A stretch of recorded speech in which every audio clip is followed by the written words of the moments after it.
Hey y'all, how you doing? Turn that down a little bit.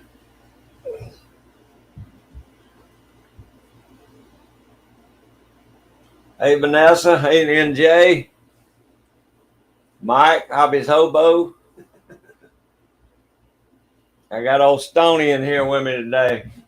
I called him and said, get on over here, we're going live. Yep.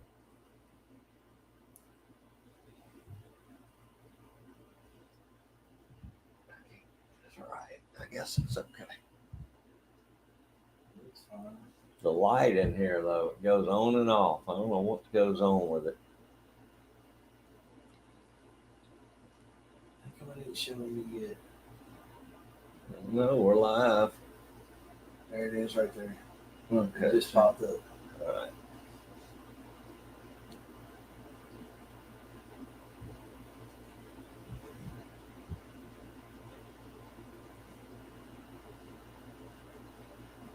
I think everybody popped in and popped back out.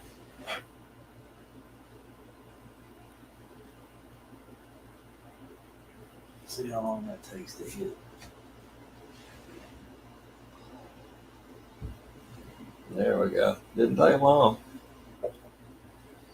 Like I say, it's starting at 2. I don't know how many folks are going to show up. Hey, there's Michael Hurtnick. How you doing, brother? I appreciate you coming in.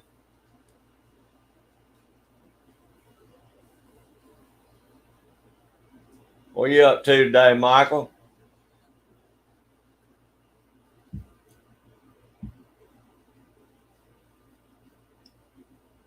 Broke Loader 2. How you doing, brother? I appreciate you coming in.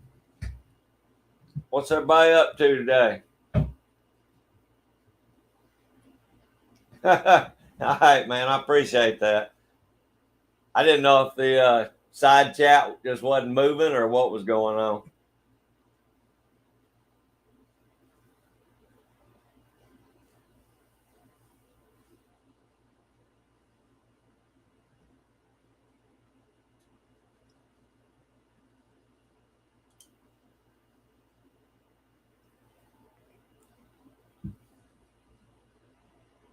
Good, Michael. Glad to hear that, buddy.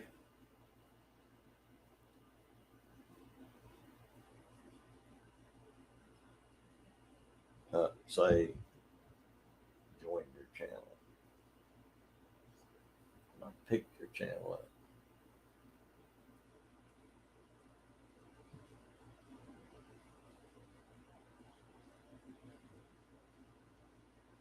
Hey, 351 Cleveland. How you doing, brother? Oh, man. I hope y'all caught a bunch of them. 351. I love that lake. All right, there's BS, Bernie Sanchez. How you doing, brother? I appreciate you coming by.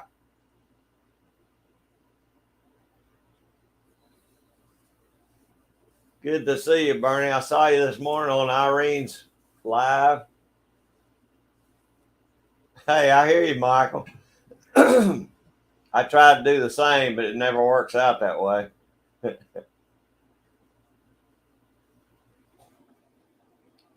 How's everybody's weather today? We got a halfway cool day. A little bit overcast. Had a lot of rain last night. A lot of rain. Yeah, a lot of rain. Oh, he's already got you. Broke Loader 2. Sweet. Good deal, Broke Loader 2. Thank y'all. Yeah, we're going to try and get old Stoney up here to at least 225 today. See what we can do. I'd rather get 250, but I don't think we'll have that many folks in the chat. So we'll see what we can do. Bernie, did you pick up any this week?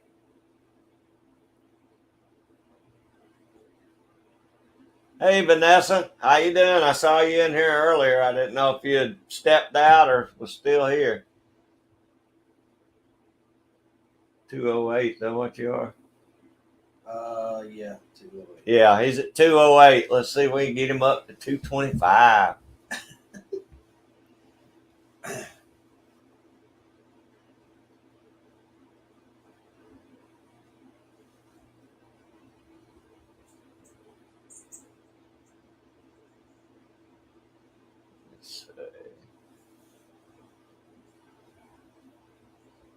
Yeah, I'm not sure if Mike at Hobby Hobo's is still in or not. He said he was. I know he was here right at the beginning, but I think he said he had to run somewhere and do something.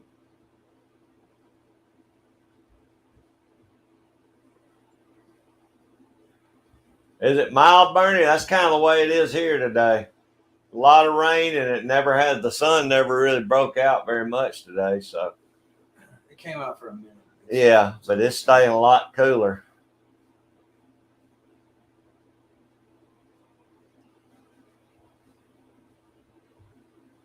Okay, good, Bernie. I didn't know.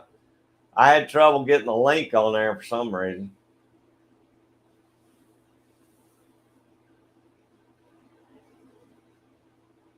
Oh, that'd be cool, Vanessa. Thermal dash cam. Yeah, that'd be awesome.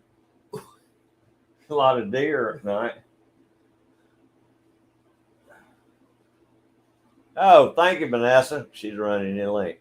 I saw that. Yeah, thank you, Vanessa. They're faster than me. I can't. Oh, you already typed it in. Hell, all y'all are faster than me. I don't know how they post the link so quick. Oh, they're like lightning. They got lightning fingers. A thermal dash cam. I'd like to have a thermal cam from a rifle. Yeah, that money. Yeah, I know. Anything 1,500 to yeah. 5,000. Anything thermal is going to hit the wallet. Yeah. There he is, AR Gun 1776. How you doing, brother? I'm glad you made it in. Hope you're feeling a lot better now. I don't know if y'all saw it or not. CW, JH586 said CW had some heart trouble. Gonna have a procedure. So I don't know if he's having stents or if he bypass or what's going on with him. We need to be thinking about him today. Oh, for his tractor trailer job. You see that? Yeah, so I'm responding. Oh, okay. Oh, yeah. I hear that, Vanessa. Well, Vanessa, I don't know if this will help you or not, but I work in the trucking industry, and we use a platform called Samsara, Samsara. But another really good one out there is Trimble, Trimble. Those cameras are literally like 1 inch, and you can post them interior or exterior, and they're wireless. They run off of the truck's ECM. So even if the truck is off, there's power to the computer in the truck that runs off the battery. They record 24/7. Ours record 24/7. They do have night vision capability, but they're not thermal. But it's a pretty good picture. So tell them to check those out. Samsara and Trimble.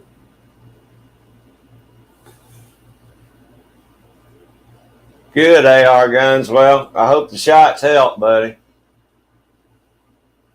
I don't know, Michael. I haven't heard any more. I guess I need to email Jamie and see what's going on with him. Maybe we'll hear something next few days.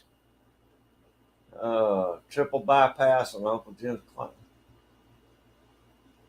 Oh, okay, Vanessa. Triple bypass. Wow. Well, I hope he gets on out of the hospital pretty soon. They got that down to an art now.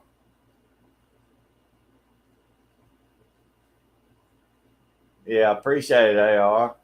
Hey, DC Outdoors, how you doing, brother? Appreciate you coming in.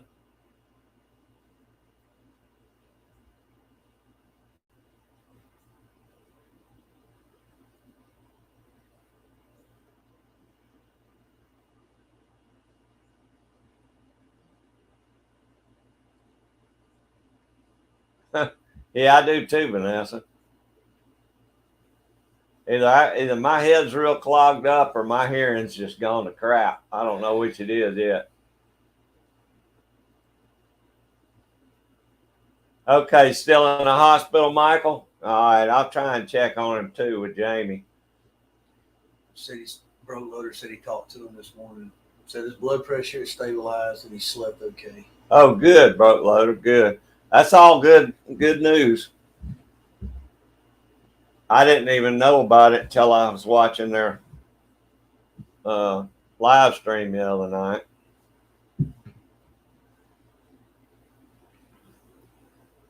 No, Vanessa, they try and get you out as fast as they can nowadays. I know I had a stent and went home the same day.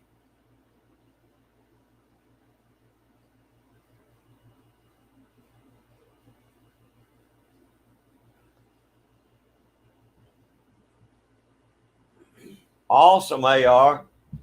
Hey, buddy, I found some 223s in 70 grain.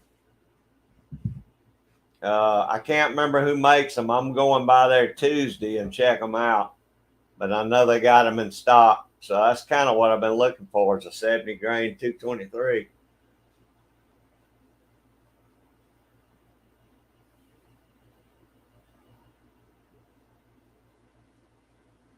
Yeah, they get you in and out quick as they can nowadays, Vanessa. Which is kind of fine with me because I don't like being in the hospital anyway. I remember one year I was in the hospital. And it was right at the beginning of hunting and trapping season. And it was pretty outside and the breeze was blowing. It was killing me being in that hospital room. I could see those trees blowing. I thought, God dang, I got to get out of here.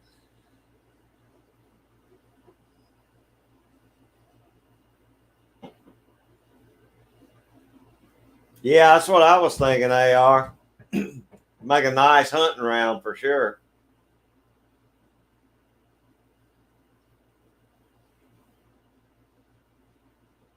I do too, AR.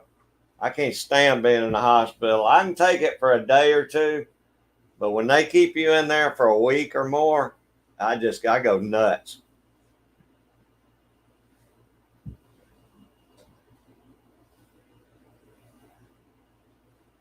Hopefully, I'll stay out of one for a while.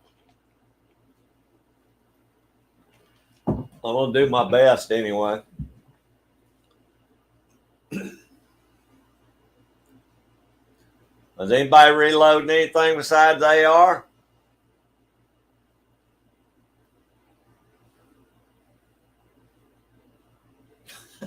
Yeah, I know, Vanessa. I always feel like the creepy crawlies are on every corner there when you go in the hospital. It's a miracle as much time as we spent in hospitals transporting patients that we didn't come out with more than what we came out with. Yeah, that's for sure. Hey, Garen, how you doing, brother? I appreciate you coming in. How's y'all's weather and how you doing today?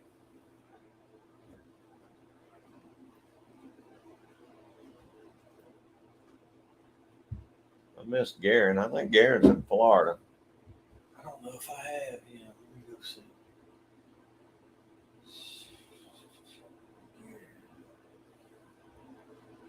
I do not. I just picked you up, Garen. Garen, Stoney just picked you up, buddy. Aren't you down in Florida? With a name like Gatorlope, I would assume. Well, I think he is.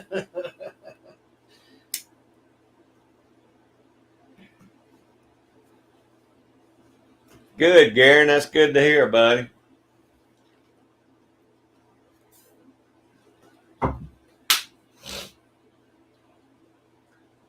Joker 0329, how you doing, buddy? I appreciate you coming in.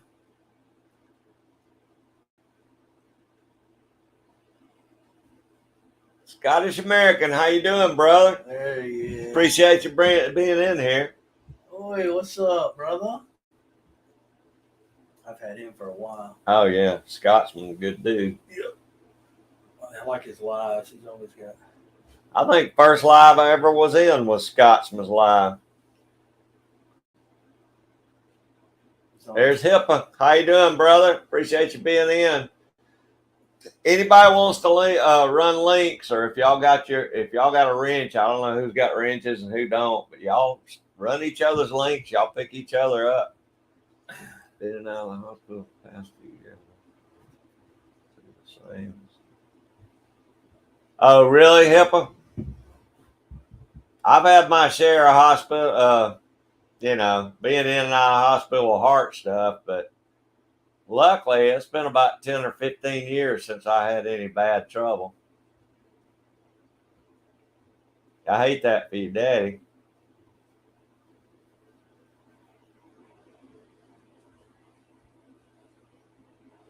Yeah. Garen, go back in the side chat a little ways, and Vanessa put Stoney's links up there.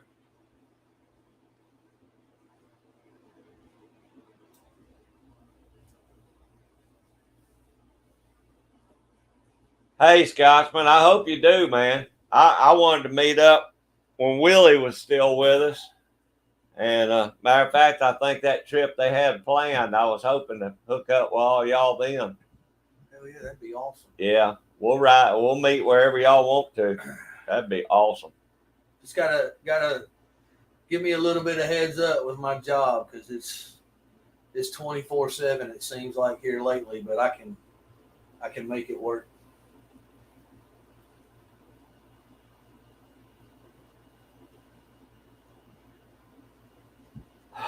Well, HIPAA, it's I don't know, I think they've got the hernia thing down pretty quick now. It depends if it's an inguinal versus hiatal, but it's pretty much an outpatient thing now, and it's better to address it when it's small than letting it progress and get larger. And that's speaking from personal experience and somebody with a pre-hospital emergency medical background. Get it addressed now, because if you don't, it will cause problems later. Yeah, I'd go ahead and do it, especially outpatient if they can get it in outpatient. You'll be in and out basically in a day.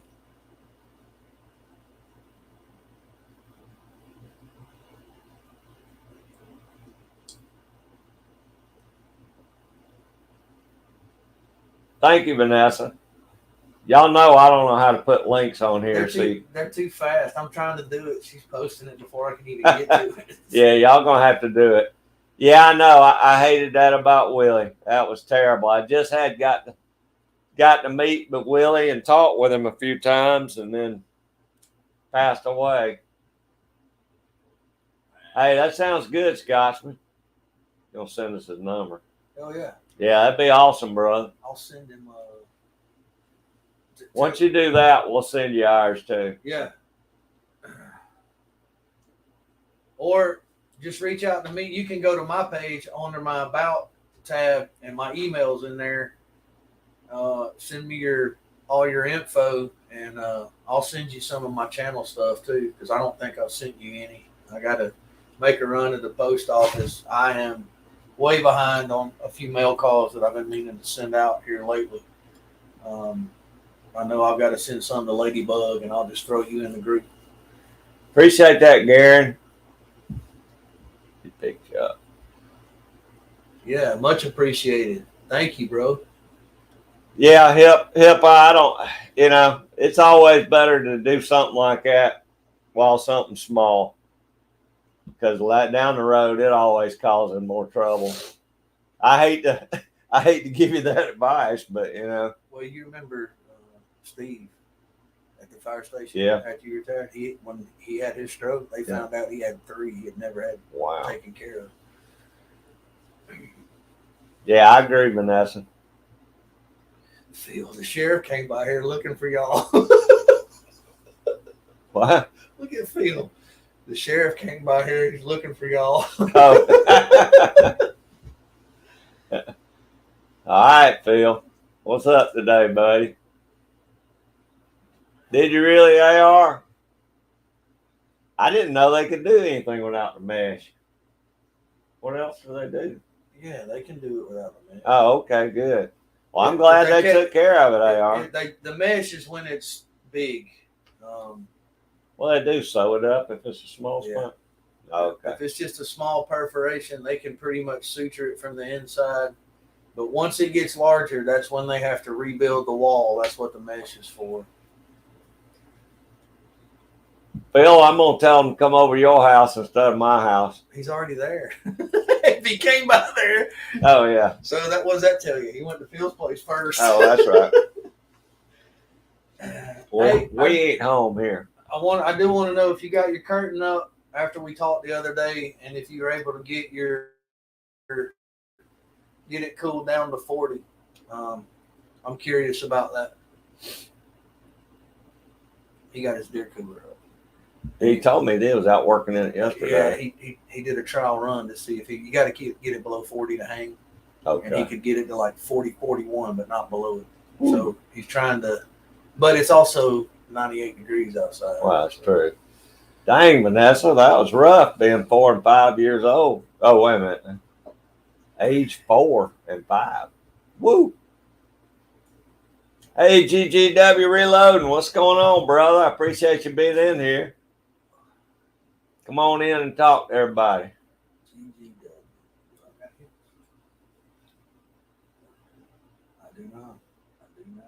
I didn't see it yet, Garen. I'll go by and check it out this evening, though. Sounds like a good video. Well, good, AR. As long as it took care of it, that was the main thing. Oh, he got it down to 36. That's perfect, dude. Good deal. That is perfect. That's right where you want to be. 34 to 38. That's right where you want to be. Awesome. He'll be ready to go. We're going to do some pig hunting. Oh, yeah. Hey, what's up with are you still waiting to find out about the alligator? Oh, I didn't get it. Oh, man. I wagered 5 points and didn't get it. That sucks. So now I got 6 for next year. Well, one of these days they got to pick you. Last year's Zone 1, 3 points got awarded. And if y'all don't know what we're talking about, for the last 5 years. Thanks, Scotsman. I have applied for a Georgia alligator tag. I really want to harvest an alligator. I love alligator meat, but I also want the hide to add to my collection. Got some plans in working up here, which sometimes can be a dangerous thing. But this year I applied for the quota hunt. And each year you're not selected in Georgia because it's done by a lottery. They award you a priority point. And there are 9 zones in Georgia that you can hunt alligators, but you're only going to get one tag. And for every year that you don't get selected, they award you a point, and you can wager those points as preference points for the next year. Well, this year I wagered 5 points and still didn't get selected for the hunt. So a little disappointing, but now I have 6 that I'll wager next year. And if I ever get drawn for a tag, I'm gonna get Craig in the kayak. He's gonna hook him, and I'm gonna hoist him up in the boat. No, he ain't. Craig's gonna film. We're gonna film it. It'll be on the channel. Hey, AR, me too, buddy. I want a big old pig this year. Water to Phil, what's up, brother? How you doing? I appreciate you coming in. You got your cool one going this morning, today. There's Kyle Lusk. How you doing, Kyle? Morning, Kyle. I know you're probably loading something today. Water to Phil. Yeah. I've got him. I don't know if I got Kyle. Pick Kyle up if you don't. Kyle, pick Stoney up if you ain't got him. Stoney's outdoors. Stoney Outdoor Adventures. Stoney's Outdoor Adventures. Stoney's Outdoor Adventures. Oh, I do have Kyle. Look at that. Okay.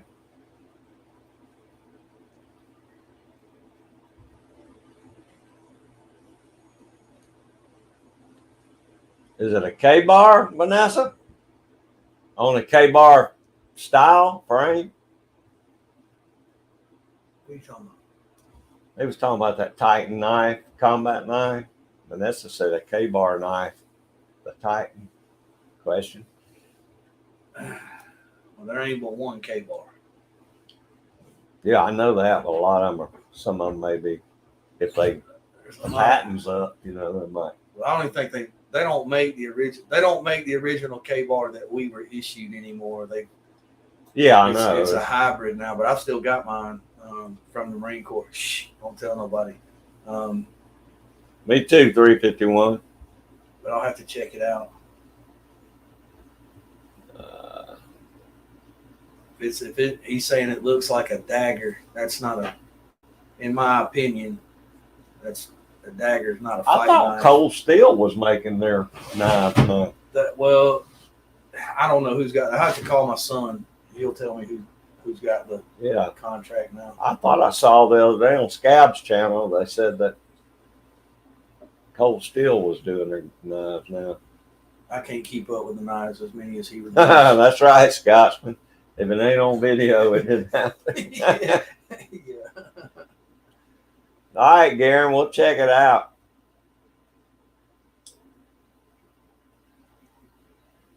That's good, Vanessa. Georgia's pretty good with their veterans, aren't they? No. No. We get certain benefits, and our driver's license is free. Our license tags are free. But when it comes to the VA in Georgia, no, I didn't talk about VA. I meant DNR. The DNR is good. DNR is real good with the vets. No, VA sucks. Yeah, VA blows. But our hunting licenses are discounted depending on what you're buying. But DNR has always been really good to us. But it doesn't help us. Like, we don't get preference like if we're applying for quota hunts. In Georgia, it's all the quota hunts are lottery style hunts. So it's basically first come, first serve. So it's just luck of the draw. Cool, Garen. $140. That ain't bad. Thanks, Kyle. Appreciate it.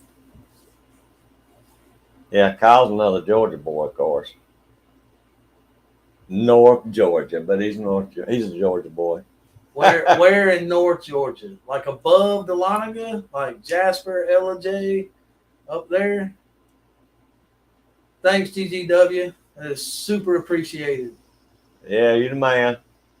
I've had him. I've subbed him. Yeah, GW, good dude.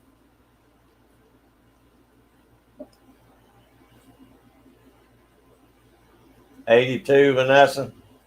Oh, there's Miss Anita. How you doing, Anita? I appreciate you coming in. Hope you're having a wonderful Sunday afternoon. Everybody say hey to Anita. Hello. Subscribe. I just picked her up.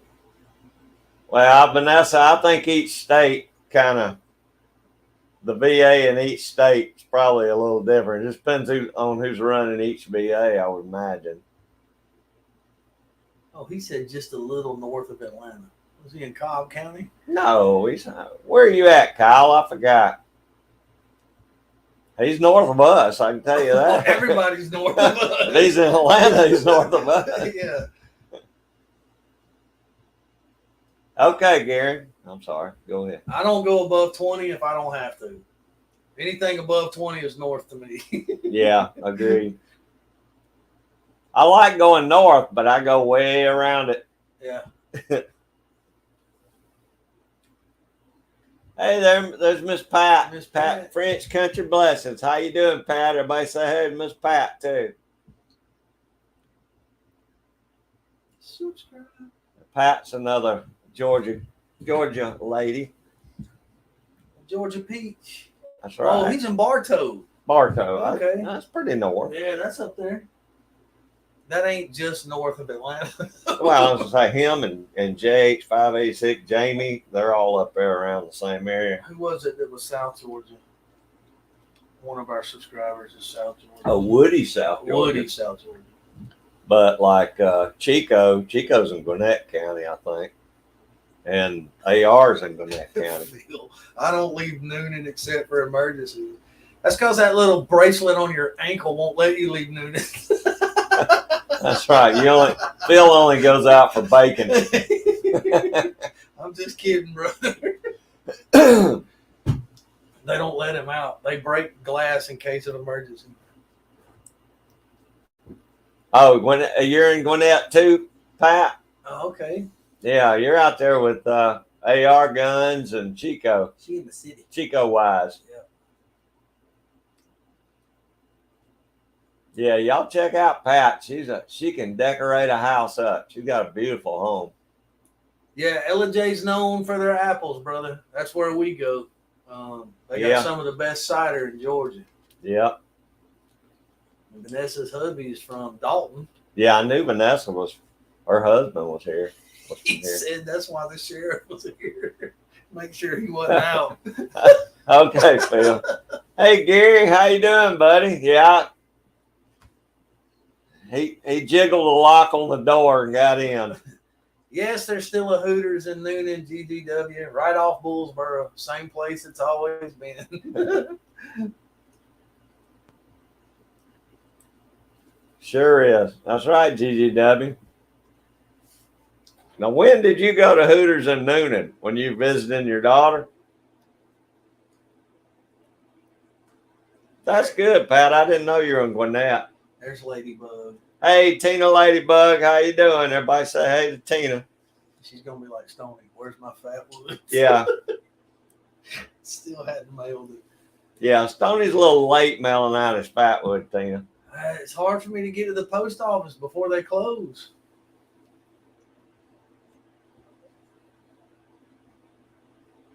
Northeast Georgia does have more farms. The farm country in Georgia is southwest down towards Albany. That's where you get into the big farms. Well, Northside did used to have some big farms. They still got some up all there. Around Milton, Johns Creek, up through there. A lot of. They still do. It's all horse. It's all horse farms now. Yeah, it's big money. Okay, GGW. I figured that's when it was.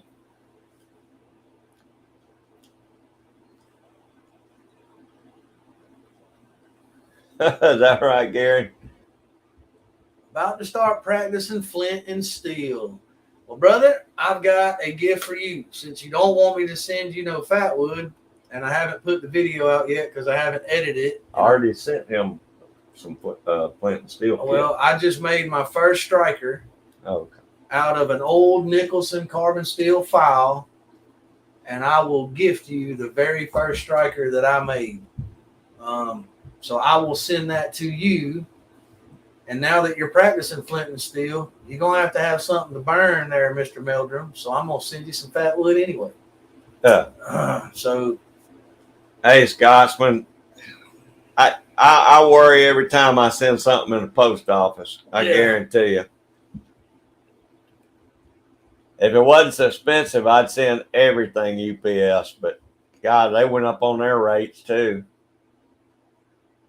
I like visiting the military bases in Georgia. Yeah, Vanessa was stationed down here she's been in and out of some of the bases down here. Benning, Stewart. I think Benning. I think. That's where I went to jump school. Correct me if I'm wrong. Wasn't it Benning, Vanessa? That's not too far from me. That's right down the road. Hey, Phil, you take care, buddy. Take it easy, brother. Appreciate you coming in, too. He said, I use a roll of tape on every package. Hey, I do too. I put a bunch on some for Gary the other day, and I still got fatwood dust all in his wife's kitchen. She's probably going to smack me around if I ever meet her. She's got a 30-gallon tub of birch bark. Woo! You know how much bark that is? Yeah. We don't get birch down here. Yeah, I wish we had birch bark here. We get, there's certain areas we got river birch. Yeah, it just ain't the same. But it's not the same as like that white birch. Howard, Cabot Bluegill, if y'all don't know him, sent me some white birch, and it's the only stuff I've got. I haven't burned it. I don't want to burn it because it's all I got. Yeah. Sunfish for fish. What's up, brother? I appreciate you coming in.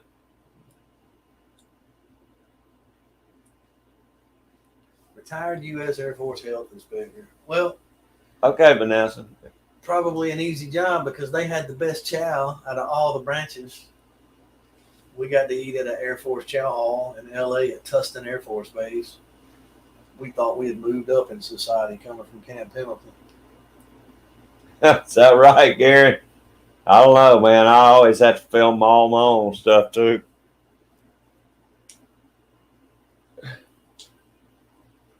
Hey, there's County Line Adventures. How you doing, Andrew? I appreciate you coming in. What steel is he talking about? AR guns. Oh, well. I have some fat wood, magnesium, and mish metal fire steel. Need the steel that Georgia Trappin has. Do you sell that steel? What's he talking about? Oh, you talking about a striker AR? The thing you hit your ferro rod with? Oh, the high speed striker? Yeah, I'm kind of confused.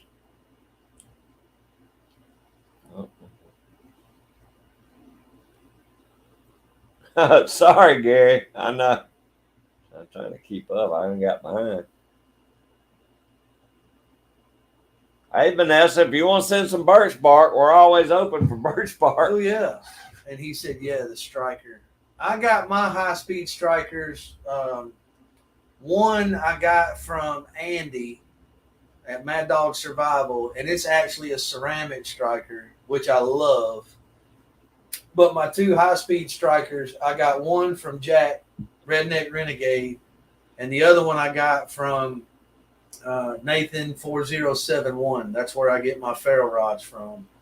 And then Jack turned my handles for my ferro rods. One he did out of elk horn, and the last one he did was a spruce root that he turned on his lathe. Absolutely beautiful. If you guys go to my channel and look at the package that I received for the July Sparks of Hope project, Ron T. Sawyer nominated me for that. Truly blessed. Jack included that high-speed striker with that spruce root handle in there. Go check it out. He did an absolutely amazing job on those handles. But that's where I got my high-speed strikers. Where did you get yours? There are a bunch of different places. Yeah. I mean, you give them eBay or Amazon. Is that right, Kyle? You were at bidding for a few minutes, for a while, probably. Yeah. Quite a minute. Yeah. The Navy gets the gravy. Yeah, well, the Marine Corps got the concrete biscuits. That's what we got.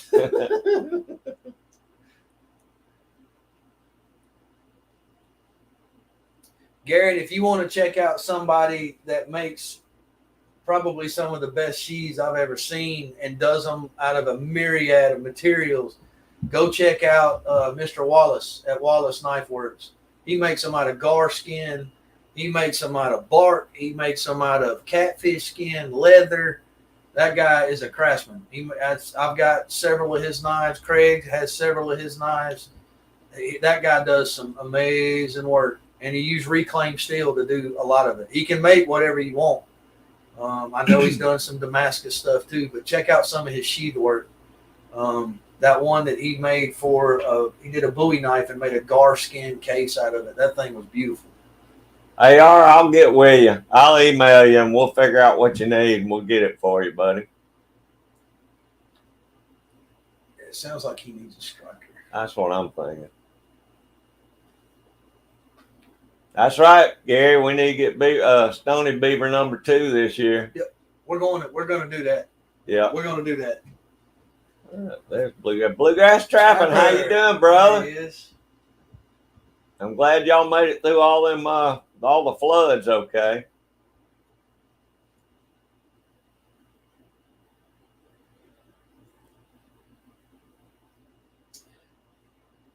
Oh, okay.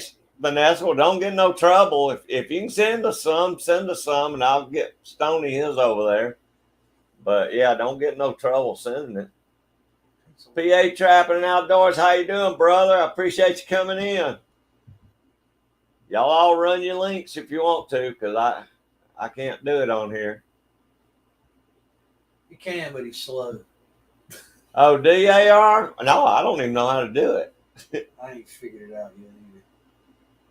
Yeah, he is Scotsman. Redneck Renegade is the man when it comes to turning handles. Jack is talented. Yeah, he made me a nice set a couple years ago. Best set I got.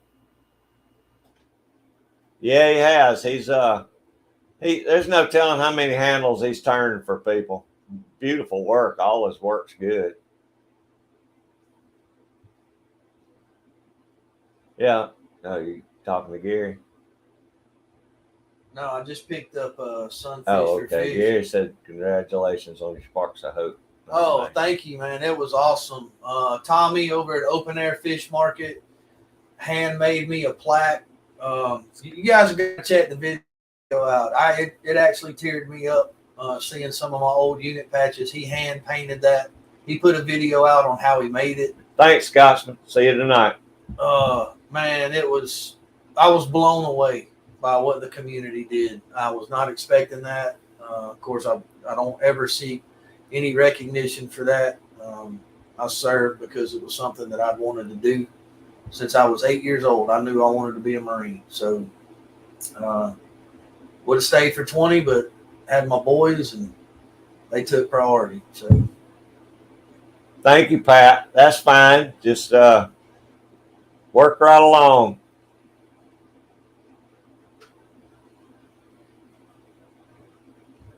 That's cool, Vanessa. I wish MREs weren't so expensive. I'd stock up on some. all you gotta do, my son can get them. Oh, okay. We'll work on that. I'll get you a case. He sent me some of the new ones. When I was in, we were eating MREs Cool, Bluegrass. left over from Vietnam. That's good, Enos. Yeah, they're fun to play around with, man. It's always good to have them, just in case. But we just enjoy messing around with them. She prices alligator hides for her leather work. Well, if I get a gator, I may be getting in touch with you because I'm going to have a hide.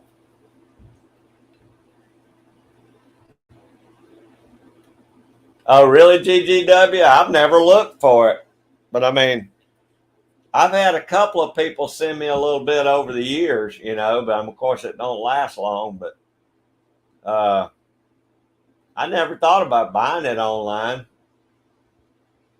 Hey, Tim. What's up? It's good to see you, brother. Tim S. is in here now. Oh, is he? County Line Adventures. I missed him. Did I miss Tim? He just popped up. I think my phone was running faster than. Oh, okay. Yeah, HIPAA. Those are fun. All the firelight and stuff's fun. We do it usually every Friday. Yeah. There's Miss Jamie. Hey, everybody say hey to Miss Jamie's Country Living. Hey, Jamie. Hey, Kyle. They don't put Tabasco in the new ones. There's only a couple that have it in there. I was severely disappointed. My son brought me 2 cases when he came down to visit. When they brought the grandson down, but they don't put the little McElhenney's Tabasco bottles in them anymore, and I don't know why. I was totally devastated because that made the MREs. Didn't matter what you got, corned beef hash, spaghetti and meatballs, the Tabasco set it off, man.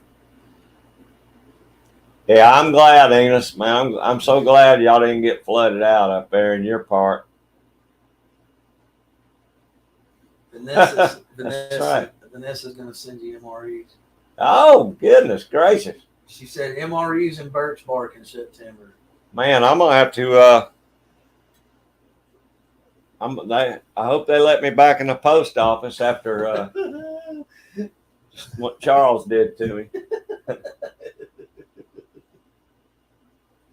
Yeah, I know, Kyle, it is. And that's kind of the way I was with reloading, but you got a lot of downtime in the trapping season, so that's why I got my reloading stuff. It's fun, though. You're in the perfect spot for it, too. The PA ran his link. Did it show up? I don't know where you're at. I'm following on the phone. I don't know, PA Trappin. Somebody run PA Trappin's link if you could. I don't know if it showed up here or not. I didn't see it.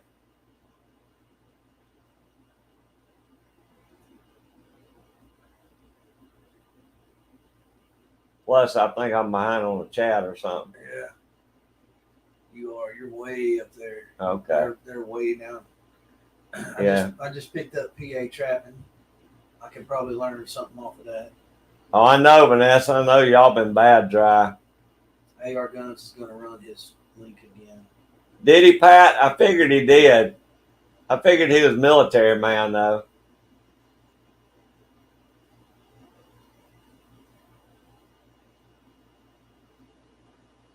Pickled eggs. Jamie's making pickled eggs. Oh. Woo!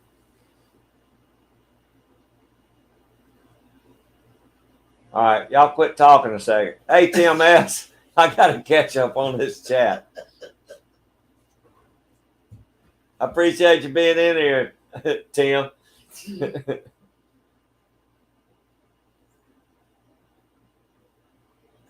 All right. There's Johnny. Expeditionary Johnny. How you doing, brother? I'm way behind on the chat. I'm trying to catch up. Barefoot Jamie making pickled eggs. Yep.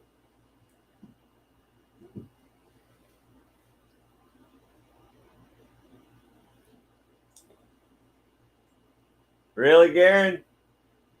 Hickory shouldn't be that hard to find. Finding one that's straight may be the challenge.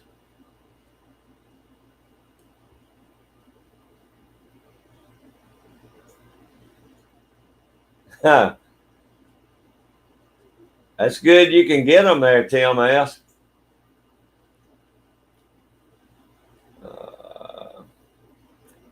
Jamie ran it. Tim ran it. Oh, okay, good. I appreciate y'all running his link. Well, I couldn't. Bluegrass ran it. I'm way behind. All right, wait a minute. I'm caught up now. All right, y'all can talk again.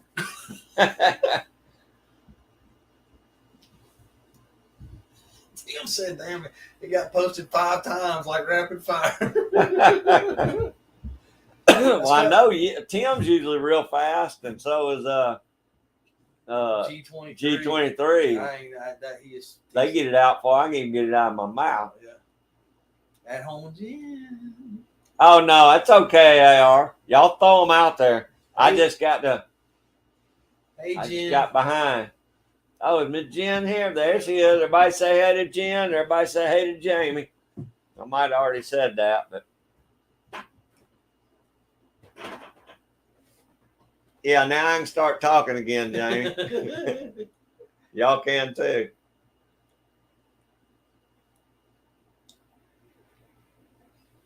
When I get to talking too much, I start getting behind on the chat, and then you can't hardly catch up because it already runs slow for some reason. Well, that's because you're out here and you're right there. It's Yeah, raining. probably so. Is it raining? It's raining. Well, Again. Raining again, y'all. It sure is.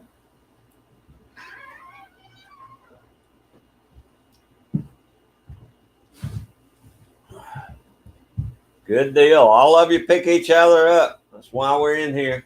Have a good time. Pick each other up. Let's get everybody's numbers up. Jen is almost ready to move. She's going to be a Texas gal.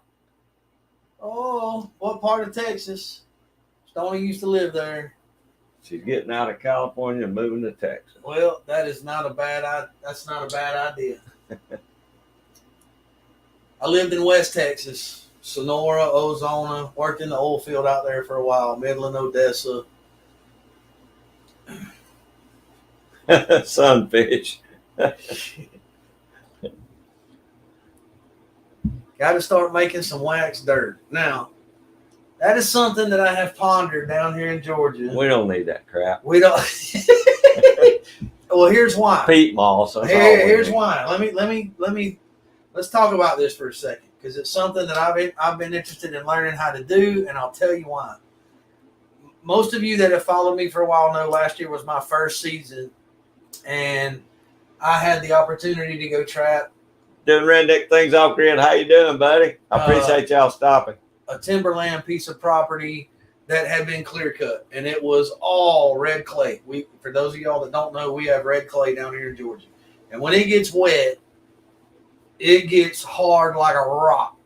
I managed to catch a gray fox on my first day check. Craig was with me, but it rained that entire week, and my traps got so packed with red clay that even when I went to pull them, I could hardly get them to spring, so I could get them out of the ground. So run county line. Wait. Let's get County Line Adventures up to 500, y'all. He's at 475. He don't need but 25 more. I want to see if waxed dirt will work down here, but we don't need it the way they need it up north, like in Pennsylvania. So I'm wondering if that would work. Craig says I don't need it. I think peat moss does. Here, peat moss, I had never had mine freeze up using peat moss. Mine didn't freeze. They just got packed with that mud. Well, I know, but I mean, I'll put packed peat moss in there, and then if it gets muddy, at least the peat moss stays, you know. But I don't even know how to make it. I don't know how to make waxed dirt. I'm gonna have to get an education on that. Thanks, Tim. Some Fish for Fish lives between No, Weatherford and Granbury. Weatherford and Granbury. Is that East Texas? Where is that? Weatherford. Yeah, we appreciate it, Tim.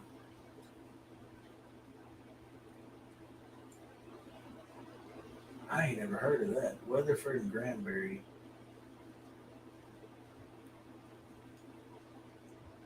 Let me see where that's at.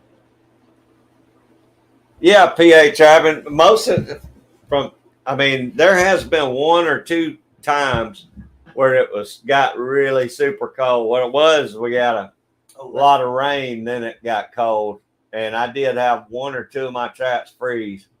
But generally, if I use peat moss, I've never had trouble with any of my traps here. She's over by Fort Worth.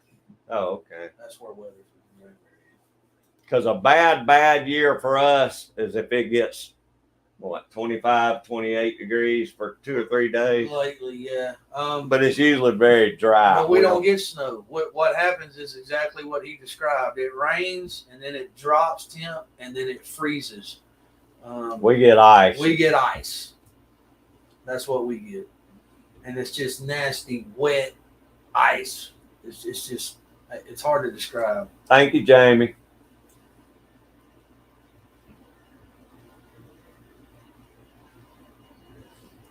Yeah, if it ever gets worse, PA, we'll probably start making some. But I've talked to Mark J. Larson a lot about it, and we don't get that cold here. He laughs at me when I'm out on the trap line. It's like 30 degrees, and I'm freezing to death. And it's like 14 degrees where he's at, and the wind's blowing 50 miles an hour. He's out there in shorts. Yeah.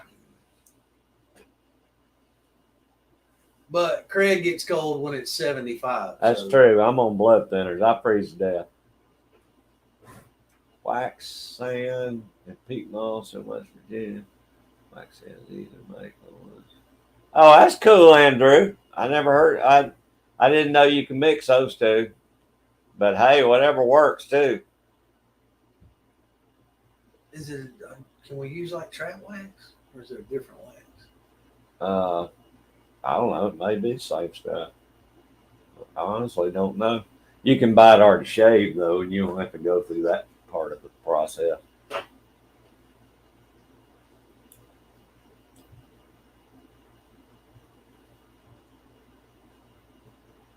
Scott Swift. I don't know. Hey, Jamie. I saw somebody had some of those Japanese beetle traps the other day, and they said they worked really good. I didn't have a lot of trouble with them this year, except on my corn. That's the only place I really started seeing them. It may have been your video where you showed it.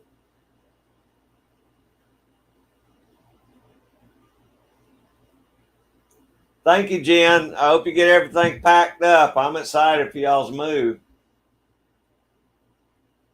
Hey, Scott Swift, how you doing, brother? I'm sorry, I'm behind on the chat again. Scott's another Texan.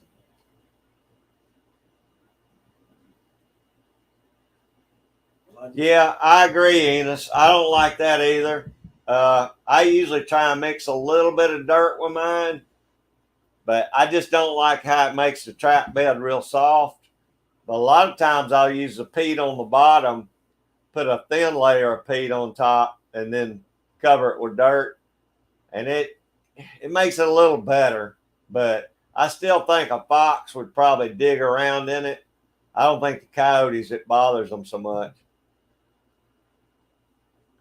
Peat is down to about for about 20 degrees. See, so we're That's we're good, PA, and I don't think we very seldom we get that cold here. Yeah, everybody say hey to Scott. I appreciate you being in, Scott.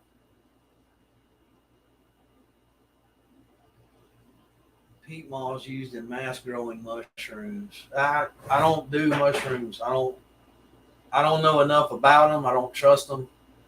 I need to kind of educate myself on what I can and can't eat when I'm out there.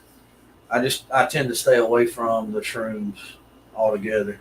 Yeah, I agree, PA. I agree. I try and pack them in pretty good. Sawdust. Oh, that's cool, Tim. What you gonna weld up? Deer stands? Skinners. Oh, it's Judy. I miss Miss Judy. Oh, is that who had the traps? Must have been Miss Judy. I can't remember. Yeah, it was Miss Judy. Come to think of it, Jamie. South Padre Island. South Padre Island was cool when I was in my 20s. I've outgrown that. Yeah, sawdust will work fine, Gary.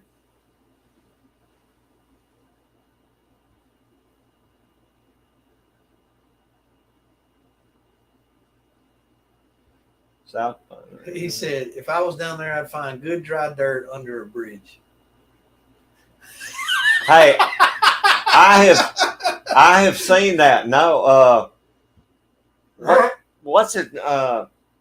Jeremy Cooley gets all his dirt from under the bridges where they're at. That's fine up there. We don't have. They concrete all of ours under there. Yeah, if you guys come to Georgia and find me some dry dirt under a bridge, we'll make a video of that. Yeah, they concrete every one of the banks under our bridges. That's the craziest thing. Yep. I've seen them do. I've seen Trapper Jay get dirt out from under the bridges, and all ours is just concrete. Or packed clay. It's clay banks. Yeah. And when it gets wet, it turns into these little rock hard BB balls about that big. It's crazy. And you can't, there's no separating it. It just mashes.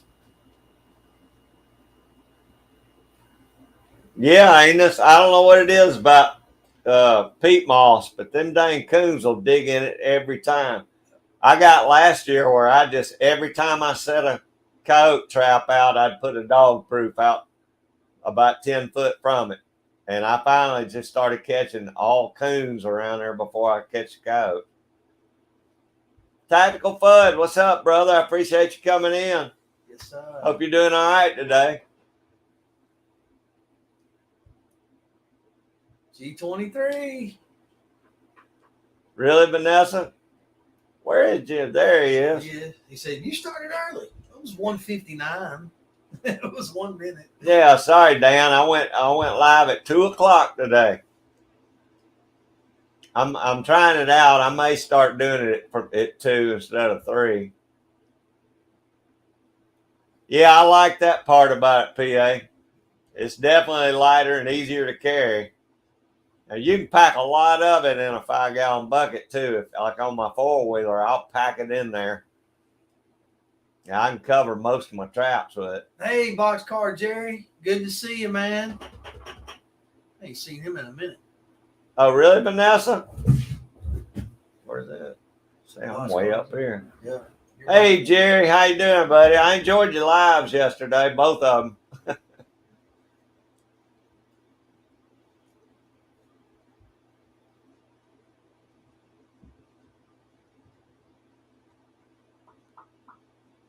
Yeah, I agree, Vanessa. I'm the same way. I don't much care for crowds. I wish we had that dirt, PA, because I'm telling you, I've seen everybody get dirt out one of the bridges. It sure would be nice. I'm going to make a video of that. Next time when we go set traps, we're going to find a bridge, and we're going to make a video of that. All right. So they can see. Is it Tim's the same way there in Missouri? He said, I bet there's dirt under the concrete. All right, Dan. Look at he came out dang throwing darts already. Yeah. Jerbs, what's up, brother? Awesome tactical foot. It's good to see you, my man. Hey, Pat, thank you so much for coming in and staying with us a while. Hope y'all have a great Sunday afternoon. Jerbs, brother Jerbs, what's going on, man? You can tell I'm behind in the chat again. Yeah, we're hanging out together today. I was close by. Brought him some eggs from the chicken farm. farm. I got my barter going on here. Brought him some pickles. Is that right, son? Fish for fish?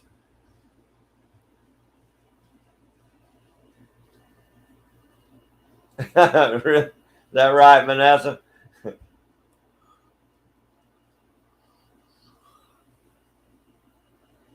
That's all right, G23. Maybe they'll just start trailing in if they decide to come over here. Hippo says he wonders if raccoons and coyotes fight because they have to share food sources.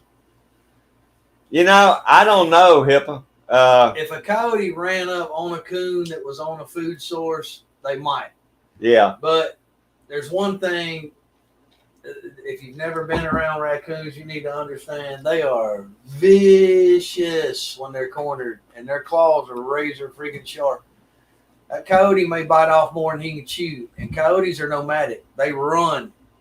I mean, they move all the time. They'll only stop for an easy meal. They're opportunistic feeders. Yeah, unless that coon was already injured, they probably don't want part of a coon. Coon could, if he got on that thing's head, Jamie will tell you from having coon dogs, if that coon ever gets his 4 hands around a dog's head like that, they'll rip their ears off. Yeah, they're bad little mamma jammas. Don't ever underestimate them. Hey, Enos, that's fine, buddy. I know Sundays are busy for you, and you work a lot of them. But I sure appreciate you coming in. I'm glad y'all are doing good, buddy. It's good to see you. Yeah, I'm sure we'll talk soon. Oh, I'm sure it would, Hippo. It'd make for a good trail cam video.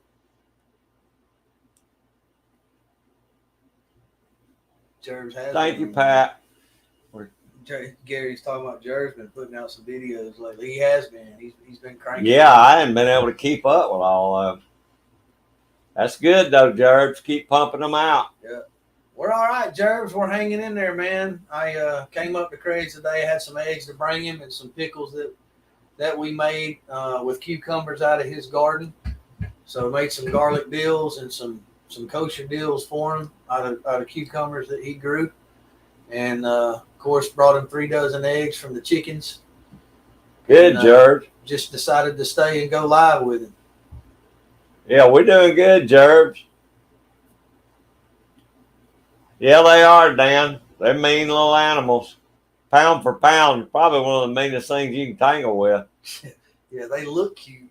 Yeah, they do, Jerry. But if you ever hem one up, you got a handful of problem right there. Yeah, I know, Jamie. A good hound knows not to do it. Them young ones, though, I've seen them. Of course, we used to try and keep them off of them, but they'll rip up some ears. And they're a lot stronger than they look. Oh, yeah, they are, Tim. They are. I don't like messing with them. PA says pound for pound the weasel. I don't know, man. You'd be hard pressed to put a weasel against either a Tasmanian devil, a wolverine, or a honey badger. That's probably my top 3. Pound for pound. What does Jamie mean? Got a beginner drone, Craig. Oh, really, Jamie? That's something we need to do. Yeah, that's something we need to do too. Those drones are cool. Thanks, Dan. I can see you trying to fly a drone. Oh, I couldn't do it. Somebody else had to do it for me. You can't work a chat. Yeah, I can't work a chat. You know I can't fly a drone. Wait a minute, I'm behind on the drone.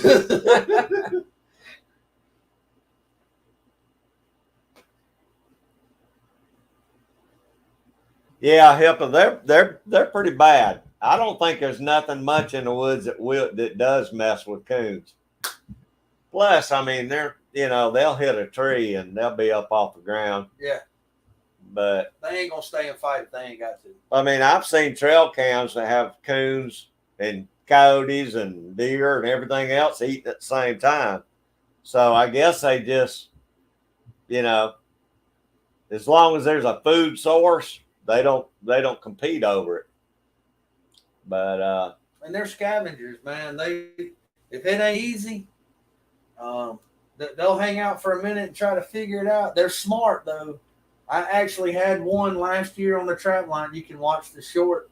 Jamie, I was practicing crashing today. He actually undid the trap. I don't know how he did it, but he actually took the D-link off of the lead. And the only reason that I was able to harvest him is because he got the anchor hung around a root. And I didn't realize it until after I had harvested him. But boy, hey, broke loader, that's great, man. You got somebody. You're getting people from every team now, brother. That's good. It's a good place to be. Everybody helps each other out. We want to see everybody's numbers go up. So, like, Redneck Renegade, what's up, brother? We were just talking about your handles. What's up? Y'all need to post Jack's channel, man. If you guys, especially if you're looking for handles and strikers, Jack is the man. That's right. Jack is the man. Hit him up. The guy does amazing work. And PA Trappin said that a coyote will eat a small coon if it gets cold enough, but they ain't gonna mess with a bigger one. Is that right, Tim? We don't got no badgers here. Oh no! And I watched a video the other day, and in their intro they had a badger. Hey John, Small Water Charters, how you doing, brother? Appreciate you coming in. Yeah, that's kind of what I was thinking, PA. I mean, for the most part, they're not, they're more opportunistic than they are anything. They don't want to do anything that's going to get them hurt, but they will take advantage of it, just like cats or small dogs or anything else. Jack says he's on his lunch break. Oh, God. Get you some, Jamie. Put it out there. I'm going to put mine on my hummingbird feeder. There you go. Appreciate that, Dan. Yeah, y'all check out John over at Small Water Charters too. John and Lindy, awesome fishermen. Jack, I appreciate you being in here, brother, while you can. Be safe out there today. Yep. Garen, I had never caught a skunk yet either here. Nope. But I bought the tool for us to dispatch them. And I learned how to get their glands and their essence out yesterday. They're here. You generally see them more South Georgia from where we are, but they are around. I want to get a skunk pelt. I want a skunk. Sounds good, Jamie. That sounds good, Jamie. You're going to have to do a pickled egg video now. Hey, there's Raymond Williams. How you doing, Raymond? I appreciate you coming in, buddy.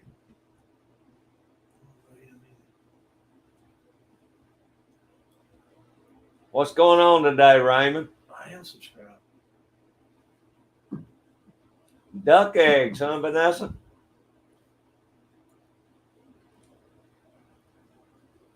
Thank you, Jamie. Thanks, Tim.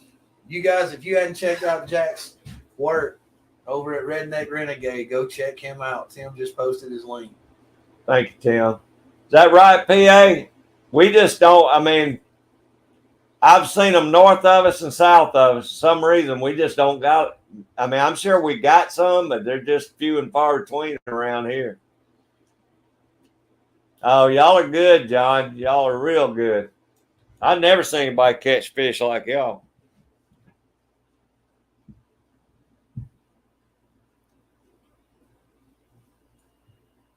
There's Shasta Valley Outdoorsman. How you doing, brother? I hope y'all doing good up your way. Hope y'all cooled down a little bit too. Is it, Raymond? it's been pretty decent here today. It's felt pretty nice, actually.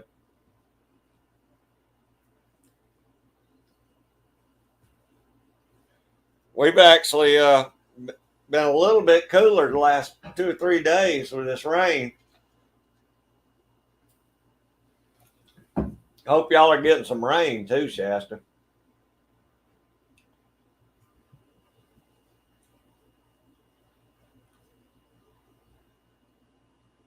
Oh, they got the fires under control. Good. Yeah.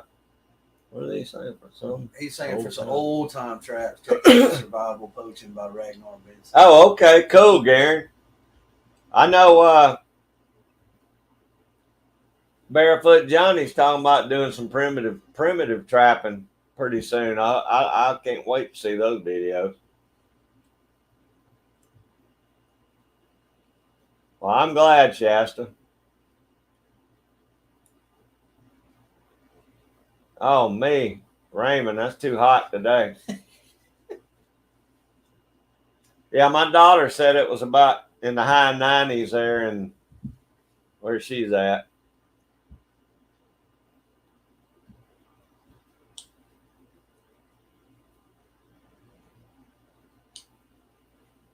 Hey, Tim, go and get you something to eat now. We hadn't been talking about food yet, but you go ahead and eat if you want to. I know you always get hungry. I have to make you a sandwich.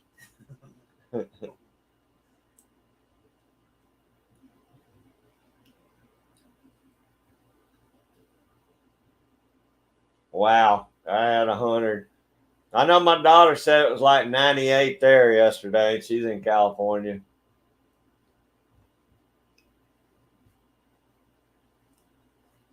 Hey, Gary, you're going to tell that to G23 now. I'm not the one that brings up the cow tongue. How cold you want it to be, Shasta?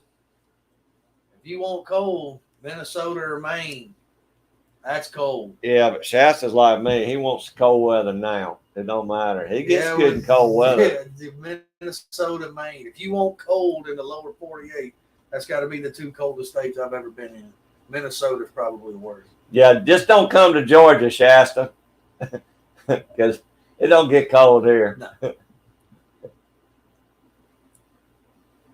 Hey, thanks, Tony, Leanne. I appreciate y'all coming in.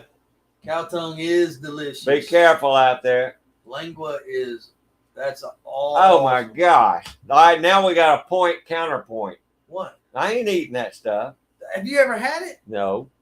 Oh, my God. You're missing out. Oh, beef God. tongue in a burrito, dude. Look, I have to listen to this from Dan. Now I got to listen to dude, Lingua's good. I could give it to you and you'd swear you were eating a whitefish. All right, Tim. It's here. Food Talk's here. That's good, man. The best I ever had was in L.A. at King Taco. A beef lingua burrito.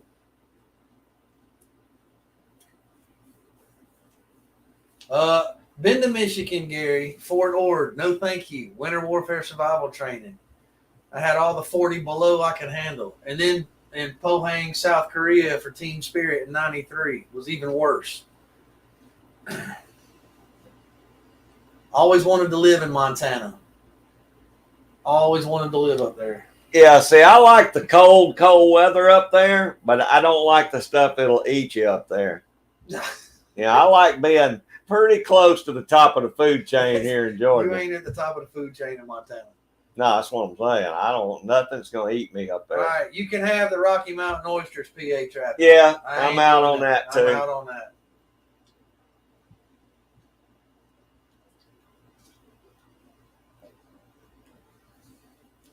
I don't know, Shasta. Carolyn's in New Hampshire. Hey, Carolyn, how you doing? I appreciate you coming in. I didn't even see you come in on me here. Everybody say hey to Carolyn. Hello. You need to get Carolyn too. All right. Frank and Tina. Yeah. I don't know if I got them either. Hey, Tina, how you doing? Everybody say hey to Tina. Frank and Tina, they got an awesome channel, y'all. Somebody run Carolyn's channel and Frank and Tina's channel. I met Frank the other day, and we sat and I had a milkshake. Frank ate lunch. It was great meeting him.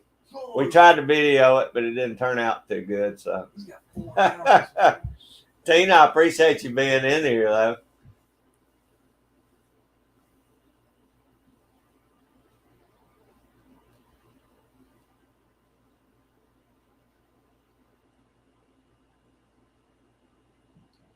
Now, Jerry, I think that's going to be a running subject on my live streams.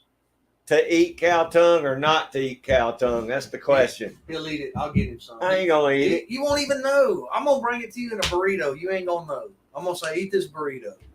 And you're going to be like, damn, that's good.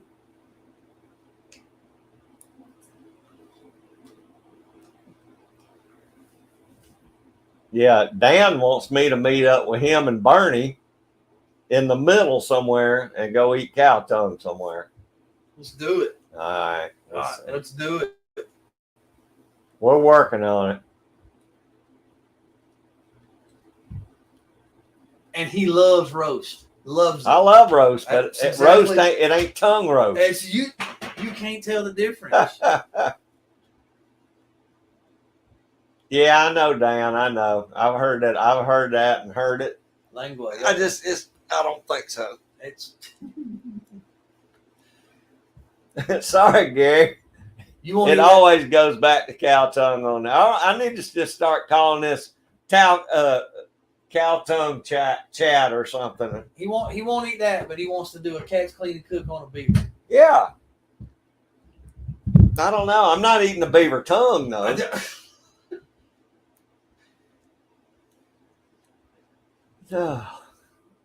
If I knew how to do one of those poles, I'd do one of those poles. Oh, I have tried it, Carolyn, which is why I can say that's a hard pass. And it necessarily wasn't a flavor thing for me. I was very young when my uncle fed those to me. It was more of a texture thing.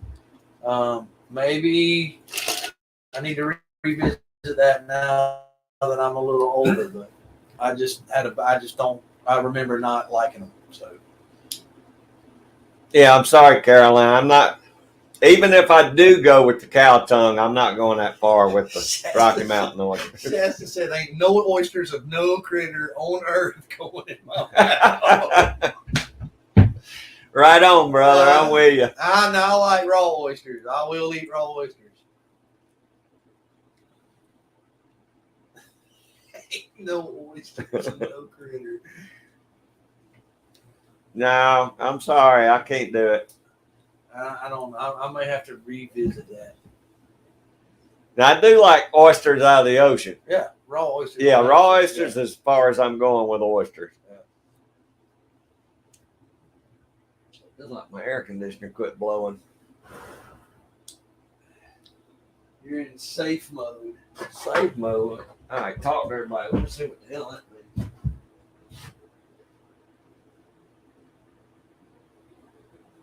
Is it on cool? Yeah. It may be getting hot outside.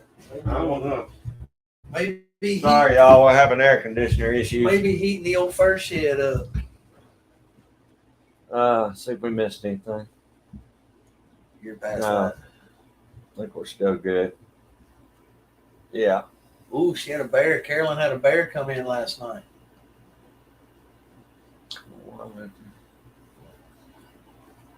No way, Carolyn.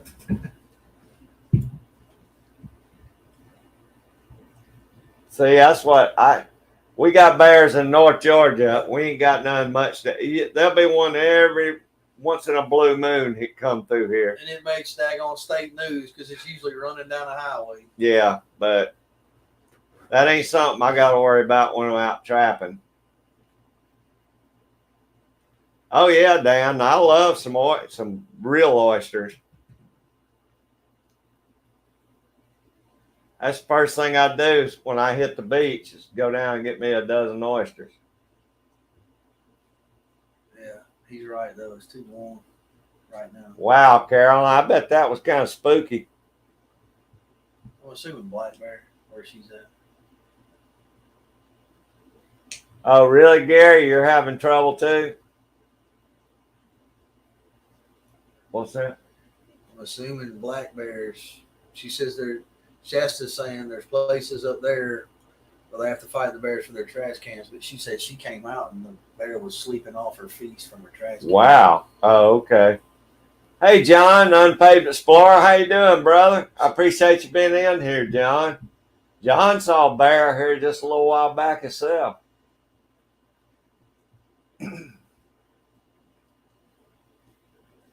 Hey, Tim. Dan's here. You know we're going to talk about cow tongue, Tim. Hippie chick's here. Hippie chick, off grid man. Where is we have tons of bears in the forested area here. Wow, Shasta. That's some. I don't know. I think you can still hunt them with bears here in North Georgia. You can. There's a black bear season. We don't have.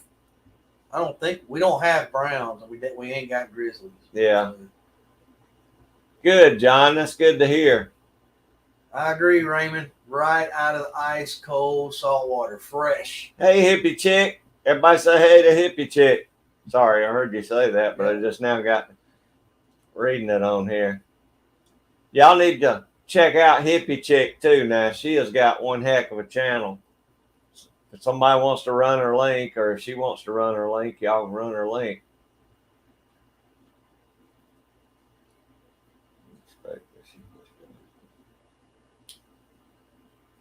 Well, Carolyn, I've heard if there's anything they want to eat, they're going to get into it. It's like bird feeders or anything else. Oh yeah.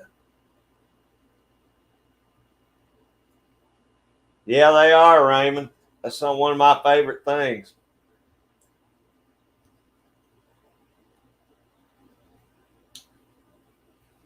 So far here, Gary, they've kind of stayed pretty much in their habitat up there. I mean, like I said, every now and then one will follow the river down here, but they usually wind up making it back up.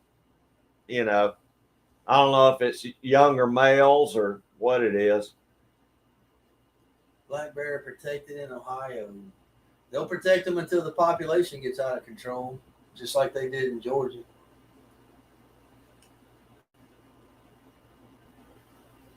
All right, Dan, I'm not getting on you today, buddy. Bear season here coincides, Raymond, with deer season. If deer season's in, black bear season's in. Yeah, there's only certain sections, you know. Yeah, and it's extremely hard to if you're hunting in one of the, like the Chattahoochee National Forest, they do a special hunt every year to control the population up there because it's a national forest. It's protected. I bet, Caroline. They monitor it pretty good. And I think deer season for us, bow season starts down here September 11th. So you guys be looking out for some videos coming from me. I will be in a tree trying to get some venison. What do you say, bear? Oh, really? September 15th, Raymond. September 11th here, I think.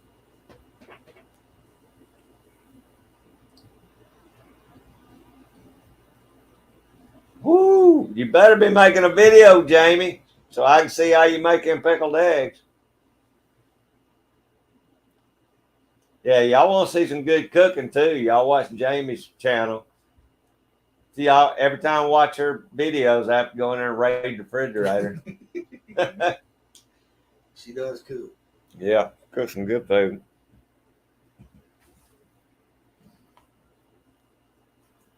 That's, come to think of it, that's usually how we get on food, if she's in here. Yeah, I know. Usually when Jamie's in there, we start talking food. Yeah.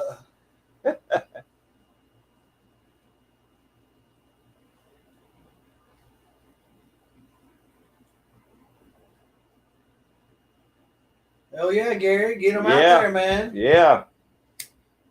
Yes, Unpaid Explorer. There are actually farms down south that will pay you to come hunt them. There's such a problem right now.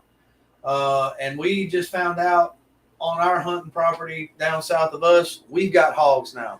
So my brother, matter of fact, went down last weekend to try to put one on the ground, and he didn't have any luck, but we've got sign and we've got them on cam. So There are some down there, and we are trying to get them out of there because that is definitely going to affect our hunting this year. Hey, Sergeant Joe. We've only got about 100 acres to hunt, and it's all tight. So we're gonna. Hopefully, I can get some hog hunts in this year too. I didn't see Sergeant Joe come in there. I didn't either. Good, Jamie. I'll be watching. Yeah, y'all check out Sergeant Joe Smith too, but he's a good fella.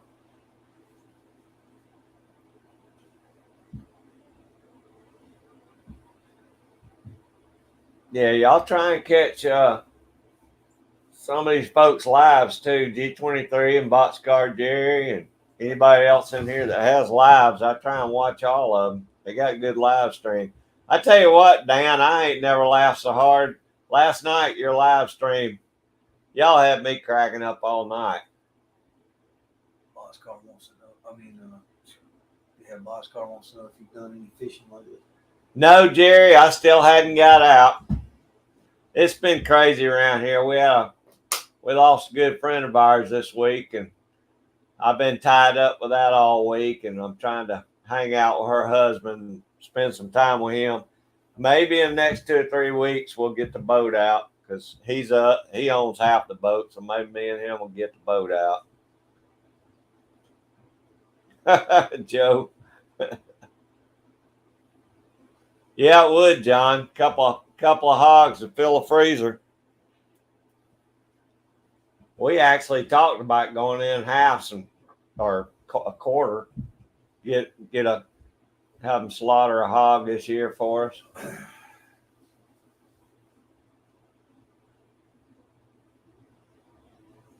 Yeah, I imagine you do, Dan. I tell you what, we got plenty of opportunity on our state land, to go. It's just a matter. It always winds up being right in the middle of trapping season, though. Yep. And we never get to go because we're focused on trapping so much. Yeah, I hate to pull all them traps out just for a weekend hunt. So, but you can bring your guns down here. We'll get you in on state land. You can kill all the pigs you want. They'll let you do it too. You just got to tell them where you're at. Check in. Thanks, Jerry. I appreciate it, buddy. The thing about Georgia is you got to hunt them. We can't trap them. You can't use pin traps. You gotta hunt them. You can bow hunt, you can dog hunt, or you can rifle hunt. But you better bring a 30 cal because you need a 30 caliber round to put them down. Tim, we'll get you close enough to a tree where we can get you in there without your knee hurting. Because I ain't walking real far myself. He does, Joe. Dan's got some great live streams. So does Boxcar Jerry. Oh, thank you, Dan. Appreciate that. I think he's getting a little better, but it's just going to take time. I just want to spend as much time with him as I can. Yeah, Mike, I'll go out to the shop and fire the old helicopter right on up. We'll go hog hunt that way. Which one, Garen? Who you getting kicked off of?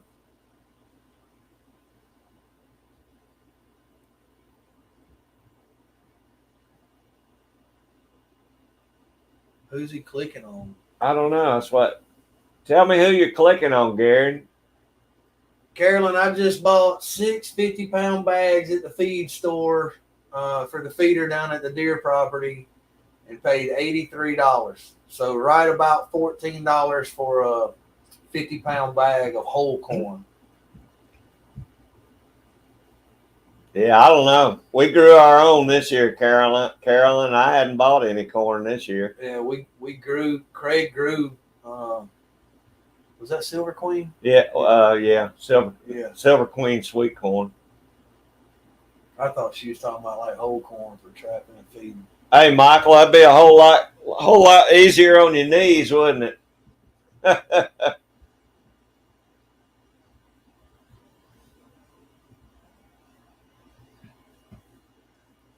Hey, I tell you what, all y'all want to come down, we'll plan a weekend and we'll all go. We'll have to Get y'all out of state. I don't know what out of state hunting license costs down here, but it'd be fun. Yeah, hippie chick, no wild hogs in Maine is a good thing. They will tear up anything they touch. They root. They like to be cool. They got to have water. And if you've got stuff planted, they are going to destroy it. They are a nuisance down here, and they are destroying farms and lands down here. Oh, yeah. They would tear your garden all to pieces. Oh, yeah. It'd be gone in a night. They'll destroy. 20 hogs can destroy a garden in a night. Easy. Yeah.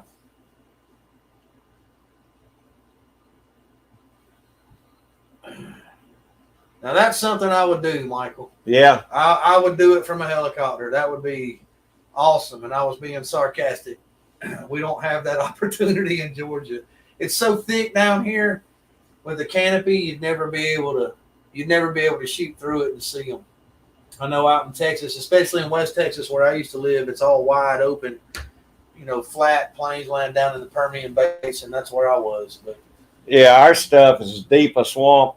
Oh man, it's thick, swampy stuff as you can get. Oh, I don't doubt it, Hippa. They're buying up everything else too. Yeah.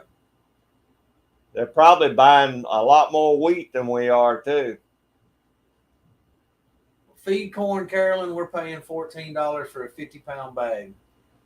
2 years ago, we were paying $7.98 a 50-pound bag. Oh, yeah, that's ridiculous. It's absolutely insane what the prices are doing.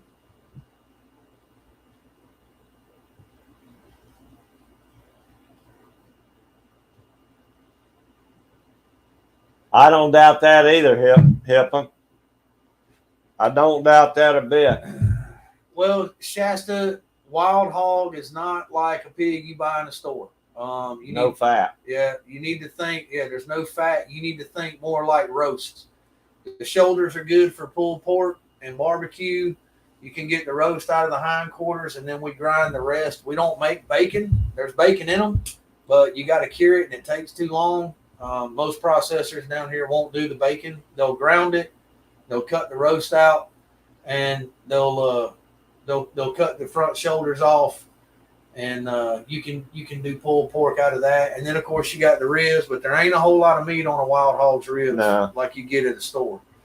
So don't think a wild hog is going to taste like the pork you buy in the store, because it's not.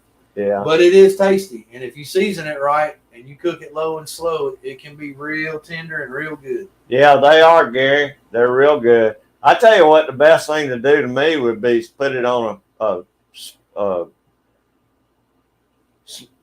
it out on a cooker.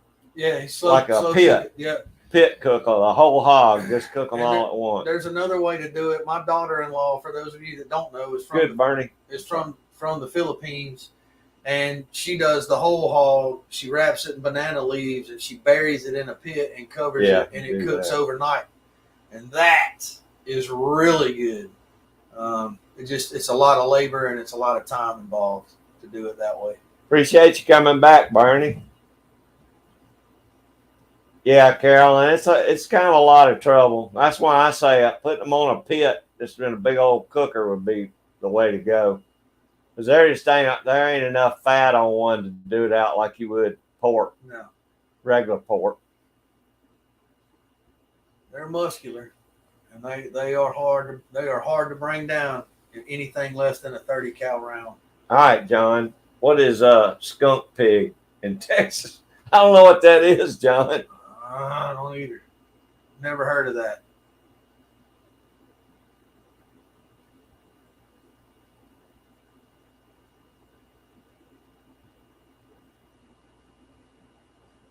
Yeah, I imagine so, Gary. Yeah, you can get the back strap, Dan. They'll cut the back straps out of them for you.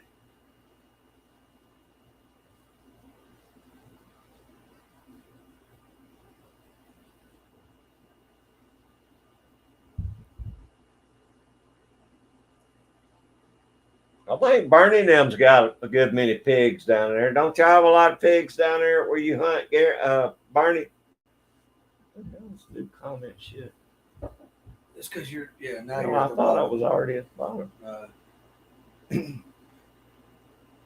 I think Tim, I think that method of doing it, I think that's the Asian Pacific Samoan. I think that's how they did it. Old school, and they still do it that way today. I think a 270 would be fine, GGW. 270 is what I hunt with, and you got to put it right behind the ear. So if you're wanting to keep the skull for a mount, don't use a 270. Because a 270 through the shoulder or through the rib cage, you're going to be tracking. They've got a huge plate. It's like an armor plate over their shoulder, over their vitals. A 270 is high velocity. It shoots very flat.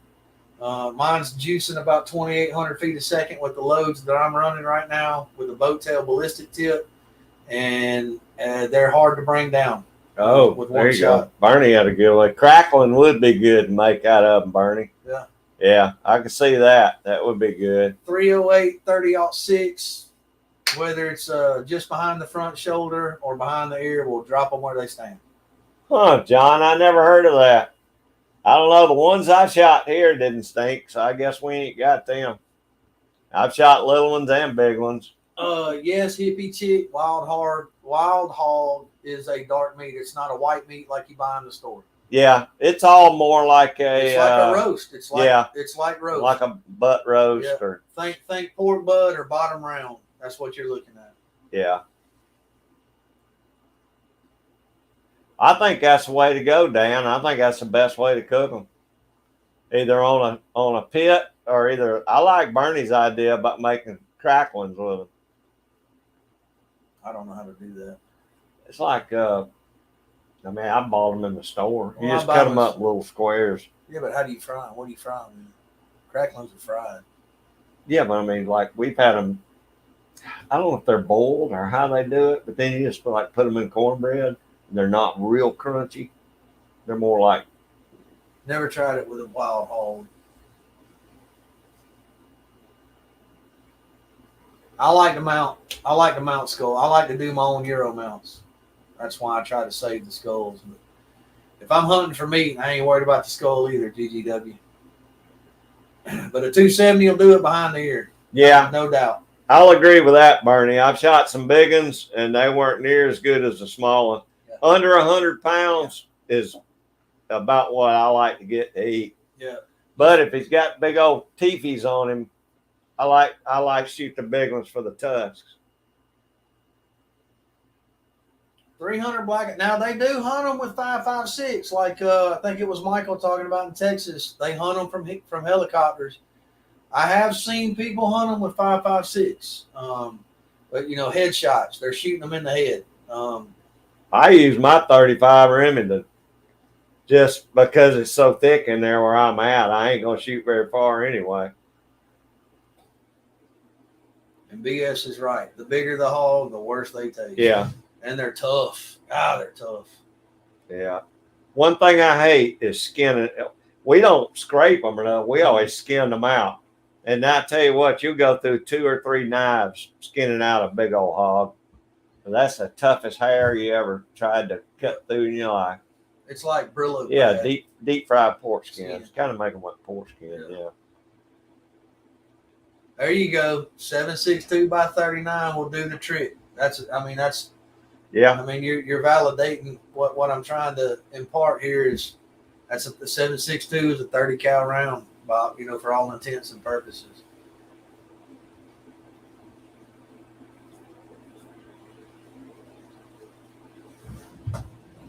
I just shoot a big slow bullet at them. That usually knocks them off their feet. You need to chunk a baseball at them with some velocity. Is the point. 300 blackout is a 30 cal bullet. Okay, so learn something there.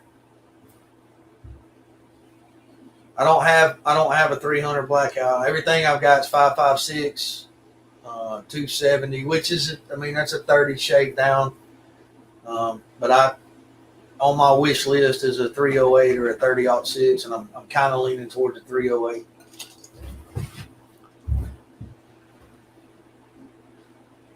All right, Tim. I choked my salmons down.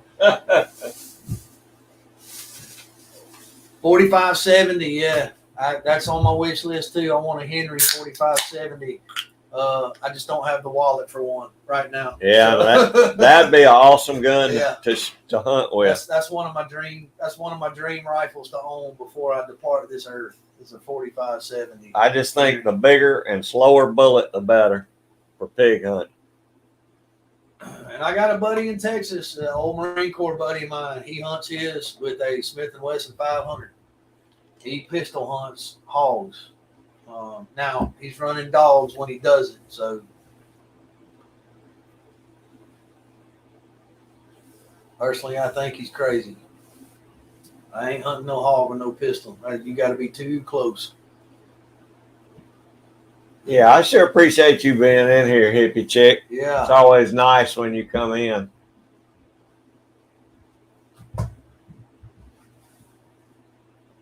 Oh, I bet, Gary. I tell you what, lever guns to me, I love a lever gun. Henry, you can't go wrong with a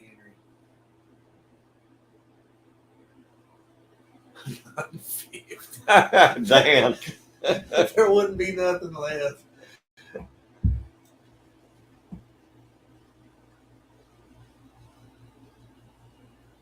Yeah, 400 pounds. I don't think I'm eating that either. Yeah, like I said, other than the mount the head with the tusk and all, or a big one. How big were the cutters on it? They'd have to be 400 pounds. That'd have to be 4 or 6. Yeah, I imagine they'd have some good teeth. That'd be some.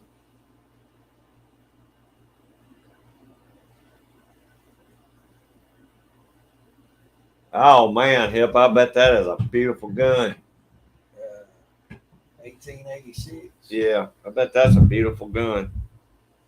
Yeah, I stretched my legs. Yeah. How far can you carry that if you're on foot? I bet that thing weighs a ton. Yeah, Carolyn says I'd have to be pretty hungry. Yeah, the bigger pigs definitely aren't any good to eat much. They're just good for head mounts and stuff. 7 inches. It's good cutters. I'd have to be close to a tree because if he didn't drop and he decided to turn around, I'd be up there.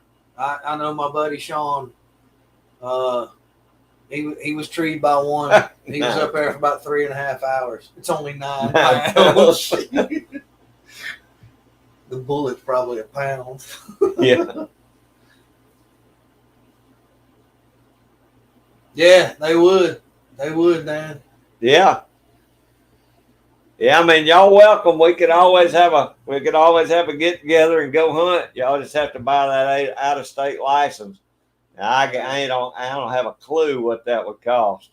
Well, let's look it up. Probably a 3-day license or something, though, wouldn't it? I'll look it up real quick. All right. Let's see what a Georgia out of state license costs. Well, that's gonna have to buy a WMA stamp, all that crap. It's definitely fun, though. I mean, it's nothing but hunting swamps here, where we go to hog hunt. There's no open land. The only open land's the roads you drive in on. But I like it. All right. So at Georgia DNR site, an out-of-state, a non-resident annual hunting license, just the license, is $100. If you buy a 1-day for a non-resident, it's $20. But you have to also buy your big game license, and you also have to have your WMA stamp with your additional fees as well. So for around $160. Yeah, I'd say $160. You could come down and hunt if you're out of state, which is actually cheaper than some states. Yeah. That'd be awesome, Bernie. I'd love to come down there and hunt them. But you'd have to buy the WMA stamp, which I think, if I'm not mistaken, it was like $25, I think, to hunt on the state lands, the WMAs. You got to be careful on WMAs down here. There's a lot more hunters down here, and you'd be hunting in an area with a lot of other people, which I don't typically like to do because I don't know what they know. I don't know what their ethics are. I tend to like to hunt with people I know in areas that I know. So that's cool, Hippa. I bet that's a nice one too.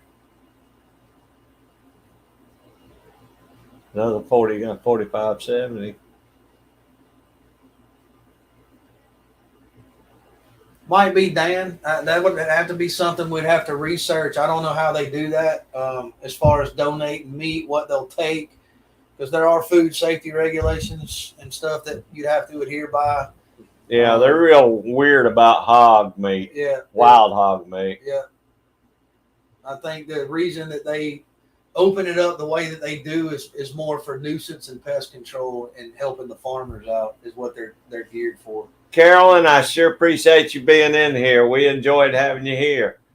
So we didn't really talk a lot of gardening today, mostly eating, but I sure appreciate it. I got your seeds coming your way pretty soon too. So thank you so much.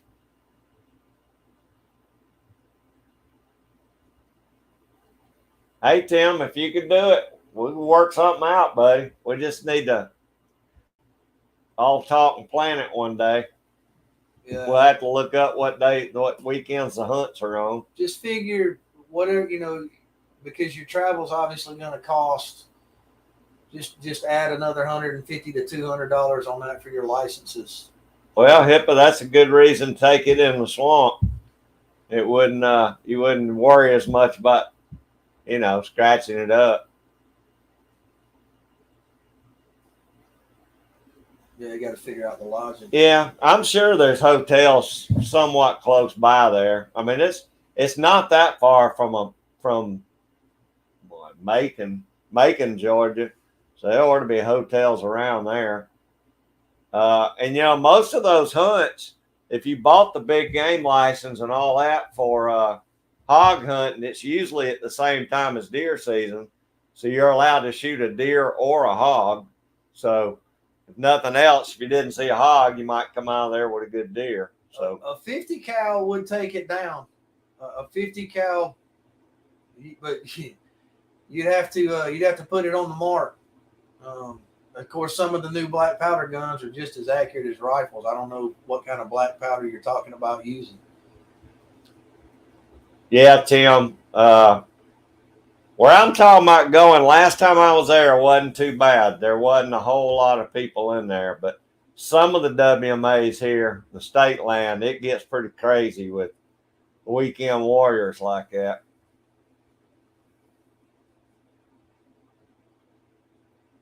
I took my 50 caliber hippie chick. I took my 50 caliber muzzle loader on hunts. Never had an opportunity to shoot one, but I did go on because one of those hunts is strictly muzzle loader, strictly a muzzle loader hunt. And typically, when you're hog hunting, a lot of the hunts down here, it's at night, so you need to understand that they're night hunts. Hogs are active at night in the woods. They like to bed down during the heat of the day. They're going to stay down in the bottoms where it's cool and where they've got mud. So you're gonna be bushwhacking. Hey, Shasta, Macon's not quite as wild as it was in that movie nowadays. But yeah, it's the same place.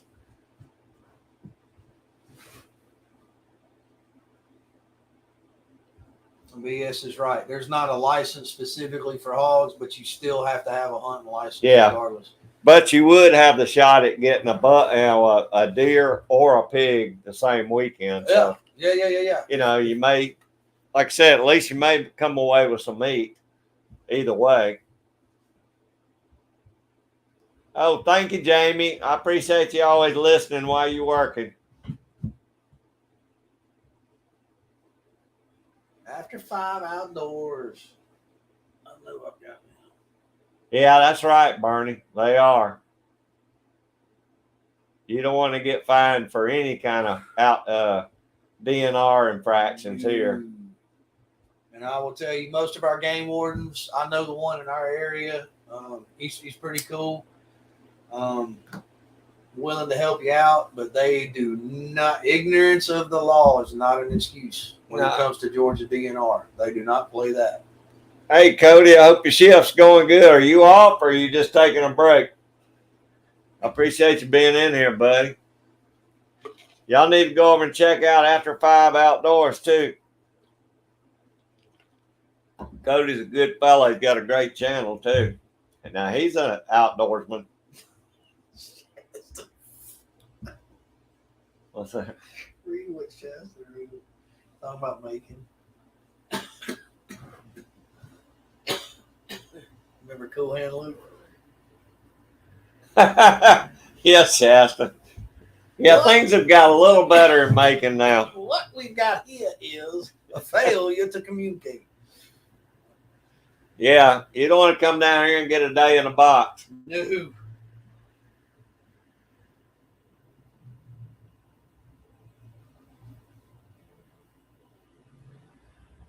Yeah, GSP, we call them God's Special Police down here. They are a different breed.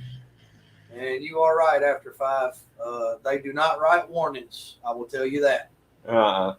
They do not. If you get stopped by GSP, there ain't going to be no warning. You're going to come off the wallet for something. Yeah.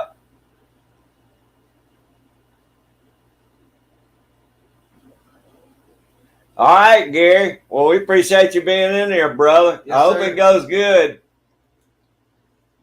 Tell your wife I'm sorry about all the sawdust in the kitchen too. I'm gonna get you that flint and steel striker, brother. The first one I ever made. I just got to come up with a handle for it for you. Hey, Cody, we appreciate you being out there, buddy. Just be safe out there. Dan, what the hell y'all doing? Why are y'all all getting all glasses? Yeah, Dan, they'd probably roll up and say, "Y'all ain't from here or around here, are you?" Y'all definitely ain't from around here. That's exactly what they'd say. We'll say it's a Shriners convention and y'all all rolled into town. We're going to just go hog hunting. Yeah, that's probably right, Shasta. We all might be spending a day in the box.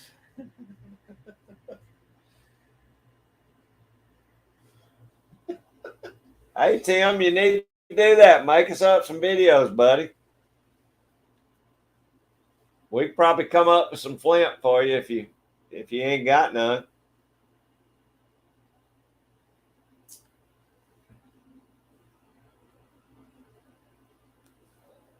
Need to get him in touch with Orion, Bruce.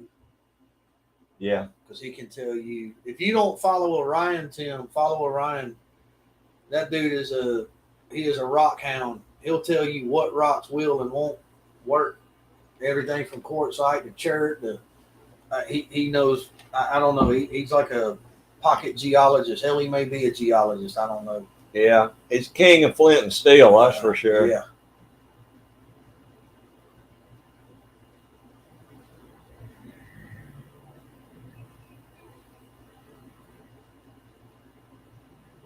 Full-time dream. Tim. Hey, full-time dream, how you doing? I sure appreciate you coming in here. We're all having a good time. If you want to hang around, I appreciate that. Yeah, Orion channel, Tim. He's got like the constellation for his well, here it is. I don't know if you can see it. I'll pull it. Yeah. Stoney will show you. Yeah, run his link if you can find it. I gotta find it. Stoney gonna try and find it and run his link. No, Cody, it's actually been pretty nice last 2 or 3 days. We it looks like it's warming up a little bit, but we've had rain last 3 days, which is something we hadn't had in a long time, so it's been nice to have it.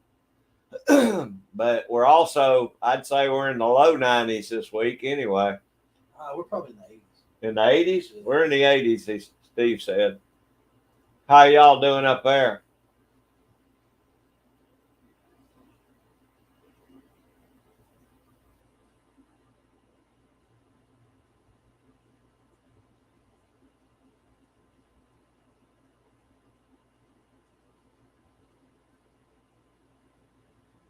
85. Well, that's probably about what we are, Cody. I'm hoping next month, though, we'll start breaking some upper 70s. It's got to start cooling down soon anyway.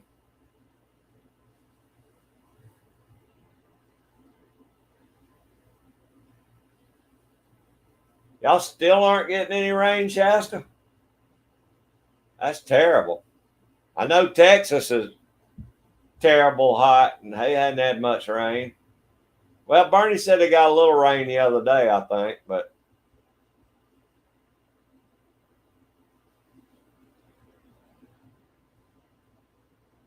thanks so much, Hippie Chick. I really appreciate you being in here. And everybody go over and make sure you got Hippie Chick too, because y'all need to take some of her advice. I really appreciate you being in. And hey, email me your address. I got some seeds for you. My email's in my about page, and I'll get those seeds out. I'm sending Carolyn's out this week, and I'll send yours out with hers.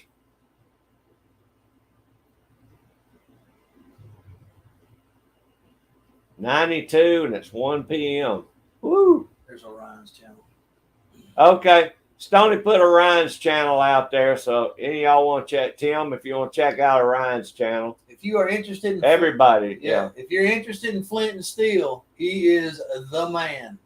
And if you're interested in just straight up primitive fire making techniques, there's 2 channels I'll recommend: Expeditionary Johnny and the David West channel. David West, that dude can start fire with a cranberry skin and a shoelace. The guy's amazing. That guy can start fire with anything. Check out the David West channel, check out Orion, and check out Expeditionary Johnny. But specifically Flint and Steel, go check out Orion. Look what Bernie said. What? Right there. Non-resident Texas hunting license, $315. Oh, if you think that's bad, look at Colorado, Iowa, or any of the Midwestern states up there. Woo. Yeah, I looked at an out-of-state license to go to Wyoming for an elk hunt. It's going to cost me round trip, processing, everything. So you're looking at like $10,000, and the license was like $600. So for out of state. Wow. That's why Stoney hunts where he lives. A full-time dream. It kept doing us like that last month. It'd go all the way around our little town, and it'd rain at my parents' house. It'd rain, at my buddy's house, and we didn't get a drop. Well, we're finally getting it now, though, a little bit. 7 inches. 7 inches. I knew you said it rained pretty good the other day, Bernie.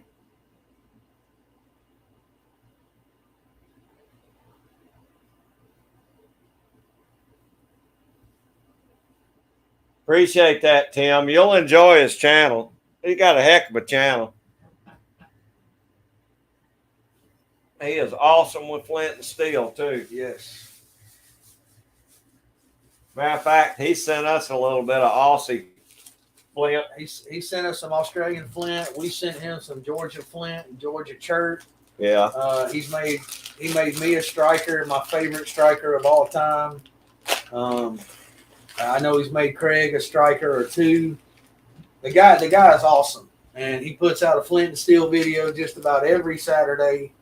But he knows his minerals. He knows his rock. He'll tell you what will throw a spark, what will not throw a spark. He shows you how to do it. He's the one that I really watched, him and Craig learning how to strike it to get my sparks where I wanted them to go on the char cloth. The guy's he's a jam up guy. You'll like his channel. Dang, Shasta, that don't seem right there.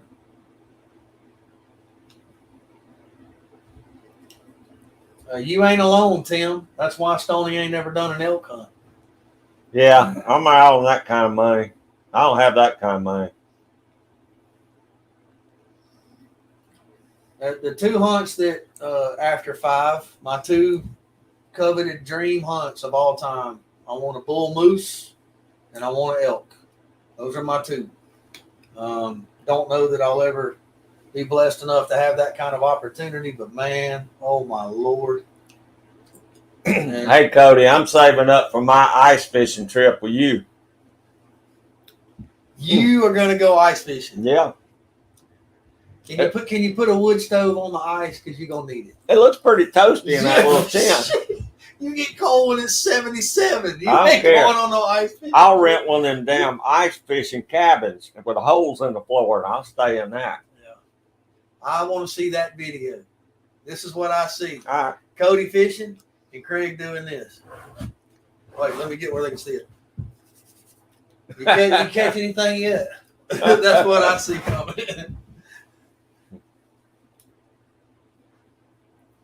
Yeah, but don't you have to, Ontario, I'm going to Canada. That means I got to go through all that and get my passport renewed, because I hadn't had a passport since I was in the service.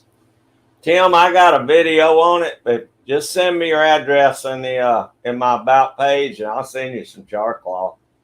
Oh, Tim, I'm going to do, matter of fact, I just made a batch with an old pair of denim jeans that I had, but I will put a video out on how to do it. It's very easy to do. Matter of fact, my son, the Marine, just tried his first batch, and he burned it. It turned into like rock hard charcoal. But it takes some practice. But once you get it the first time, you will have it. And that is a skill. Yeah, it's easy. It's easy to do. That's a skill that everyone should have.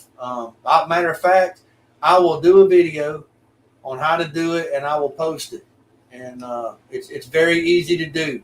If I know Expeditionary Johnny has done it, I know David West has done it, Craig has done it. There are videos out there. I'll do one specifically for you on how I do it.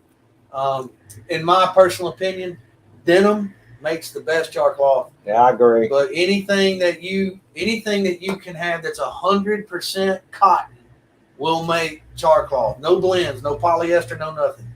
100% cotton. But denim, if you've got an old pair of blue jeans laying around that you're not afraid to cut up, that makes the absolute best char cloth. But there's tons of videos out there on how to do it. I hate that, Shasta. That's terrible. I figured that might have been what it was. Chronic waste disease, that when they quarantined his dad shot. Oh, CWD. CWD has made it down to northern Alabama. Wow, full-time dream. That's a chunk of change. 4 years ago, and it was what?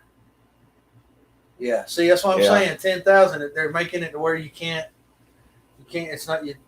I'll never be able to afford that. Northwestern Ontario for moose, less expensive. All right, Cody. Oh yeah, I'm coming up ice fishing. Believe me. Yeah, it's not a big deal in getting the passport after 5. It's the time frame, man. 10 to 12 weeks to get it back. It's just, and then you got to get the right picture, and the only time it's just a pain. I just remember it being a pain, and for the amount of travel that I do, it's just, which is minimal. It's just not worth it. But if I had an opportunity to hunt moose or elk, I would probably do it. My dream whitetail hunt is Saskatchewan. They got some giants up there. Hey Tim, I went to Dollar General and bought the biggest pair of blue jeans I could find for like $8, and I've made ain't no telling how many pounds of char cloth out of those. One pair of blue jeans will make enough char cloth to last you a lifetime. Yeah. Matter of fact, if you go to my channel, not too long ago, it's probably been 3 weeks ago now, my youngest son, Tyler, did his very first flint and steel fire using char cloth that we made at the house. You guys can check that out. Look at it. Gary already made his first flint and steel fire. There you go. Fantastic, Gary. I told you it's pretty easy, really. Yeah. Once you get the hang of catching a spark. And there's two striking methods to use. You can either put the cloth on the flint, which is my preferred method, and throw the sparks onto the cloth that way, or you can actually put the cloth on top of your tinder and you can throw the sparks down onto the cloth. That's another way to do it. That's cool, Cody. That's cool.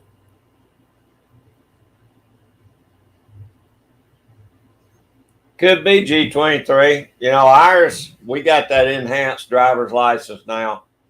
We had to have like 5 different IDs and all that stuff to get passed up on it. Northwestern full-time dream. Google it. I will definitely Google it. There's outfitters that are much less expensive than, say, going to Alaska or the Yukon. The bulls are not as big, but it's a trade-off.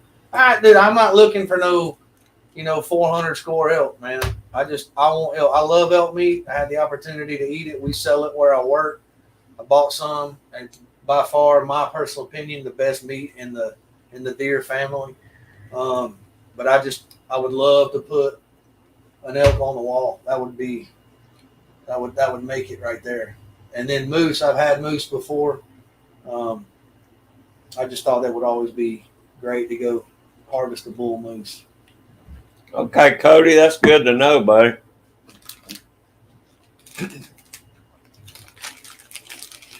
So we could use that to get across the border, just not fly. Oh, the enhanced license? Yeah. Probably still have to have a passport. God, man, how long would it take us to drive to Canada? That's a week. Well, we can fly up to the border and then rent a car and drive across. Jet fuel ain't cheap right now, though. No.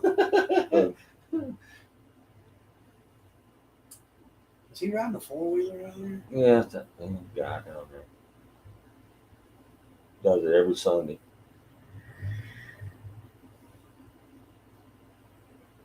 Man, that's still a big old moose.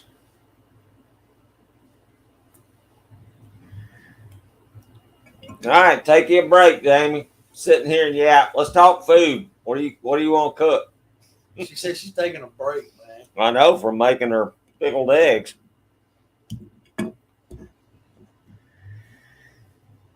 She does her work and keeps us running. All right, after 5. So since you're hitting me with that trivia, I did know there was elk in Minnesota, and there's actually been elk spotted in Wisconsin now. But do you know where the largest elk herd in the lower 48 states is? Do you know what state?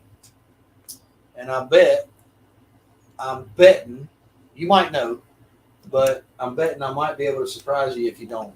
I'm guessing North Carolina. Nope. Tennessee. Nope. All right, never mind. I'm out. That's cool, Dan. It's a long way for us. Oregon, no.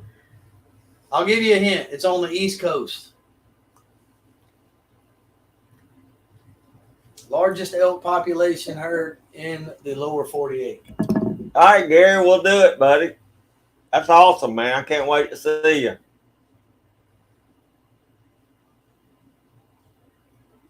Yeah, it could be Kentucky. No. I was blown away when I learned this.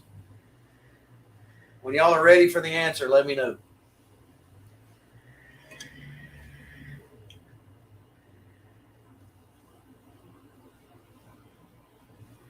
Not Maine, Tim. A little further south.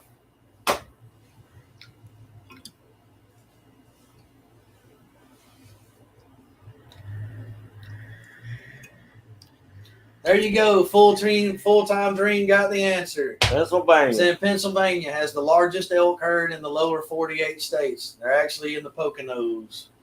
Pennsylvania. Winner.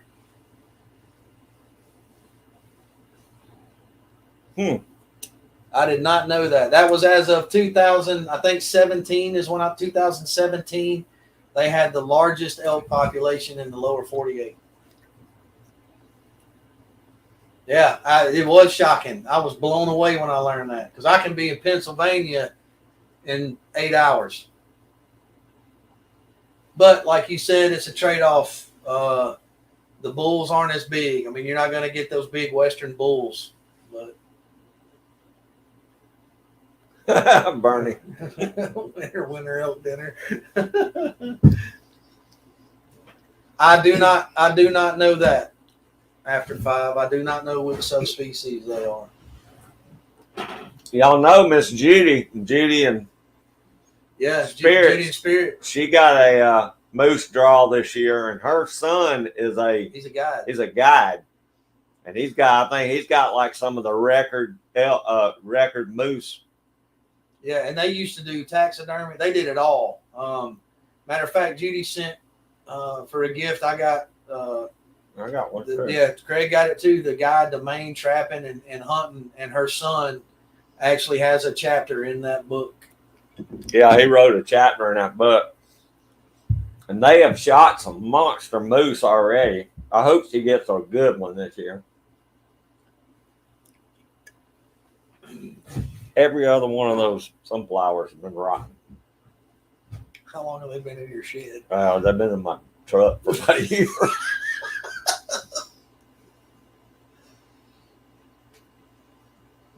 I've never had elk steak yet, Cody.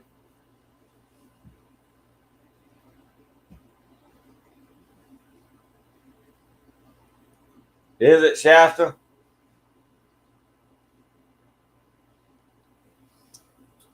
So G23 is right. As of today, Colorado now has the largest herd of about 300,000 elk.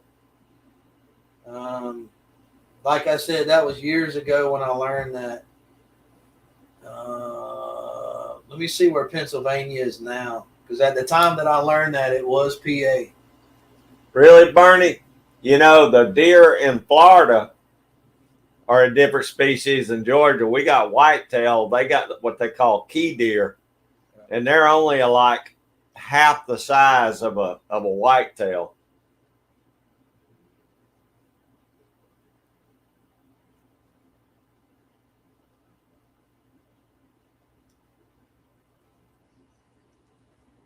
I wonder what type Mexico has.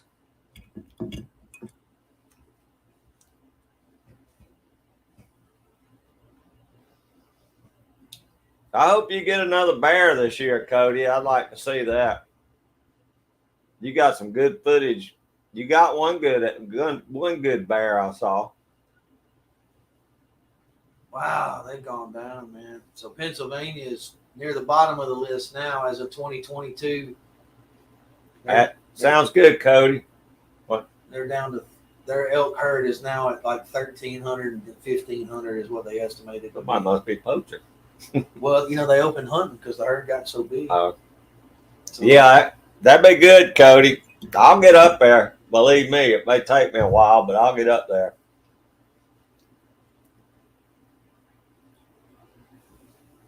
Man, Montana only has half as many as Colorado. Yeah, Tim, I'm scared to look at the expiration date on this bag. It's been in my truck console for about a year or two. Now that he's eating half the bag. Yeah.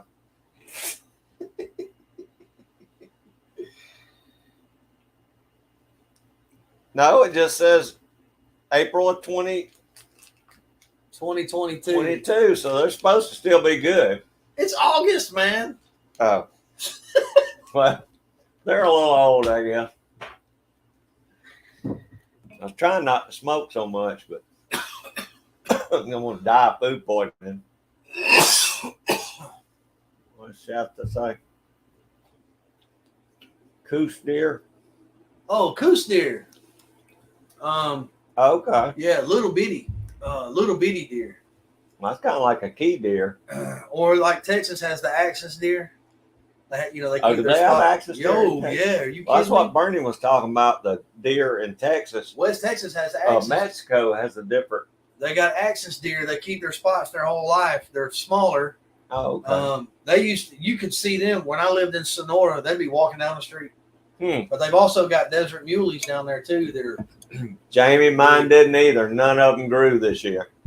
What? My sunflower seeds from last year. Then you planted sunflowers. They didn't put no seeds out. Yeah, I planted a bunch of them. None of them came up. I had a potload of sunflowers last year. This year, none of them came up. I thought you had some this year. That was last year.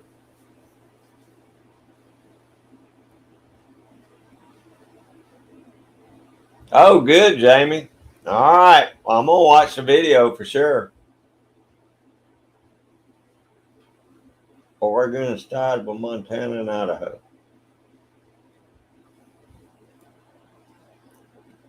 What were y'all talking about, Maine? Steve? I don't know. Elk population? Oh, let me see. Let me look it up.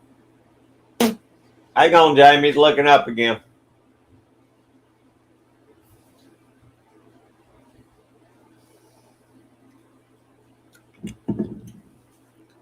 Uh-oh. Missed something.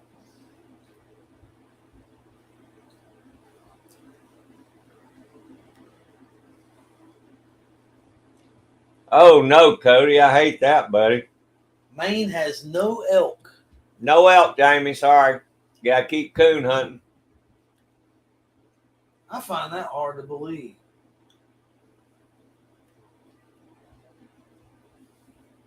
It says elk. There are only 4 subspecies living in the United States today. The last known elk in Maine was recorded in 1847.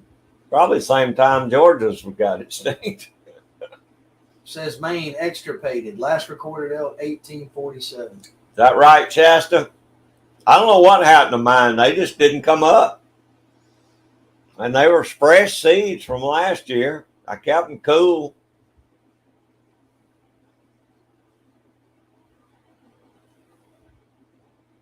Oh, moose in Maine? Is that what she wants to know? I guess. All right, Dan, I'll check it out. I didn't know. I watched his live stream last night, but I have to go over and check that out too after we get off.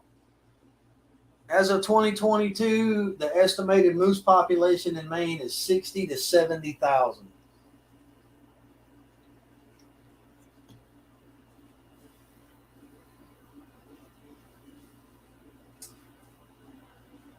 Oh, okay, Jamie. And it says the greatest concentration of the Maine population is in the western lakes and mountains, the Kennebec Valley, the Maine Highlands, and the Aroostook County. That's where you're going to see the most moose in Maine. Hey, there's Mr. Tommy. Hey, Mr. Tommy. Hey, Tommy. How you doing, buddy? Where the sunflower seeds you planted salted. No, Tommy. That's some I grew last year. They were actually good sunflower seeds, but I don't know what happened to them. They just didn't. This year they didn't come up. They might have got damp or something. I don't know what happened. But they probably would have tasted better than these ones I was chewing on just now. That was pretty nasty. I got them stuck in my throat, too.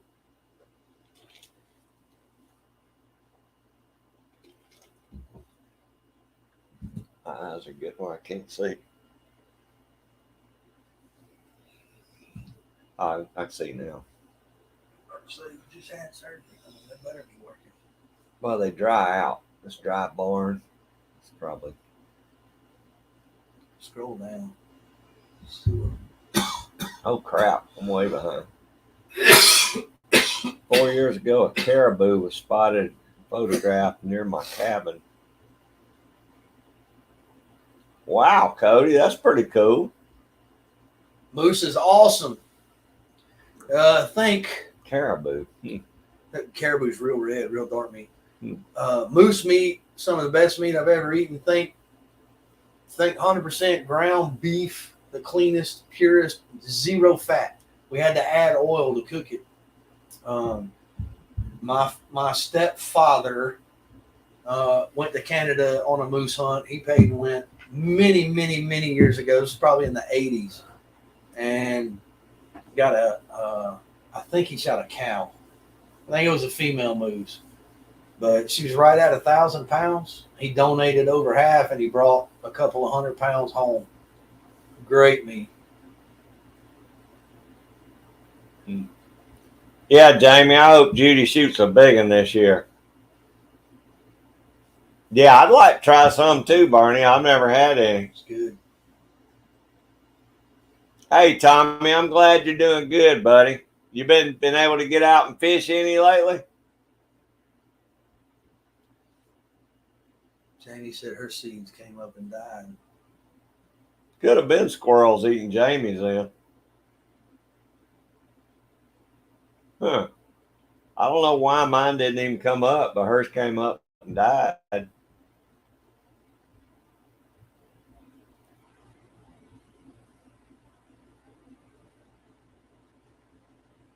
Might have just been a bad year for sunflowers this year.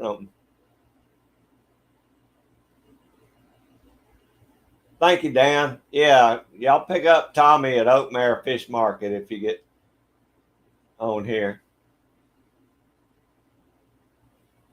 Love Tommy, man. Yeah, me too. Did y'all, Jamie? Had to add oil to the beef?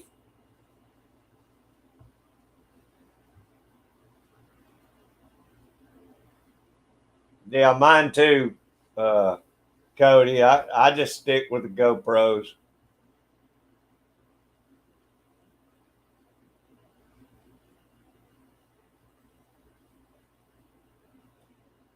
Hey, y'all keep pushing, Full Time Dream. Just keep pushing, man.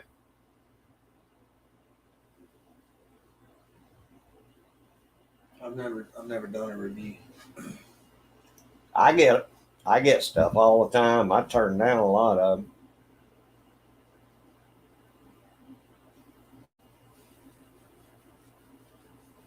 Yeah, I get people want me to review stuff a lot. I've done a few, but I turn down most of them. You know, I'll do some, and if it looks like something I'd want to use, I'll do a review on it. But I don't. A lot of that stuff. I mean, like they wanted me to review a flashlight that went on the bicycle handlebars. I said, man, I ain't got a bicycle. I ain't had a bicycle since I was 12. So I didn't do it.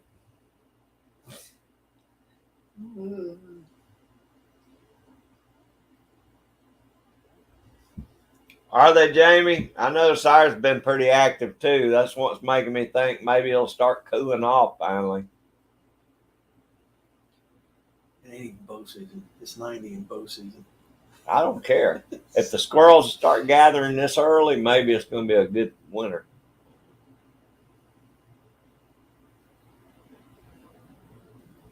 Huh. Picture action camera. I'm gonna look that up. I wish I had something that was zoom, Cody.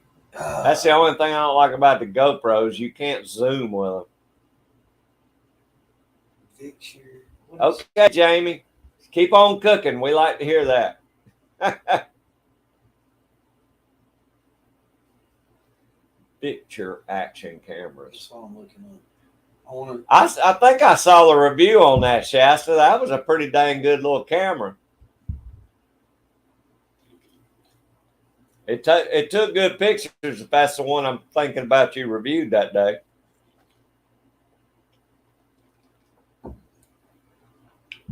Oh yeah, Full Time Dream, and I've let them have it on a couple of my reviews too. Just like that last hunting light video, you know, they said it'd go 350 yards. Ain't no way that I mean, it'll shine 350 yards, but you're not going to be able to shoot anything with it, you know, on your gun.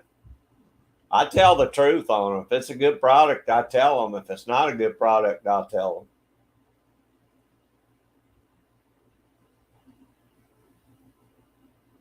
That's kind of where I'm at, Tommy. I'm waiting until it cools down a little bit more too. I'd like to get out. I just honestly hadn't had time.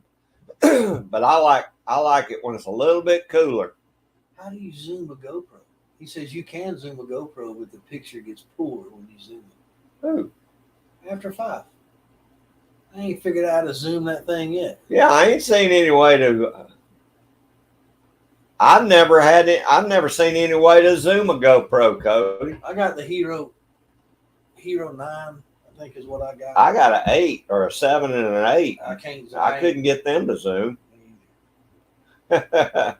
Maybe the operator. That could be. Yeah, me too, Shasta. We've been here in the East Coast is going to be wet and cold for the last 5 winters. It ain't done it yet. Well, the East Coast might, but the Southern East Coast don't.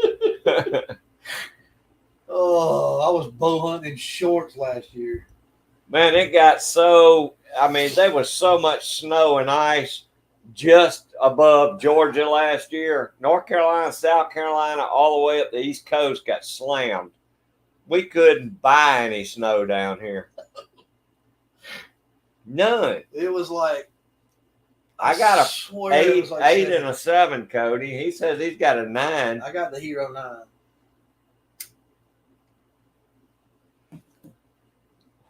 I've never seen any kind of zoom feature on He it. said there'll be a plus and a minus on the screen. It's a slide function. YouTube it. You can zoom. I'll be darned. Well, he says you need to download the app. Now I've got the app, but it's too much for me to work the app on my phone while the camera's sitting over here where I'm at, sitting over there filming me from a different angle. And my biggest problem is I only have the one GoPro. That's why all of my videos are point of view, or they're looking back at me because I'm using my stick. I need to invest in some camera stuff. is that right, Jamie? We use a G50 and a Hero 8. Now, if you guys haven't checked him out, my son-in-law just started his channel. His name is Jake. He's at Nomi, Nomi Outdoors, Northern Michigan Outdoors. Jake is an outdoor fool. He's an Army veteran.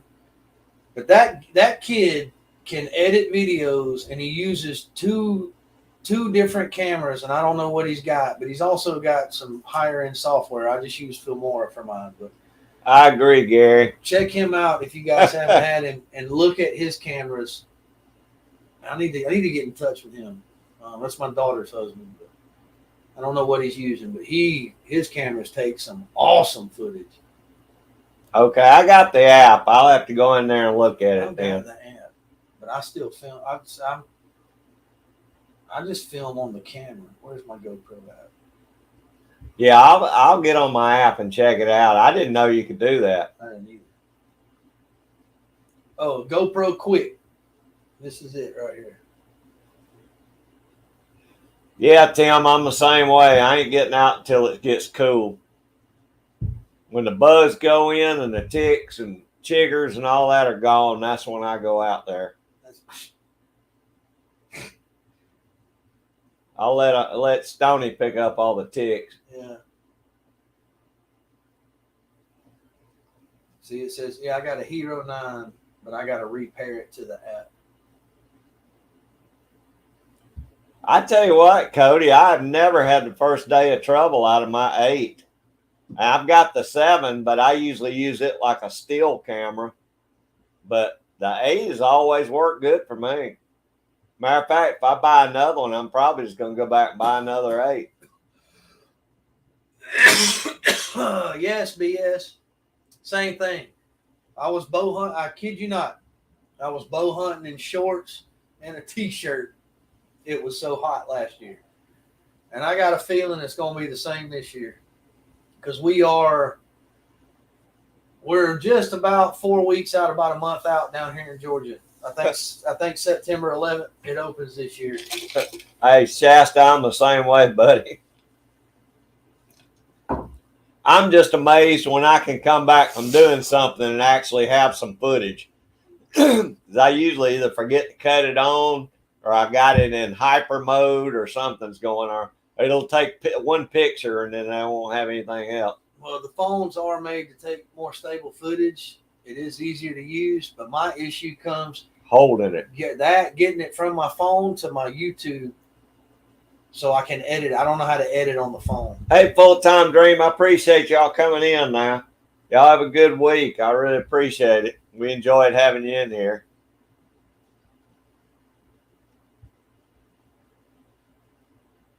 I've got about 12 batteries, Jamie. 12 or 15 batteries. I forget how many I've got. You've also got that battery pack on there too, don't you? Yeah, well, for my 7 I do, which I think batteries are interchangeable.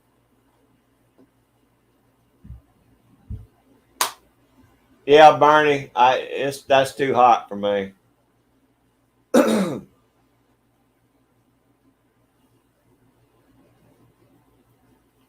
Yeah, I'm just gonna stick with the 8s. I like doing shorts on my phone, but they're just too hard for me to hold because I don't have harnesses and all that stuff. Especially out trapping, it's one more thing to hang on to when you got a coyote trying to bite you. Yeah, I edit everything on a computer myself. I've never been good at editing on the phone itself. Is it, Jerry? Stoney said it rained here a little while ago, but the sun's out again now. It didn't last long. Yeah, I do everything on my computer.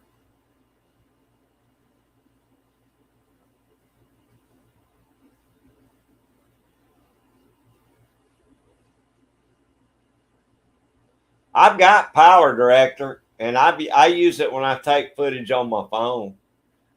But I use what do we got? Filmora on my computer when I do regular videos. I got Filmora.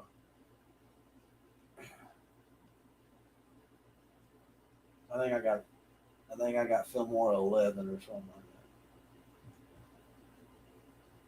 I just grabbed the free one on my phone. I don't know. There's probably better ones out there, but it does everything I need to do because I don't make real good videos anyway. The answer to that, Tommy, is you don't sit down in the woods when it's hot. Just don't sit down.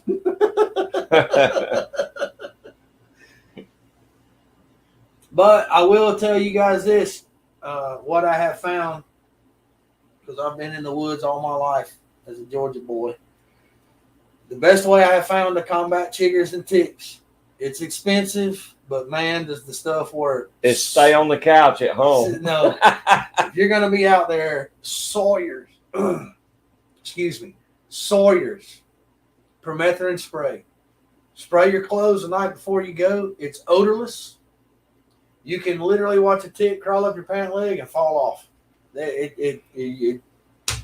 Since I've started using Sawyer's, I do not get chiggers. I'll have the stray tick every once in a blue moon, but it's usually where I've got my sleeves rolled up and I brush against a leaf or something and they're on there. But Sawyer's permethrin, best thing in the world to stop chiggers. I am too, Jamie. The phone's too hard for me to film too much.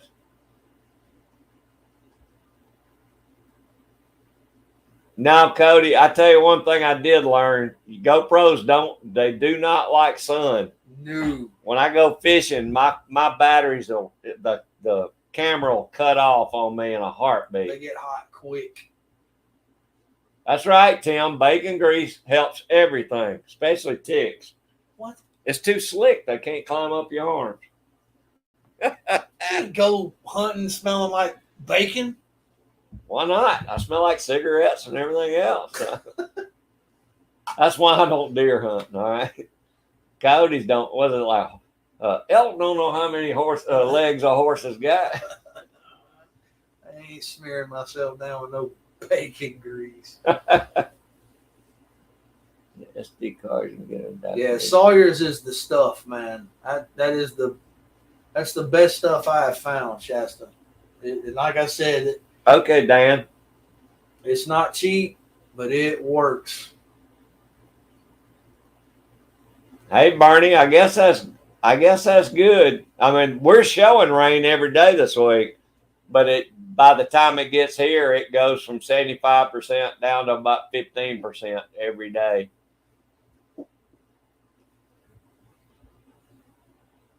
Hey, Gary, you use what you got, you know. I mean, I made my first few videos on phone, and there ain't nothing wrong with using your phone.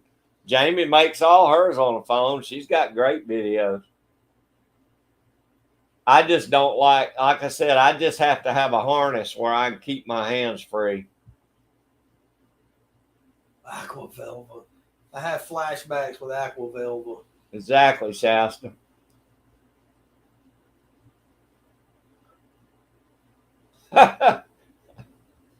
I took a buddy of mine hunting years ago, And I'm telling you what, he climbed out of his truck, and I smelled him 25 feet away, Paul. And I thought, good Lord, he had something like that old, what was that stuff? Musk for men, whatever. Jovan. No, this was way before that. This was some old 70s stuff. Man, that stuff was strong. I thought, Paul, you ain't gonna see nothing smelling like that. In the Marine Corps, every time we had an inspection in basic training, GGW. the drill instructors would walk by you and they had one rag in their hand soaked in aqua velva, and they had a bottle of Scope mouthwash, and they would stand in front of you and go, eyes to the sky, and you literally did that, and they would go pop, pop with that aqua velva rag on both sides of your neck, and then they'd go open, and you'd open your mouth, and they'd go shh, and they'd spray the Scope in your face so that you didn't have bad breath and you didn't smell when the inspecting officer stood in front of you. I don't use aqua velva. It just brings back flashbacks. And Boxcar Jerry is saying brute. So brute, that's what it was, brute. Jerry. So this past November, my grandfather that passed was a brute man and an Old Spice man. And when I smell brute or I smell Old Spice, I immediately think of my grandfather. Yeah, my daddy wore Old Spice. That's all he wore. Yeah. I hate that GGW. Third year for drought. We hadn't been that bad. We've had some dry years, but not near that bad. Hey, don't be knocking the Brute 33, Shasta. That's some good smelling stuff, man.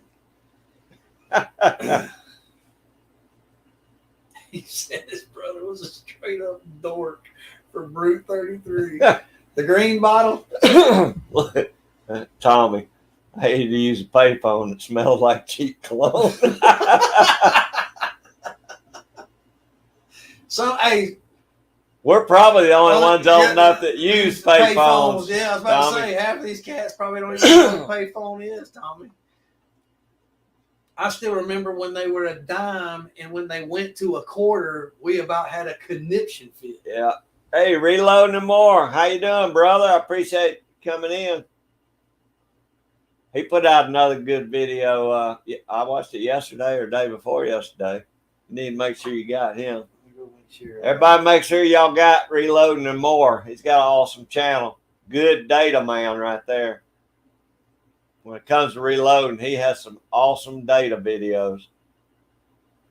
I got him now. YouTube, Jerry. I think Old Spice and Brute were the only two colognes in the 60s and 70s. Oh, my God. He just threw out High Karate. You remember High Karate? I forgot about High Karate. Oh, my Lord. I forgot about that. I was wrong now. Oh, man. That's right, Tim. That's reaching way back. Yeah, Gary, you got me with that one. I forgot about that. And the phone cords. Grandmother had a 78-mile phone cord. Yeah. The phone hung in the kitchen. She could go all the way to the back bedroom. Go through a 2,000 square foot house with one phone cord. Yep. I remember that.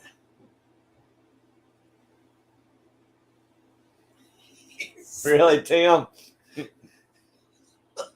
Deodorant, powder. Oh, gosh. Stetson. Hey, I wore Stetson for years, man. Yeah, but Stetson was later. Yeah.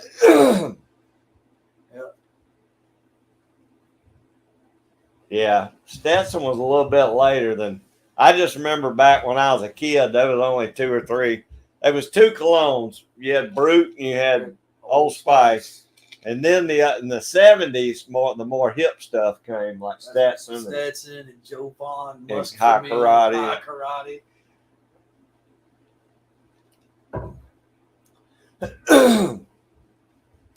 What was it, like a prepaid card or something?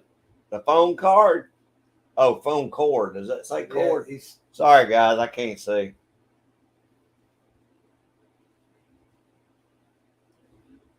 English leather. I remember English leather. Yep. I do remember that. Yeah, I remember that now. Oh, yeah, Tim, them things, they made them things 50 feet long, I guarantee you. But they'd all wad back up in one big wad. They, hanging on the wall and curl back up like half the You distance try to the and floor. stretch them out, and it'd just be all jammed. Then it'd pull it out of the bottom of the phone. It'd be all jacked up. Yep, English leather. They were, Jerry. Take care after 5. Oh, you heading out, Cody? Hey, I appreciate you being in there, brother. Glad you got through your shift. Aspen. Retractable phone cord. I don't remember them. You're welcome, Reloading. I'm getting more and more into the reloading since Craig has broke all of his stuff out. Aspen cologne. Yep. I don't remember that one. I don't remember that one.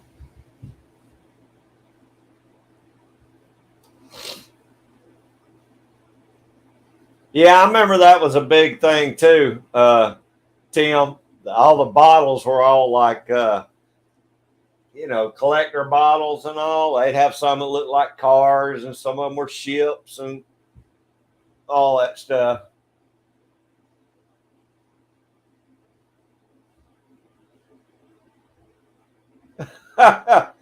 Here's what Chasta wrote.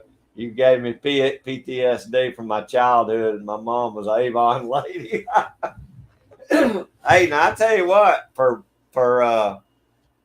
ticks and chiggers, that Skin So Soft was the best stuff you could put on back then. Mosquitoes. Avon Skin So Soft. It was good for ticks. Mosquitoes would not, there'd be a dome of mosquitoes around somebody wearing Skin So Soft, but they wouldn't come into it. We used to use that camping a lot. Damn, did you turn the heat on? No, I cut the air. I know. It got hot. Something ain't right, this thing. Let me go see if it's draining. Maybe plugged up. I bet it's this thing right here.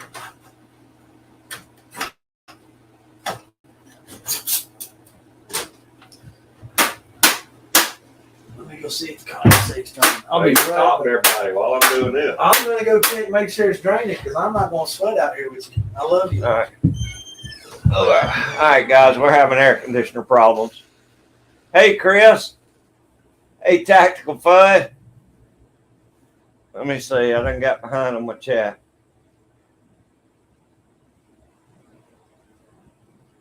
I appreciate y'all coming in.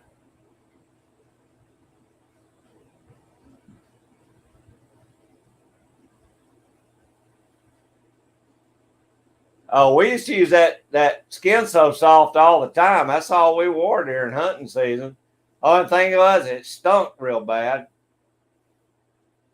Chris, I hope you're having a great day, buddy. You been to the range? Yeah, Shasta, that was good stuff back then.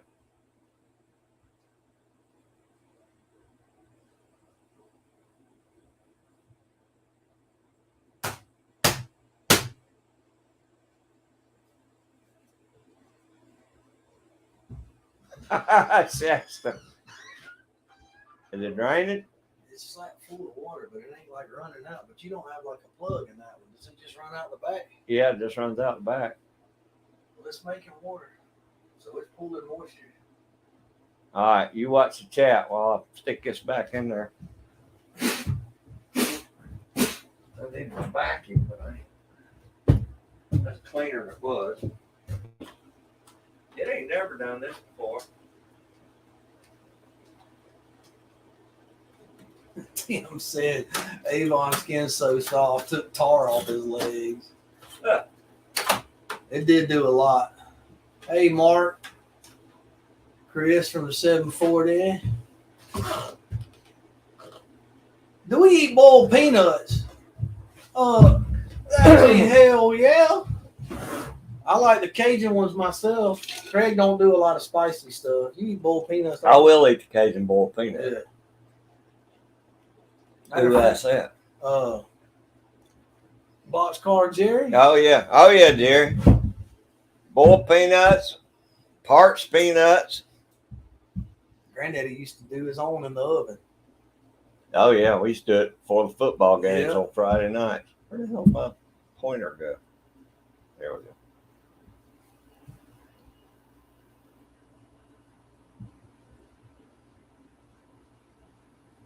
He didn't care for them. A friend of mine from Georgia sent them. Well, one thing about boiled peanuts now, you got to eat them when they're fresh, when they're still hot. Yeah, and them canned ones ain't no good either. Yeah, the canned ones ain't hitting on it. You gotta make them and then eat them like right when you pull them out of the water. Yeah, don't. If he sent you them canned ones, that ain't what we eat down here. Don't use that as a reference point.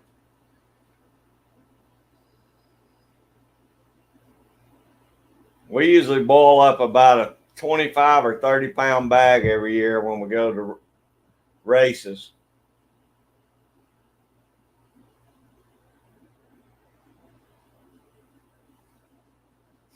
Yeah, that's right, 351. And I'll never have an electric car either. You can bet on that. Grandmother actually drove an old LTD that had a 351 Windsor in it. And she wanted to change it to the Cleveland. And my dad wouldn't let her because she had a foot that was it was like a lead anvil, dude. That woman drove 100 miles an hour everywhere she went. Yeah, Jerry, them cam ones, you throw them things away. Yeah, that ain't boiled peanuts, boss. That's like eating canned oysters, you know. Ugh. It ain't the same. Ooh, Jamie's making stuffed peppers. What? I knew we'd get back talking food. Here we go. There she goes. Now I'm gonna get hungry and have to go home. Yeah, Stoney gonna leave me out here.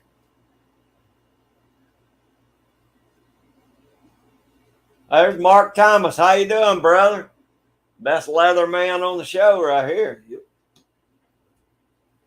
I'm gonna get a horizontal chest holster from Mark. I just hadn't called him yet or emailed him. I need to hit him up and see if he can make me one for my XD since I put that laser on there. I cannot find a holster to fit. He can do it, I guarantee you.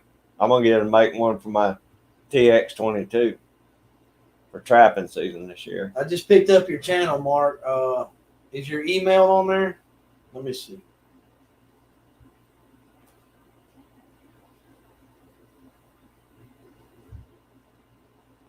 All right, Jamie, I want to see a video on your stuffed peppers. I got to get in touch with Mark. Yeah, Mark, I'm going to be getting in touch with you. I just hadn't had time this week. Mark is the best holster maker I've ever seen. Yeah, I need one. I have a Springfield XDS. I think it's the subcompact 45. And I just picked up a laser, an under-rail laser for it at a gun show, but I cannot find a holster that'll fit it with the laser on there. He said it is. I ain't seeing it. I've got his channel link.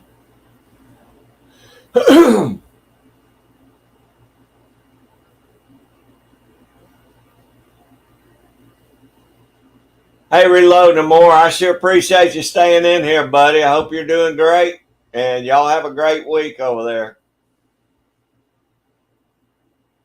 You don't see it? I don't see it. I mean, maybe like mine. Look at it about. Yeah, you have to do it on a computer because it doesn't show. Oh, yeah, sometimes you do have to do it on a computer. I'll look it up when I get home, but I may be reaching out to you. I might have a request for you. We'll work something out.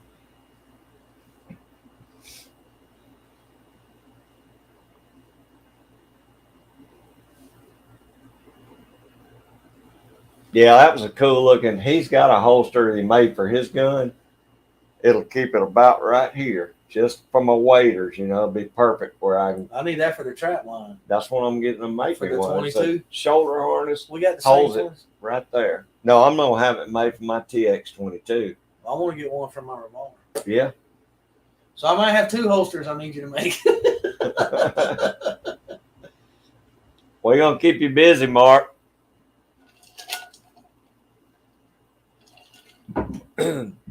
I better get in gear too, because trapping season starts in what, 2 more months? Yeah. Speaking of which, we need to do some trap prep. Yeah, I know. Let's start. We need to get that going. Look for that video coming, you guys. Generally, at least last year, Craig broke my teeth on trap prep. So this year, just because he's got so many to do and I don't, it's just going to be easier to do it together. So look for that video. We'll be, matter of fact, I may have to start breaking mine down now, getting all the old wax off and getting them rusted up, and we'll do a tax prep video. Gary, thank you, buddy. Have a great week. I'll go check the video out. I'm sorry, go ahead. No, you're good. And then we'll have that coming. Also, for those of you that have been following me, y'all know that I just had my first grandson, Austin and Anna, and little Caden made it safe and sound back to New York. He's back doing his duties with the Marine Corps, but I'll have some pictures of my grandson coming. I'll post for you guys so y'all can meet little Caden. Spent a lot of time with him, didn't put a lot of videos out, but I should be getting back to it now. And then bow season's literally right around the corner. So hopefully I'll get some hunts in. Oh yeah, check that video out on G23's channel. What he made for him and his wife. Okay. For their amber. That was awesome. He did an awesome job on that. Thanks, too. Mark. I'll see if I can do this, but I don't know how this is going to work. But let me see if I can pull this up. Yeah, because some of the stuff in your about page don't show up on the phone. You have to look at it when you're on the computer. Cause mine's that same way. So, but this is so y'all can see that glare. That's Austin, Anna, and little Caden. They were just here. He's a Marine, for those of y'all that don't know. And then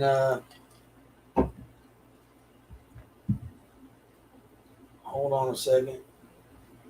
There's the most recent little photo of him. That's my first grandson. And I'll post some more pictures. Told him he needs about 10 more of them. Oh, I got a ton of them. No, I'm talking about grandkids. Oh, yeah, well, that's me and Jen, the missus, holding little Caden. I don't know if that'll work. There we go. There'll be some more coming. He is a good-looking boy, man. It's unique. His mom is from the Philippines. His dad has got a lot of me, that fair Scottish skin and those blue eyes. So he'll be about 2 months old coming up here. He was born on July 10th, so he's working on his 2 month. We're going to see because his eyes look really blue, and I just thought that would be a dang good-looking kid. He's a good-looking kid anyway, but black hair with blue eyes, that's not a combination you see very often in boys. So, yeah, he was born with a head of hair, and his mom will be the first to tell you that she had nothing but heartburn, so she knew he was going to have hair. You and me both, Jerry. Mine's getting thinner every day. I can grow hair. I just don't like to. Yeah, but all his grows down here. I can't get mine to do that. No, I got a big hole right here. I don't know what it is. This side's got hair. This side ain't. So Mine's back here. Mine's going thin back here. But I try to grow my beard out like that, and it goes. I can't get it to go. I can't get it to do that. You gotta let it get long enough. I can't. It just. I look like a daggone tarantula. Yeah, we're gonna start trapping here pretty soon. It won't be long. We'll start getting our traps together and doing some trapping videos. Yep. I'm looking for beaver, of course, coyotes and coons. Craig set a pretty daggone ambitious goal. He wants 100 coons. He wants 100 coons this year. So I'm gonna try to catch what I can catch and help him out as much as I can. I have a solar panel, not a bald spot.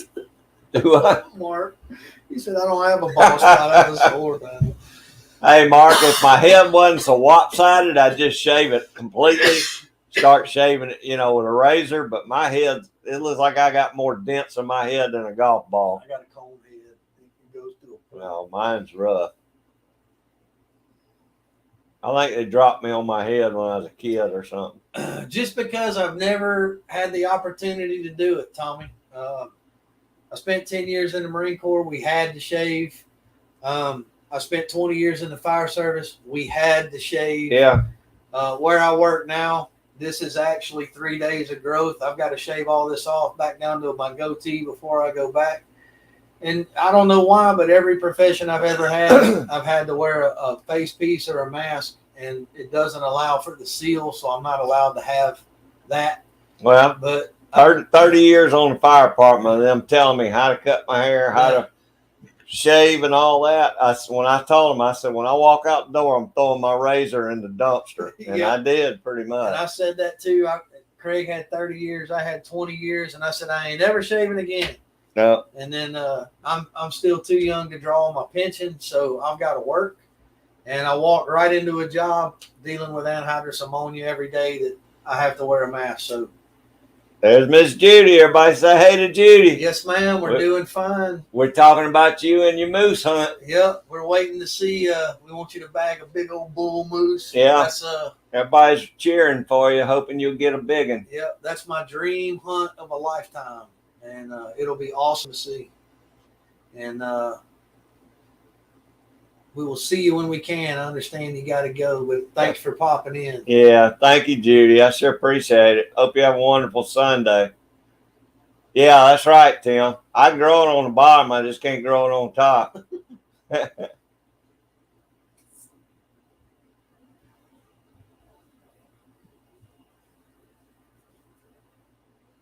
Yeah, y'all ought to go over and look at Miss Judy's taxidermy videos she did. She did some awesome work. Her and her sons.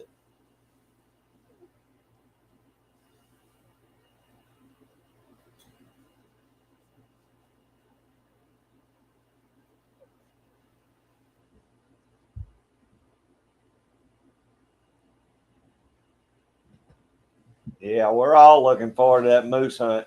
Yeah. We're probably more excited about the moose hunt than you are, Judy. She may have already done. Yeah, she may be out. She's been doing that like her whole life, though. You know. Yeah, she's been hunting, doing taxidermy, moose hunting, deer hunting. It's a moose hunt to her. For us, it's like wow. I know. You know? Plus, she lives there where all those moose are. You know. Yeah.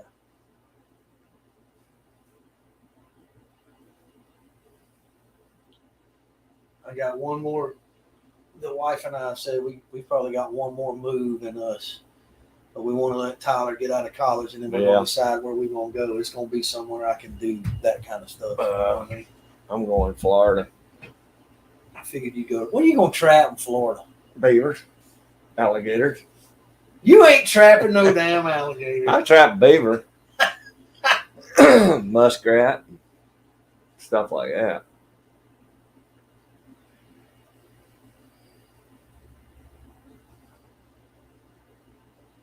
Scott, what have y'all been up to today? Anything? Y'all still got your chickens and ducks and stuff, Scott?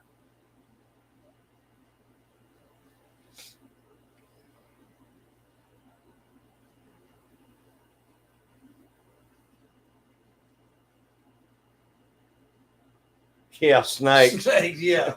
Well, I'm pretty used to them up here. They won't be not much worse in Florida. I'm not talking about South Florida now, Dan. I'm talking about North Florida. Hopefully there won't be any anacondas and all that pythons and crap up there. You're going to be shooting iguanas on your front porch is what you're going to do. I would do that, but... They say iguanas are off the chain down there. Yeah, I know it. It's mostly South Florida, though. Joy Stewart. Oh, is Joy here? Hey, Joy, how you doing? I was just asking... Scott, y'all still got your ducks and your chickens.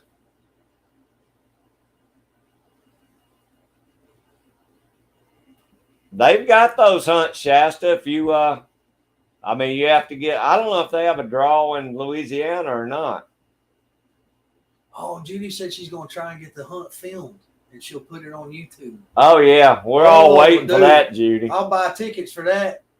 Yeah, we're waiting for that. Everybody say hey to Miss Joy. That's Scott's lovely wife.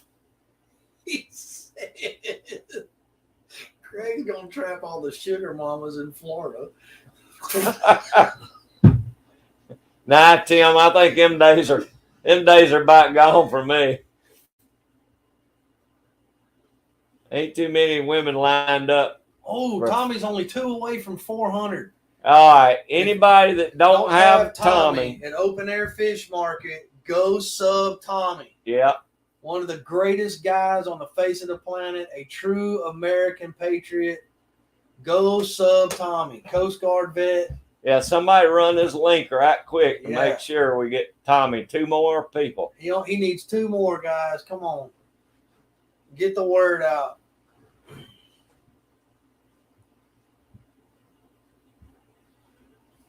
Yeah, Tim, ain't too many women lined up for this old fat man.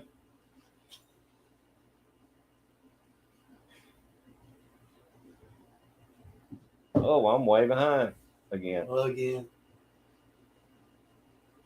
He's at 400. Oh, good, Scott.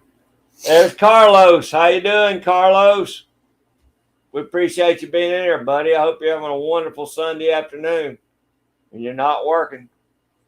Yeah, Joy, our chickens just started laying again. Ours took a hiatus. I guess it got too hot up here in Georgia. Thank you, Tactical Fud. I brought Craig 3 dozen eggs today. They just started. Sure did. I'm going to start eating them in the morning. Yeah, I don't think any of them are laying. It's been so hot. There you go, Tommy. 400. He's at 401 now. Good. Now, look, y'all make sure you leave a comment and watch a video, or they'll take them back away from him. So y'all watch one of his videos right quick. And leave him a nice comment, or they'll take them right away. Congratulations, Tommy. I'm glad you hit the 400. Awesome job, y'all. Thanks for getting him up there. Oh, have you, Shasta? Shasta's got them hatching chicks. Ours just started laying again. Yeah. You got the first 36 that they put out. Oh, yeah. Thanks, Dan. That's good. That'll get Tommy on up there and guarantee him one, I hope. As long as everybody watches the video. Yep. Comment. The algorithm's weird, man. They change it all the time. Yeah. Hey, Tommy, you deserve a lot more than that. We want to get you up to 500 next. Tommy's one of the first channels I started watching when I came on. He was one of my first subs. Yeah. Yep. Once I started. That's good, Shasta. I still ain't got my chicken coop built yet, but I'm working on it. Hopefully by the fall I'll have it done. You need chickens. As many eggs as y'all eat. I know, but I've been waiting. It's so dang hot. I didn't want to get them until it cools off some. You need to get them in the spring anyway. They're hardy. Well, I'll get them in the fall, and they'll make it through the winter. I want chickens that are both dairy and meat. Right now, we got golden commons. You can't really eat them. Yeah. I want to get some like barred rock or something. What happened with that, Dan? That happens, though. By the end of next week, you may pick them back up. Sometimes you'll get them, they'll go away, and then they'll pop back up. It's weird how that works. Ooh, he's going to be Valdosta late October. He's going to be right in the money, Tommy. That's about when the rut starts getting fired up down there in South Georgia. We're further north. Up here, it usually hits about the second week of November. It hits a little earlier down there. That's going to be prime time down there. Yeah. Down there around Valdosta, Worth County, Bacon County, Wayne County, all that stuff down there. He ought to have a good hunt. Well, Shasta, that's good you got them, though. At least chicks are, they're small enough you can keep them till you can get something built up for them. Just got to keep them warm. Just keep them warm this winter. Yeah, Dan, they'll probably come back. It's weird, though, because I have went to people's channels and looked, and it showed that I wasn't subscribed anymore. So sometimes it gets kicked out. I have to resubscribe to them. That's happened to me a couple of times. I Yeah. had to resub. I always kind of, whenever I watch somebody's video, I just always kind of go over and make sure I'm still subbed to them. Why is that, Joey? Why do you keep your meat chickens separated from your egg layers? I guess so she don't eat the wrong ones. Well, if they're both laying eggs, does it matter? Well, I don't know. I just always heard that the Barred Rock breed was a hardy breed, and they lay a large egg, and you can use them for meat.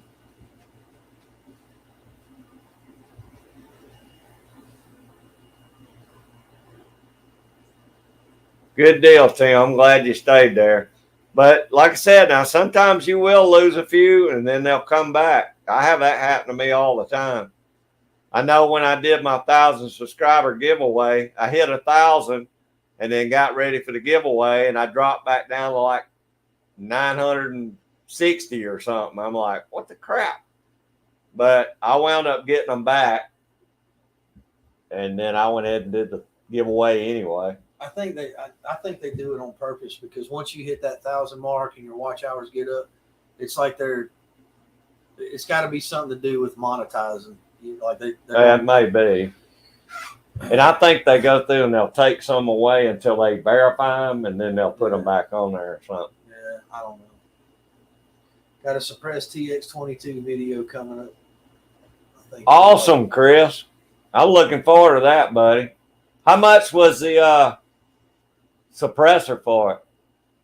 You got about a stamp. It's $250 for the stamp. I'd still like to have one though. It'd take you 6 months to get the stamp. Then you can buy the suppressor. And then you got to pay for the suppressor, whichever one you get. Right. I just thought it'd be nice when I am near a neighborhood to not be allowed. Yeah. You know? I need to Thank you, Jamie. I appreciate that. I swear, look, we're going to come up with a way to make smell-o-vision. And we're going to put the sending unit in Jamie's kitchen. That way, every time we do a live, we can smell what she's cooking. That's right. Over the computer. I'm telling you, smell-o-vision can be a thing. We put See that? Meat chickens will eat the eggs. Really? That's what Joy says. I did not know that. Me either. Might be a territorial thing. Well, can I just go to all meat chickens? I mean, I'm sure I can, but if I had like all Barred Rock chickens.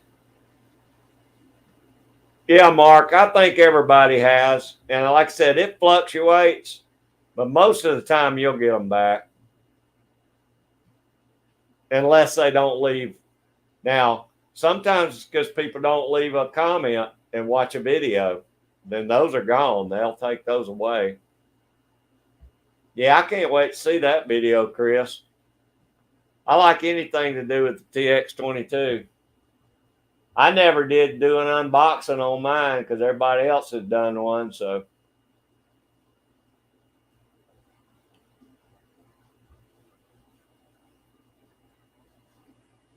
8 different rounds.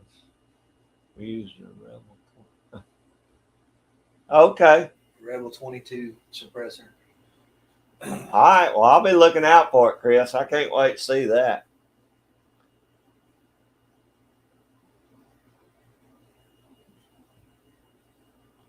I would think well, he's probably said, Mark's probably saying, even if they're not suppressed, those Aguila Super Caliber rounds, said they're the quietest he's found. Are they subsonic? But they drop at any range. Well, anything suppressed is going to drop anyway. You're not going to have the range. I'll have to check because I think I got 2 boxes of the Aguilas. She said, yeah, I can just go to all meat and I won't have that problem. Okay, Joy. I may do that then. I may just go all Barred Rock. That way I got both. And when they quit laying, we'll eat them. Yeah. Cool, Chris. Yeah, I'm looking forward to those videos.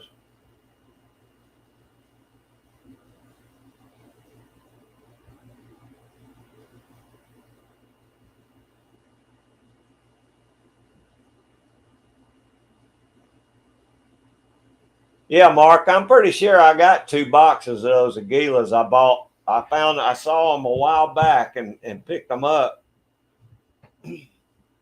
I was telling AR earlier, I don't know if y'all are in here, I found some 70 grain 223s. And I'm going Tuesday and pick me up. I don't know how many boxes they'll let me have, but I'm going to pick up 1 or 2 boxes of those. But that's the first 70 grain 223s I've seen around here in a long time. Yeah, most of I think it'd be an awesome hunting round. it's hot for a 223. Well, I just figured for a long shot. That's what I'm saying. That's a hot round. Most of them are like 55. Yeah, I know. That's all I've been able to find. It's 55 and 50. I've got some 62s, but that's the biggest I've heard of until these 70s. Well, that's the 855. That's the green tip NATO round. Okay.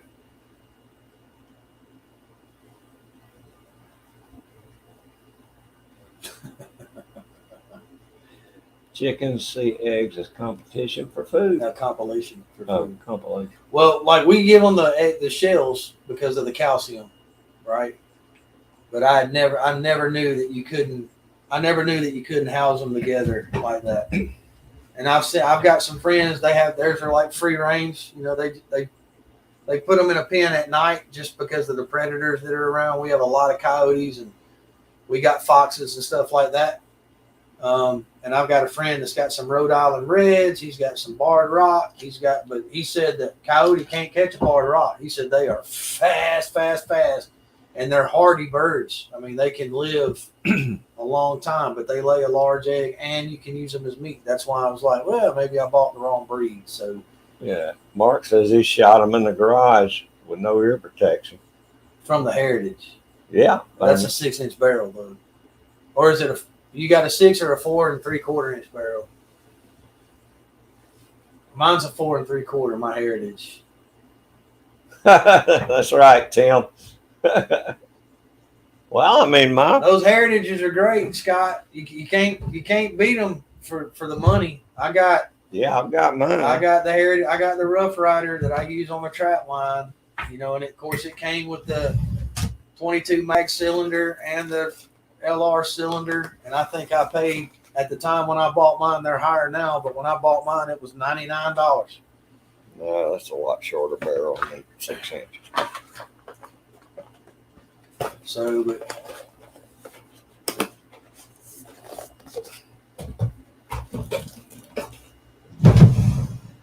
yeah, and I could always buy 2 holsters from you, Mark. Have one set up for my Heritage and one set up for my TX22. So that's something to think about. I carry the Heritage on my trap line because, like I said, it was a $99 pistol. I ain't worried about it getting banged up.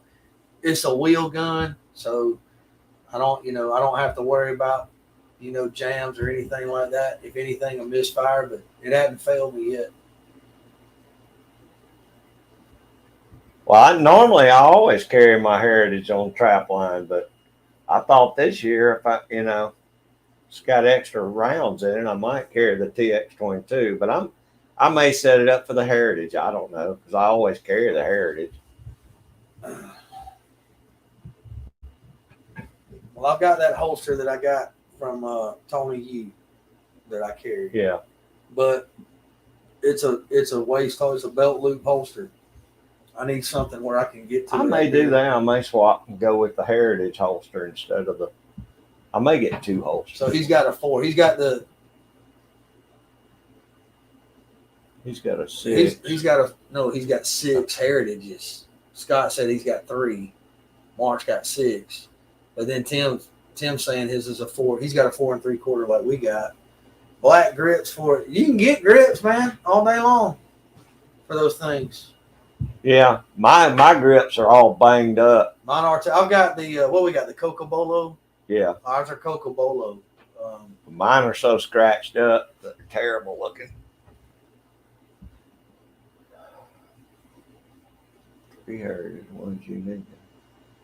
32 H&R Magnum. That is unique. You don't see that. You don't see a 32 in those too often.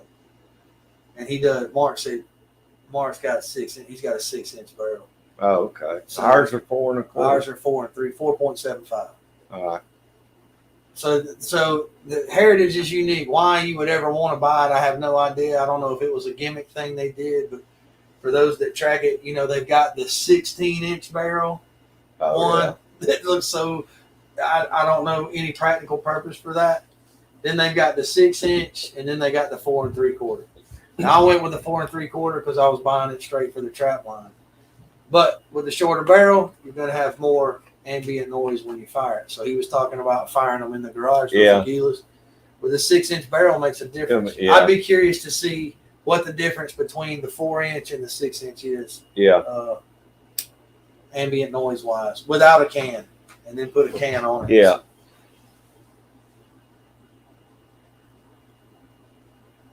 Scott said his did too.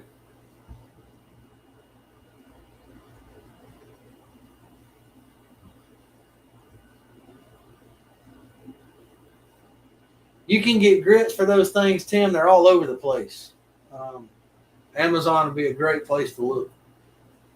But you can also get them from Heritage's website themselves, too.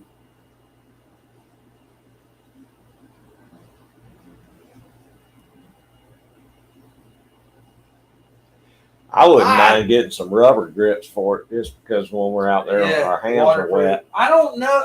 You would think, Tim, that having a 16-inch barrel would be accurate. I don't know how you'd hold it. Have you ever seen it? It is absolutely ridiculous looking. Look, Scott's got a 6, a 8, and a 16.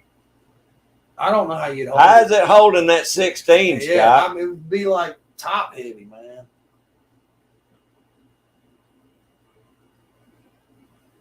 There's no doubt it would probably be accurate. I mean, it's a rifle barrel. You know what I mean? That's damn near it. Barkeep comes in 3.2 and a boot is 1 inch.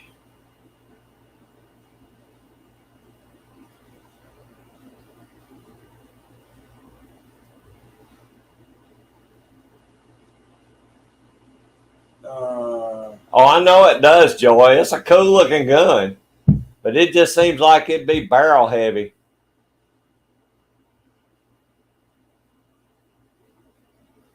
Heritage is the maker, Jerry. Yeah, but it's Heritage Arms, I think. Did Taurus buy them? I think Taurus did buy Heritage out, if I ain't mistaken. Or either Smith & Wesson. It might have been Smith & Wesson. I read something, and I don't know if it went through, but it used to be Heritage Manufacturing, and they made the Rough Rider, the Barkeep, and they modeled most of their revolvers in the old school Colt style, 1800, Western style. Let me see if I can find out if Taurus bought. Yeah, Mark says Taurus bought them. Taurus bought them? I thought I had read something. Yeah. They're manufacturing the TX-22s here in Georgia now, in Bainbridge, but so I'm not sure if they make the Heritage here or not. So yeah, he's right. Taurus acquired Heritage Manufacturing in 2012, but they didn't change the design of the Heritage rimfire revolvers, and they just make them at the Taurus plant now. So I hope that answers your question there, Jerry. Yeah, Tim. I mean, it would probably be ugly on that pistol, but it sure would be nice when your hands are wet in the trap line. I might buy a pair for trapping season and just swap them in and out. Because I like the look of the Cocobolo handles. I love my Cocobolos. They just scratch up so dang easy. I bang them up on my trap basket and everything else. Okay, all right. Hold the phone. They're good guns, Jerry. Joey's about to start a debate here. All right. Pineapple does go on pizza. No, it doesn't. Yes, it does. No, it doesn't. Yes, it does. Hawaiian style pizza with Canadian bacon and pineapple is hands down the best pizza on the face of the planet. But I'm not in Hawaii. I'm in Georgia. It's pineapple. Joey says it doesn't go on pizza. Bacon goes on pizza. Canadian bacon. No, bacon. Pineapple goes on pizza. No. Don't knock it till you try it. In Hawaii. If you're in Hawaii, yeah, eat it on chicken, pizza, everything else over there. Pineapple goes on pizza. That's one of Stoney's faves. Yeah, Jerry, you dig that gun, man. They're nice guns, and the price on them is, it's a decent price. What we pay, about $100, $125 for them? What? The Heritage, $160. I paid $99. Oh, $99. There now, you go, with, Jerry. with tax, it was like $120 something. Yeah, that's about what I paid for mine, Jerry. And they're good, accurate little 22s. Scott says it ain't bad shooting it. So Pina colada. Who even drinks those anymore? I'm a whiskey guy, so I'm not doing the I knew Dan would like pineapple. Yeah. Yeah, it was. I'm with you, Joy. So the Heritage Rough Rider 4 3/4 inch. Right, Jerry.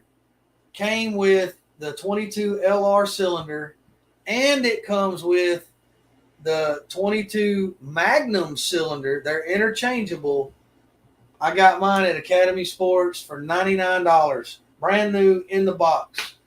See, I didn't get the Magnum cylinder when I bought mine. So mine came with the Magnum. I think it's another $30 or $40 for $30 for a Magnum cylinder. I got mine. You can buy it separate, but mine came as a package deal. Had both cylinders in the box. I will actually make a video and I will show you my Rough Rider and the 2 cylinders that it came with. I've never even put a round through the Magnum cylinder yet, even though I have a box of 22 mags. Because when I started trapping, my mentor told me, do not shoot an animal with a Magnum because you'll ruin the hide. And we were trying to, I guess that's a mistake somebody made. No, I didn't do it. Somebody else did. But it blew too big a hole in them. I do want a Magnum cylinder for mine, but I can't find no 22 and rounds. I think Scott's right. I think the going price now is right around that 120 to 125 mark. Yeah, probably so, Scott. Because I liked it so much, I was going to go buy another one, and the price had already gone up. A gangsta colada, 3 ingredients. I ain't never heard of that one, Dan. Here's all you need to know about Stoney. Bourbon on the rocks. That's it. Every once in a blue moon, I'll put a little splash of ginger ale in there.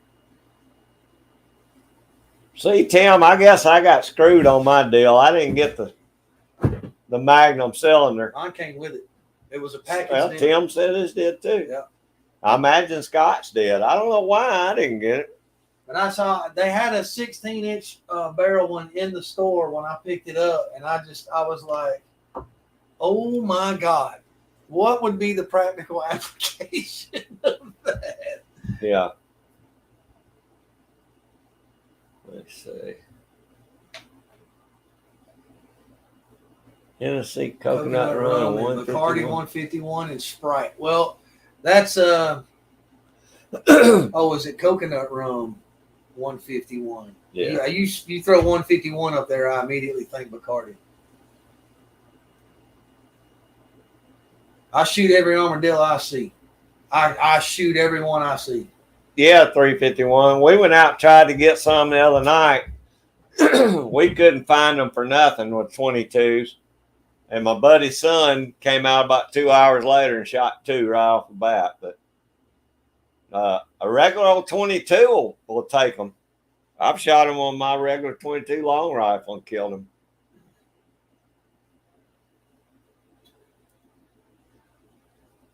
I like shooting them with my bow.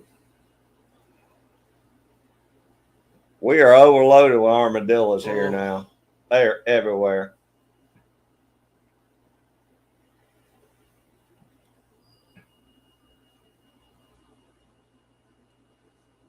Pendleton. Rye whiskey. If you like rye whiskey, try Angel's Envy. Angel's Envy is really good. My personal favorite, when I can afford it, is Blanton's Single Malt. That's my favorite bourbon. But it's about $250 a bottle. So I don't get it very often. So my go-to after that is I get by on my day-to-day with Maker's Mark. I like Maker's Mark bourbon. But if you like rye whiskey, try Angel's Envy. It's very smooth. Very nice. It's expensive, but it's very good. No, you don't eat armadillos. Lord, no. That is one of 2 mammals on the face of the planet that still carry leprosy. Yeah. The other is human species and armadillos. I kill every armadillo I see. And down here, we affectionately refer to them as a possum on the half shell. Yeah. We don't like no armadillos. I get it. Possums are harmless. They eat a lot of ticks, but they also decimate turkey populations. They are nest raiders.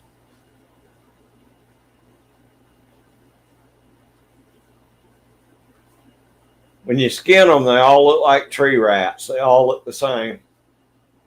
Armadillos are disgusting. They're nasty, nasty, nasty animals. Yeah, I won't pick one up by the tail without my gloves. Yeah, I won't touch them without a glove. And the only reason I do that is to retrieve my arrow, because I usually shoot them right in the beak with my bow. Oh, really, Michael? That's something we just don't have a lot of, skunks.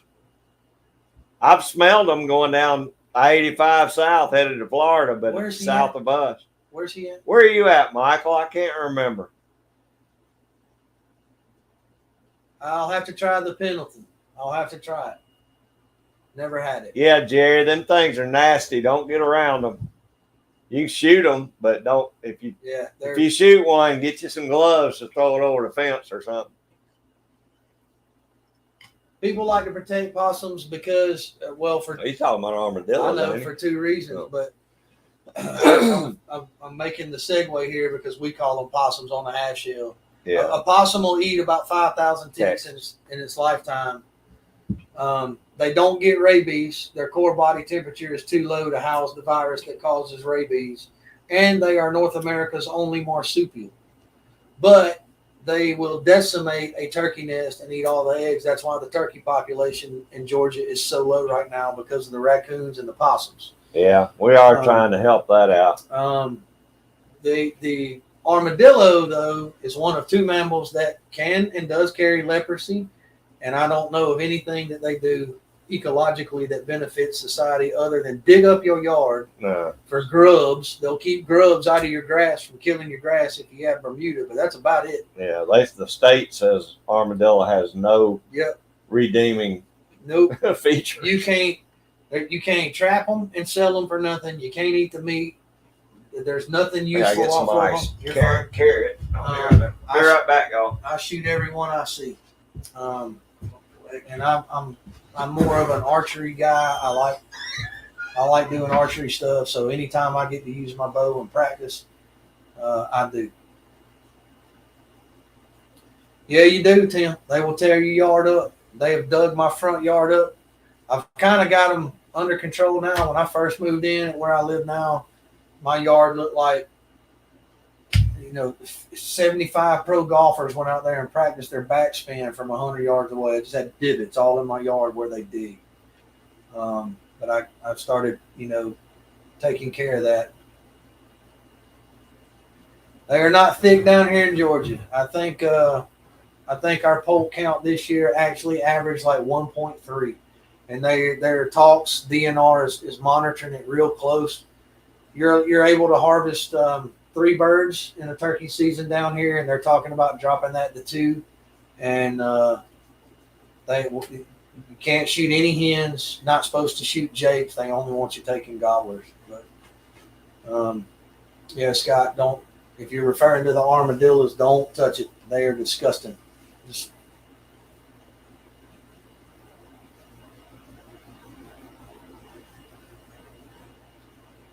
Shoot them.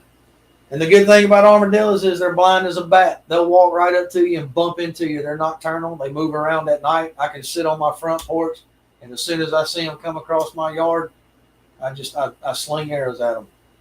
And then I take them out and dump them in the woods and let the coyotes have them.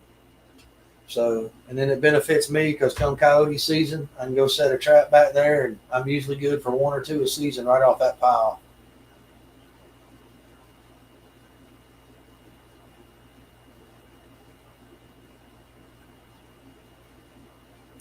Big Springs. I know where Big Springs, Texas is. I used to deliver condensate there to the refinery. when I worked in the oil field. I want to trap a skunk. That's why I was asking. We don't get too many skunks where Craig and I'm about 30 miles south of Craig. He's about 30 miles south of Atlanta. So I just thought it would be cool to have a skunk pelt. I've seen some of the finished pelts, and some of them make very, very pretty pelts.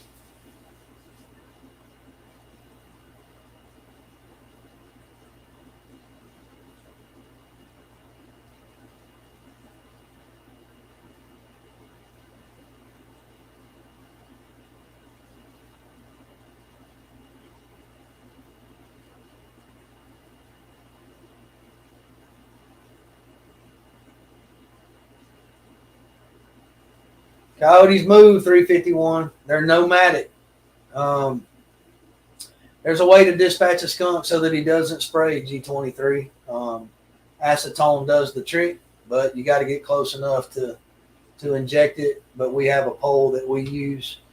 And then you can actually sell the essence. We can harvest the essence. It's about $35 for an ounce. And in case you didn't know this, that's what your perfumes and aftershave, that they use the skunk essence to make colognes and perfumes, believe it or not. That's what makes the smell linger. It's like an oil that comes out of their glands. We shoot yotes, but Craig and I trap them because we use the pelts. We can sell the pelts. But if you've got one coyote, you can bet you got 10, and they're nomadic. They move. You may see them and hear them singing all night one week, and then you won't hear nothing for 3 or 4 weeks, and they'll run back through.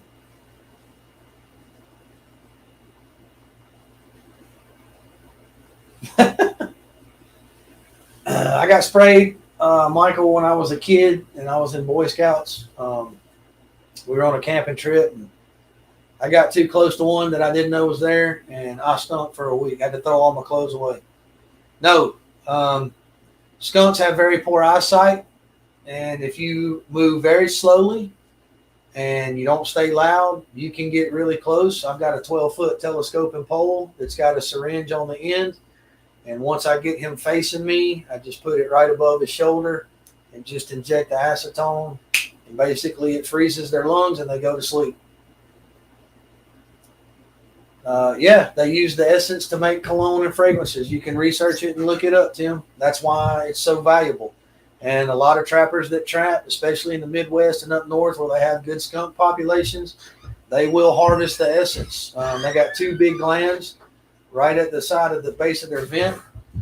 Thank you. And we can extract the essence out of a skunk, and that stuff sells for about $35 an ounce at market.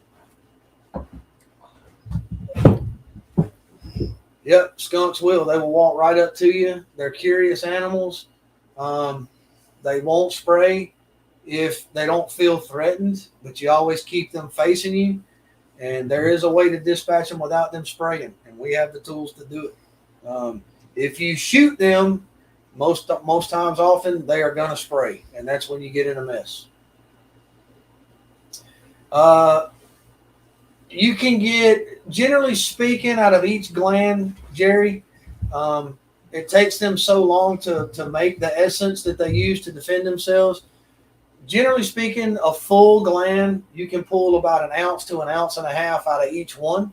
So if you've got a big full-grown male that hasn't sprayed, you can look at getting 2.5 to 3 ounces out of one. That's $70 to $80 just for the essence. See that? What? Tim says he got sprayed once when he was a cop. I got sprayed when I was a kid. My grandmother burned all my clothes, and I don't know why, but I guess it's an old wives' tale or whatever, but she bathed me in tomato juice for 3 days. I took tomato juice baths because she said that's what got the smell out. But they do use the essence to make aftershaves, perfumes. That's what makes the scent linger. Yep, $35 an ounce is what it was selling for last year. Hey, GGW, for castor glands, have you talked anything about that? I'm talking about skunk glands, but and beavers have the same now. Well, yeah, beavers got castor glands. We take those out. This year it was selling for $100 a pound. Last year it was $120 a pound. So that's one thing we always keep the castor glands and sell those. Yeah, Tim, acetone injection. What we have is Brake fluid, ain't it? no, it's acetone. Well, yeah. I buy the acetone from Home Depot. We have a 12cc syringe with a needle on it, and we have an adapter that fits on a telescoping pole, and you can telescope it out. Walk right up to him. You just got to be slow. You got to keep your voice down.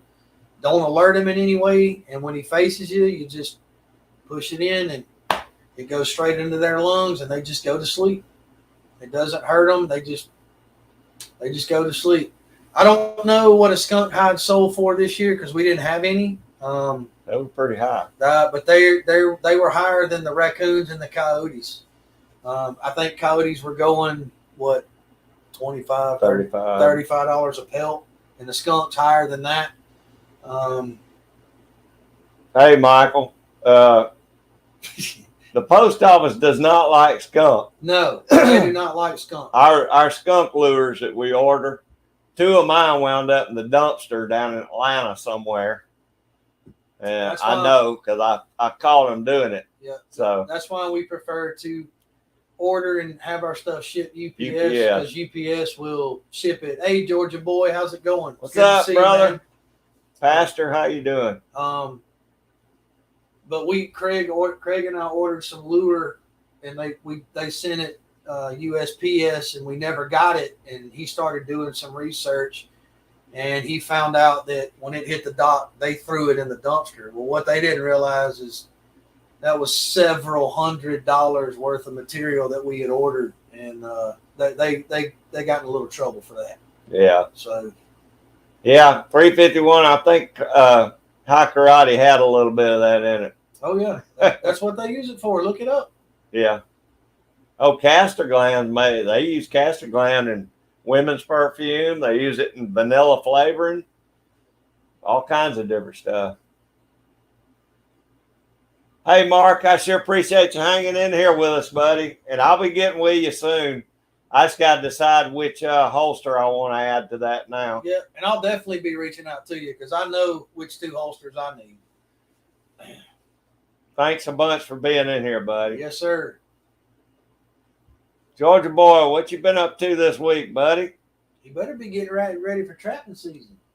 Nah, Georgia boy don't trap. I thought he was getting into it. Nah, I don't think so. Maybe some coons. Well, it depends if they keep trying to get in this chicken coop. That's the big deal. I thought he was getting ready for trap. Didn't he win some traps? Yeah, he did. He was on a live, and old boy won for like the 2nd week in a row. And oh, really? He gifted him the trap. Oh, I didn't know that. Scroll down. Hey, Georgia boy, are you trapping this year? Anything at all?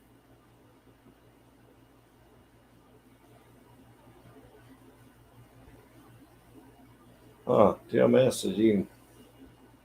Dawn works too. What does Dawn not work on? That's true. That's the best stuff in the world. Dawn's a duct tape, the cleanest. Dude, I used it when I was power washing. That's right, Michael. Well, it's not painful. Let's put it that way. I thought it was you that. It must have been somebody else that was in. Who's the guy that gives away the traps every Tuesday? That's Set on Sign. Set on Sign did a giveaway, and I could have swore that one of the guys had won 2 weeks in a row and gave Georgia boy a trap. But it must have been somebody else. It might have been that's my mistake. I'm getting older.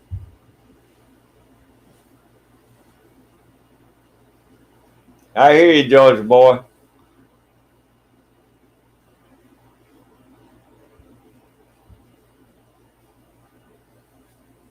Oh, so 351 lives close to Tommy. Yeah, 351's up there on Hartwell, right there at Lake Hartwell. Oh, okay. Right on the line, you know.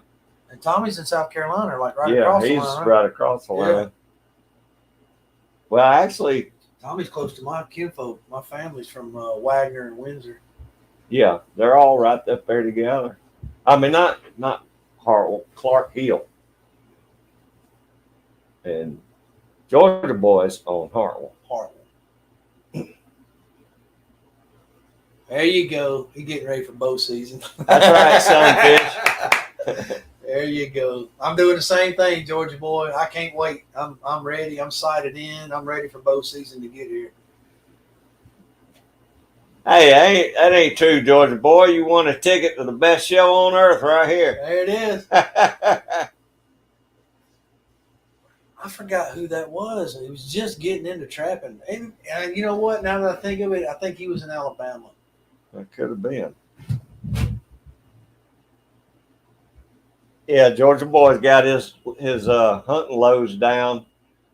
Him and his boys are going to get him some deer this year. Wow, Hartwell's down 6 feet. West Point ain't doing much better, brother. Woo. West Point is low. I hadn't seen West Point this low in summer in a while. They pull it down for winter pool like they do every year, but West Point is really low. That's awesome, sunfish for fish. I've never deer hunted, or well, I guess you deer hunt. Let me see. With a pistol. Yeah, I've never deer hunted with a pistol.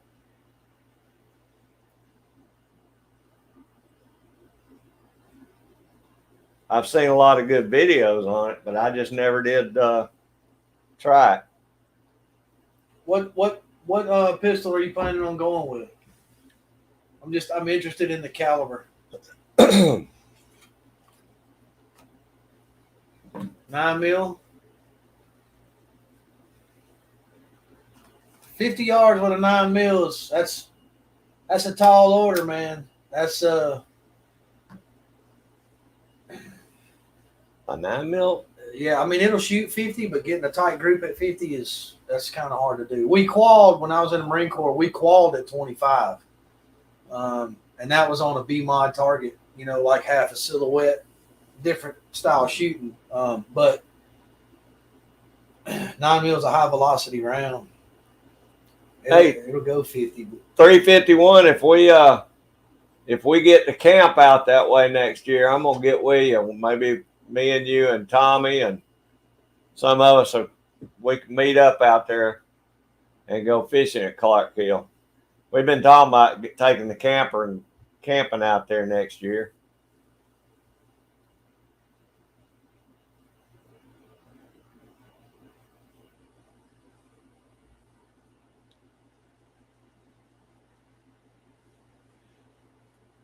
Oh, by the way, Georgia boy, I might have a muzzle loader for you to clean up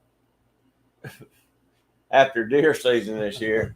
I got 2 of them at my brother-in-law's house in the gun safe, and I hadn't looked at one of them in a while. I'm hoping it's not all corroded up, but you might have to be doing some gunsmithing on it for me.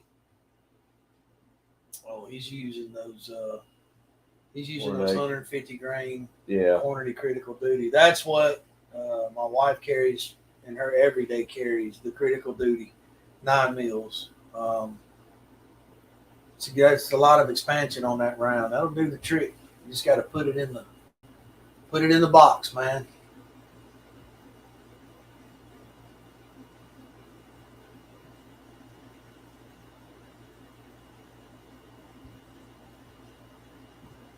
Good grief, Michael. I know Bernie said that they got a lot on his side last week. He said they're showing rain all week this week, so I hope y'all get some. Good grief, we went through that 2 months ago, but we've been picking it up now. Jamie's going to feed the hounds, but she's still listening. I hope so, Georgia boy. I ain't looked at it, and it's probably been 4 or 5 years. I know my daddy checked on them, but what was that? Jamie's going to feed her dogs. Oh, okay, Jamie. I'm going to hit the road because I got to go eat. Yeah, we'll do it, 351. Maybe me and you and Tommy, all of us get together out there. Okay, Jamie. Thank you. There's your skunk scent removal recipe if you ever get sprayed. Skunk remove 1 quart, 3% hydrogen peroxide, fresh bottle, 1/4 cup baking soda, 1/2 teaspoon. All right, Tim. I better take a picture of that so I remember that. I'm hoping to never get sprayed by a skunk. But if I do, you know, I don't know. As long as I'm not near it, now if I have to go back and get it out of the trap, it can't be any worse than the bait we use. Yeah. This is true. I'll dang sure keep that.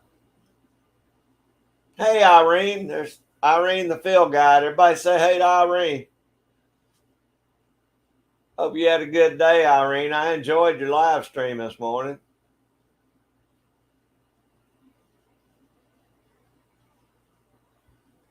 Yeah, I got a few too, Sunfish for Fish. I got a lot of different rounds for mine.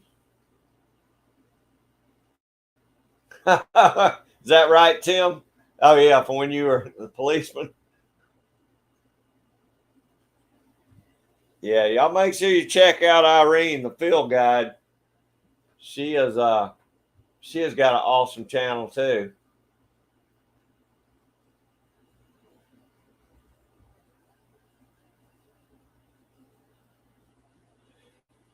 Tim, could you run the field guide's channel link?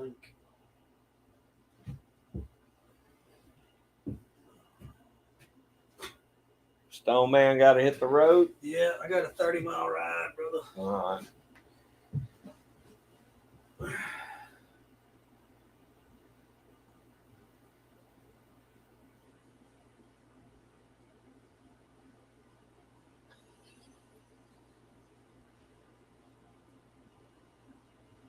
Skunk in the water.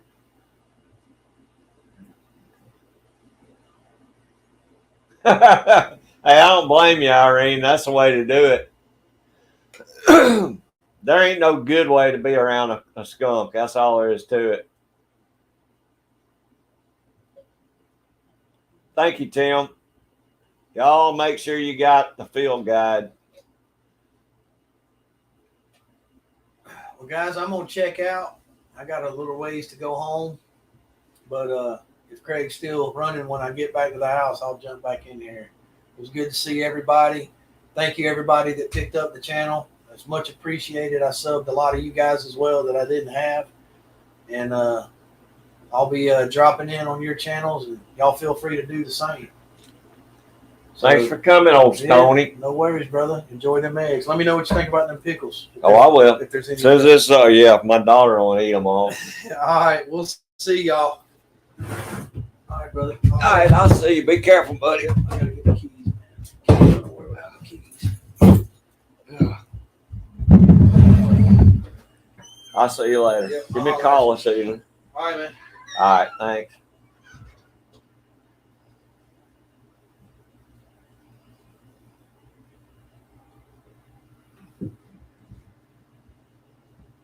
Yeah, now all y'all don't bail out because Steve's gone now. Yeah, he's got a good little ride. He's about 30 miles south of me. It's always good to have old Stoney in the trap shed with me. We skinned a lot of critters last year together.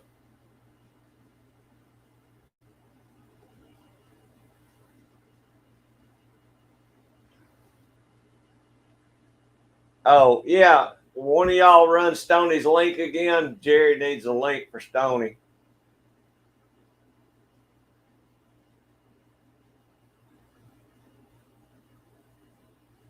Yeah, Michael, we had one of those 40-something day droughts too. I mean, we didn't get anything for really close to 60 days. And then all of a sudden this month we picked up. We've been getting rain most every afternoon for the last week or so. So it's helped. I know my yard came back. The garden's liking it.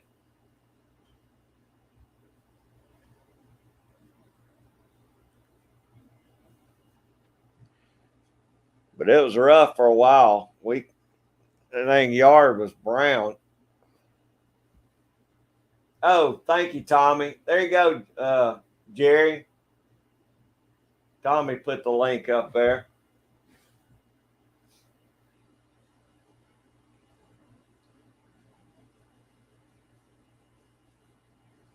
There you got it right there, Tim. That's okay. I always forget it's Stoney's Outdoors Adventures. I always just say Stoney's Outdoors and it don't come up. But yeah, he's a good fella. Stoney actually saved my life when I was on the fire department. When I had one of my heart attacks, I was pretty low sick, and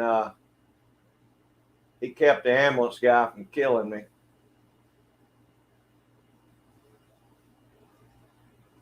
He was a great paramedic.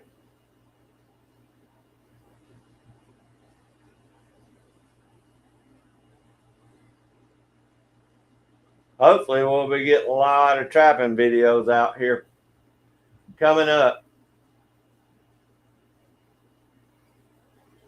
I got my grandkids. I'm doing a lot with my grandkids this year, so some of them I may have to check traps in the morning. Some of them may be checking them in the evenings, but we're going to get as many catches as we can this year. I got my furs back the other day. They did a real good job with them, though.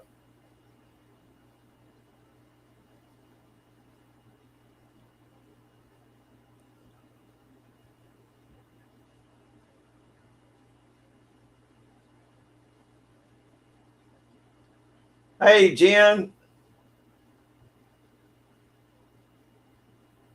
You got everything packed up, ready to go? Everybody say hey to Miss Jen.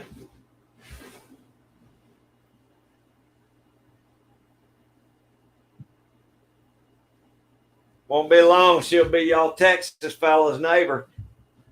She'll be eating brisket down in Texas with y'all.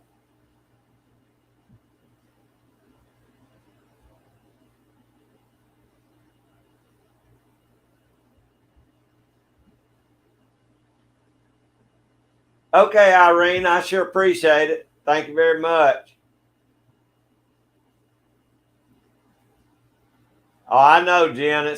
When you get down close to the end, too, it always seems like that's when you just have the most stuff to move.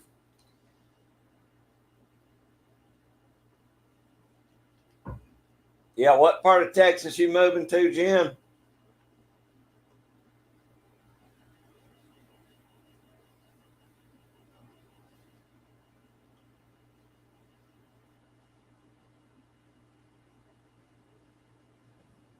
I have to see. She's going to be closer to Michael or Bernie, or who she's going to be closest to.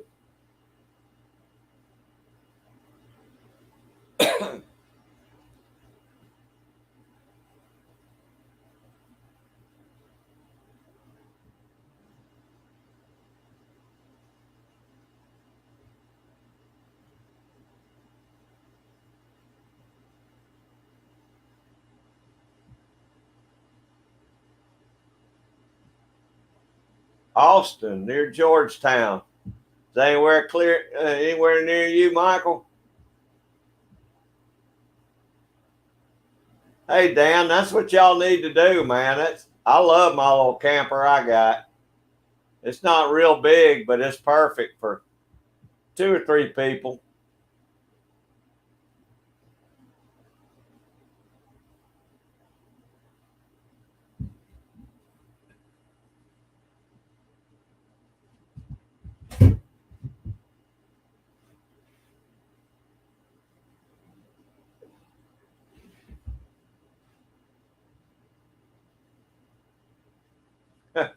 Dan. Southeast of Dallas. Okay.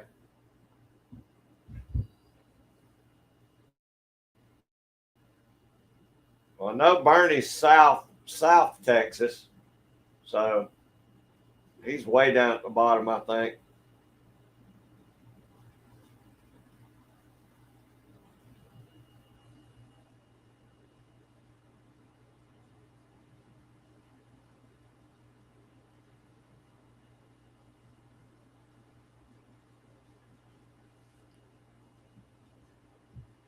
Oh, I understand, Jen. I've moved, and I'm planning on one more move before I croak, and I'm not looking forward to it.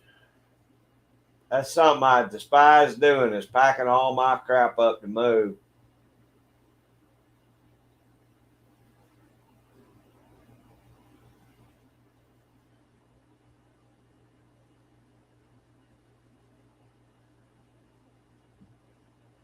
Dang, Dan, I hope you hope everything's all right, buddy.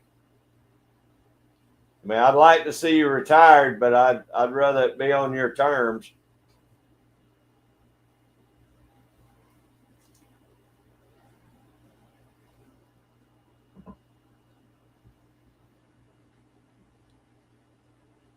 Oh, I know, Jen. That's the way it always is.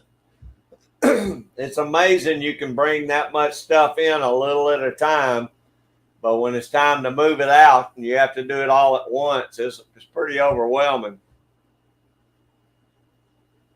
We've already decided when we do move, my buddy's gonna bring a tractor trailer over and we're gonna load everything in one load if we can get it in there. Haul it all in one tractor trailer load. I still don't know if we'll get it all in one tractor trailer load, but that's the plan anyway.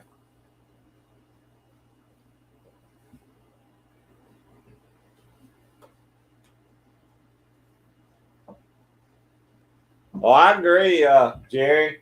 When it came down to it, half the stuff here wouldn't go with me. It'd go to the dumpster or donate it to people. I wouldn't take near the stuff that I've got here now, though. That's the only way to do it. That's the best time to clean houses when you move. Just take the stuff you want.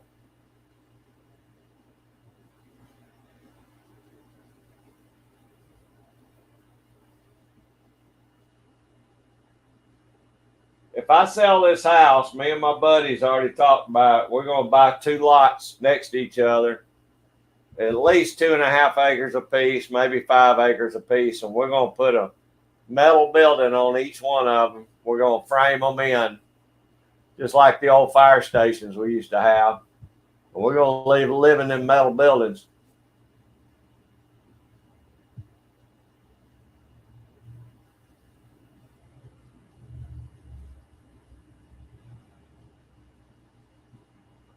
Well, Dan, I hope that goes all right, buddy. But, as long as you'll be able to still enjoy life, let them medically retire you, buddy.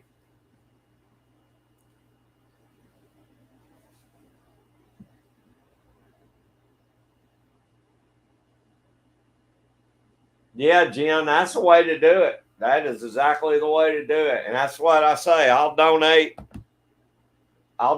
as much as I can, and the stuff people don't want will just go in the dumpster because I'm not taking all this stuff with me. Half this stuff I hadn't used in 10 years. And I still got it stuffed in the places here and there.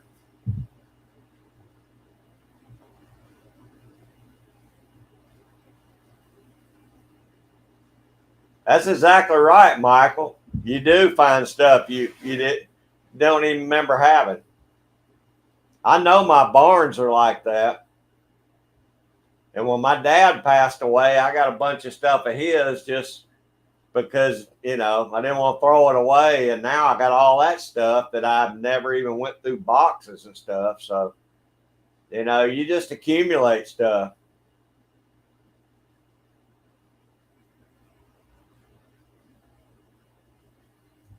Yeah, I agree, Tim. If he can do it financially, if he's eligible for a medical retirement, it's not too bad, is it?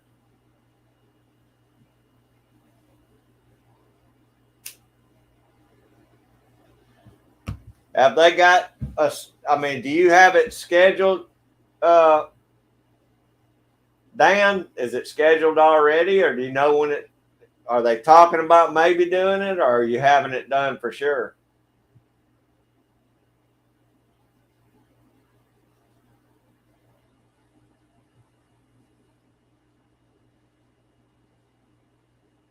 Yeah, I know, Tim.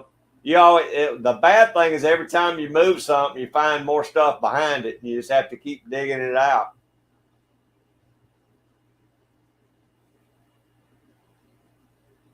Hey, Tommy, I sure am glad you came in, buddy. It's always good to have you in here.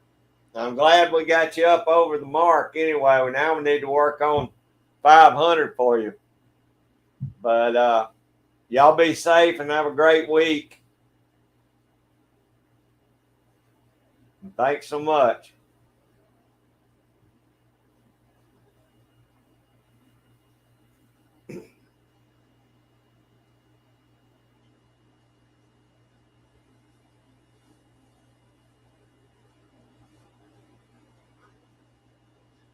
Well, Dan, they medically retired me out of the fire department because all the heart attacks I had and then the strokes.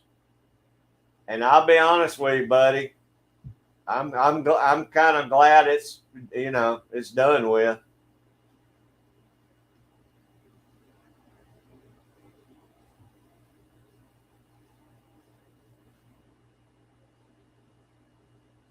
Michael.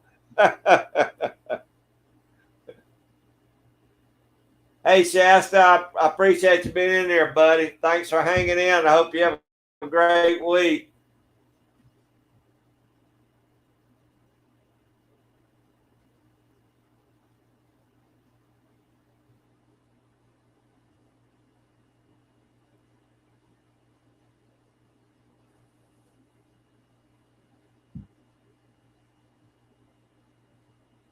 Yeah, it's not so bad, Dan, as long as, the medical retirement's okay.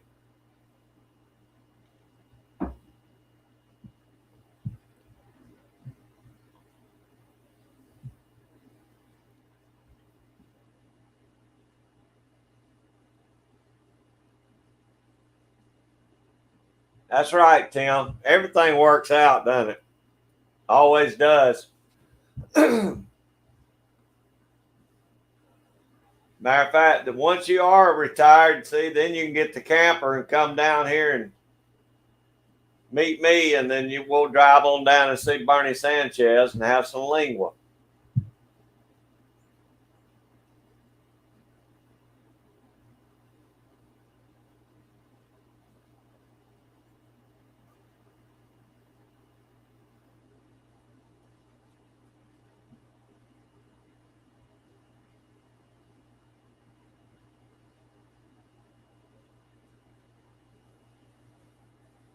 That's something I plan on doing next year a lot more. Is I'm going to take the camper and strike out. I hadn't hardly done any camping other than going to the races every year. I'm going to start getting my camper out and just go to some state parks and camp.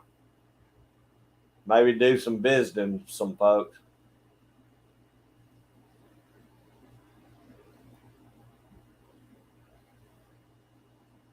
Hey, Jen, if G23 will bring his camper down here and see me, I'll eat lingua. How's that?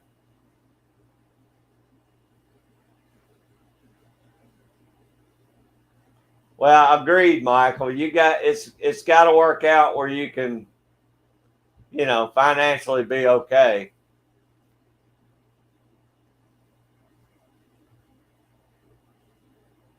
That's right, GGW. He can drive all over the United States tasting the best lingua.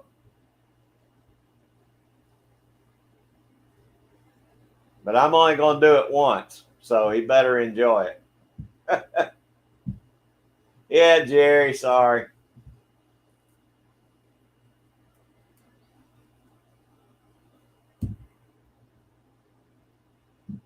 We'll cook him some Southern food down here.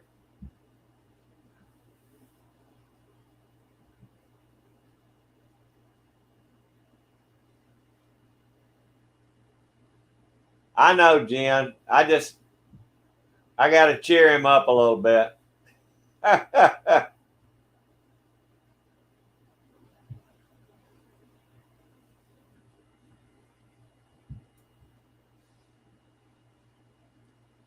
Tim.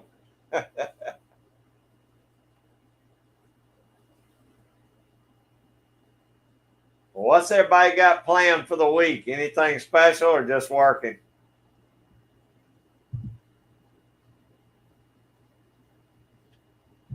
I know what Jen's going to be doing. She's going to be packing all week.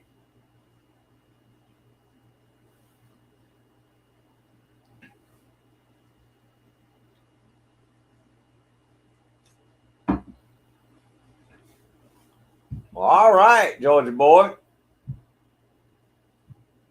I don't blame you, buddy.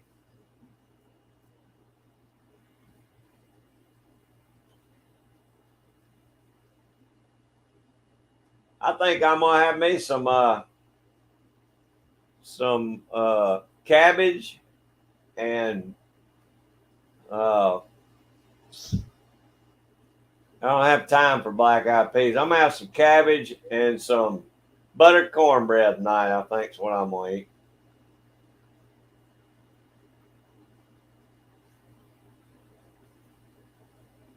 That's right, Jerry. That's reason enough for him to get well, isn't it?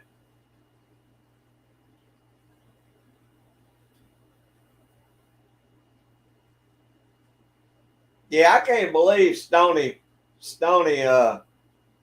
turned on me. I didn't expect that out of Steve. I guess he's a man of the world. I didn't expect that out of him. Being on y'all's side. Yeah, some cornbread and cabbage sounds pretty good to me tonight. I got 2 heads of cabbage left in the garden. I think I'll pick one of them and have some cabbage and cornbread.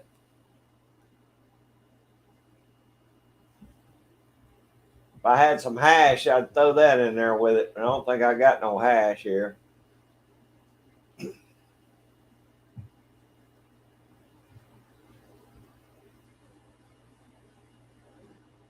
Well, I picked a half a 5-gallon bucket of okra yesterday.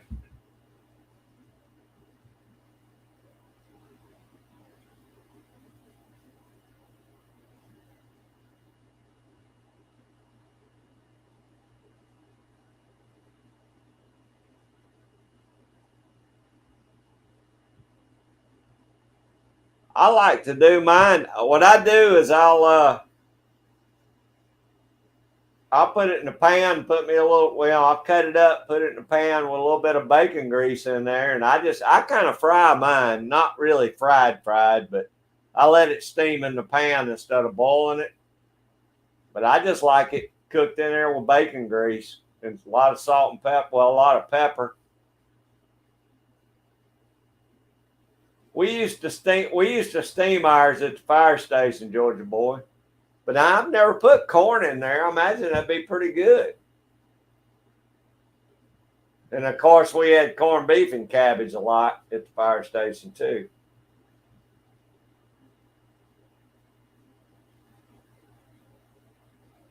Yeah, I love hash. I don't think I got any. I could throw some spam in it, I guess. Oh yeah, green beans and bacon fat. That's the only way to eat it, Dan.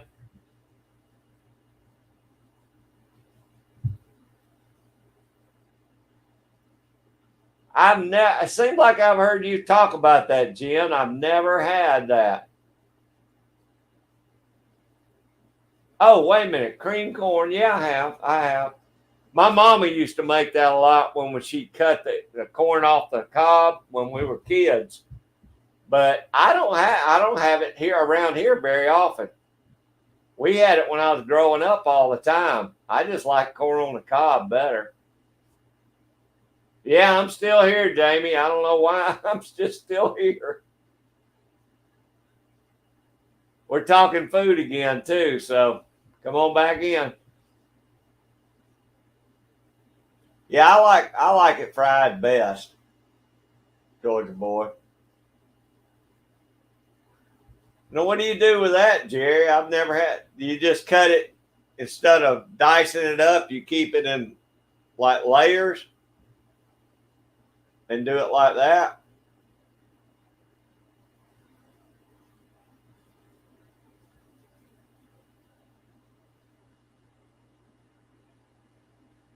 Oh, really, Georgia boy? I didn't know too many firemen around Villarica. I knew a couple out in Paulding County.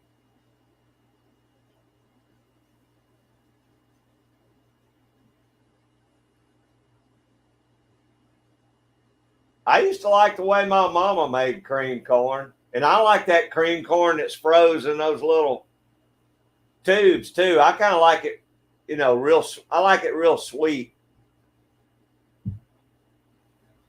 That's what I grew this year was Silver Queen. I know, Jim, we always get on food here in this live stream. It ought to be a food chat, I guess. Wait a minute, I missed Chris. What did Chris say? Get back from dinner. Awesome job, Chris. That is great, buddy. You deserve it. You've been putting out a lot of videos.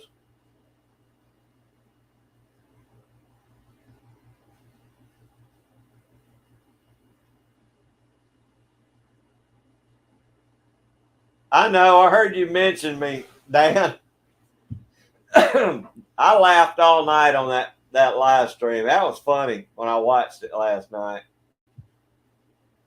Probably a lot of stuff Outcast wouldn't like that we cook down here. It seems like he likes to eat too healthy for a Southerner.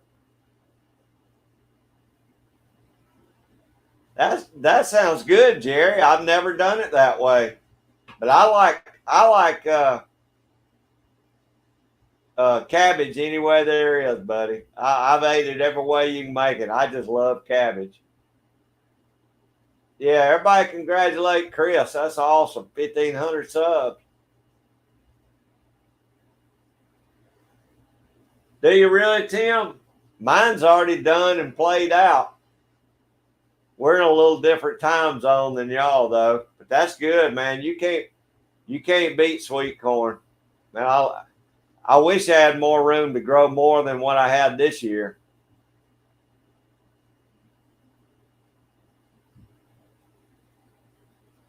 That's right, Georgia boy, it is. We like our food down here, don't we?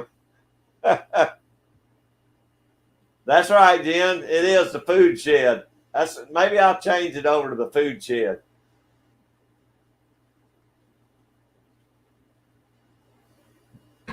I appreciate that, Bernie. We always come back to food, though. If we ain't talking guns or trapping, it's food, that's for sure.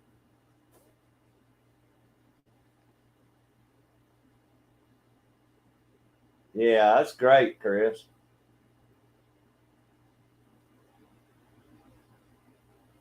I know, Jerry. I've noticed a few of your lives actually go to food too. So I think, it's something that everybody likes to talk about. It's funny, though. Everybody eats things a little bit differently, but it makes you think, I might try that.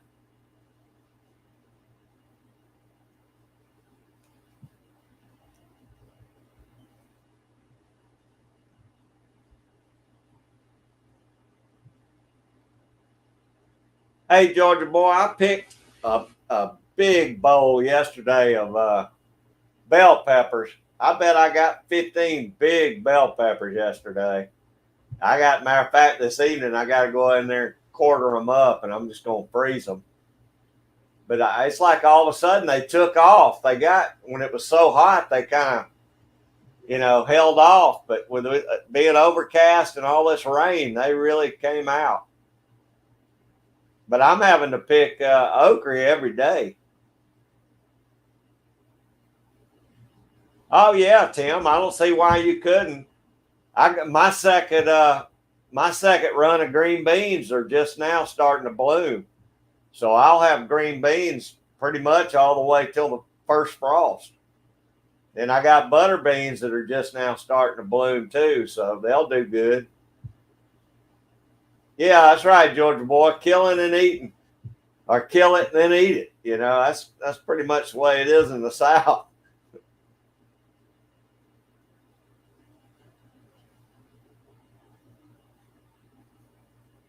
Oh, I bet that was good, Jerry, adding cabbage to it. I wish I could make sauerkraut like Jamie did, but I don't know enough about making sauerkraut. But I would put some of that up because I love sauerkraut. That's right, GGW. Every day is Lingua Day. Lingua Sunday, anyway.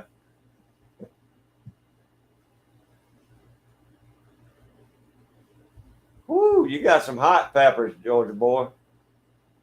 You gonna make you some hot chow chow or something with it?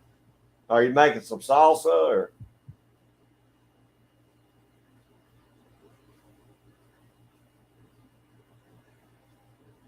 Oh, Jerry, I tell you what, man, just frying it up like that in bacon grease and some pepper, that's awesome, buddy. I can eat dang near a half a head of cabbage eating it like that. I'll eat it and just eat that, and like I'll do tonight. I'll just make me some good buttered cornbread and eat that. That's a meal for me. That's right, Dan. That's the way to do it, buddy. Everybody's going to have to be doing that here for too long. That's right, Georgia boy. You know, it's not going to be that different for us because we've been eating wild food and grown gardens our whole life.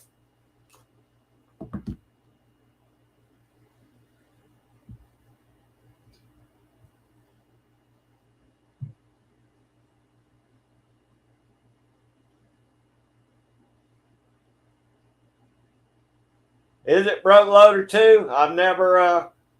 I know Jamie was making it. I just never known how to make it. My mama never made it. She bought it out of the can, and I never liked that like I do homemade sauerkraut. That's right, Georgia boy. It's not going to be cow tongue Sunday though until I run into Dan. Until Dan comes down here. All right, PA Trappin. I appreciate you coming back, buddy. Pepper sauce. Okay, I figured that's what you were making. I know somebody the other day said they were making some salsa, but that might have been with green tomatoes. Forget who was making that up.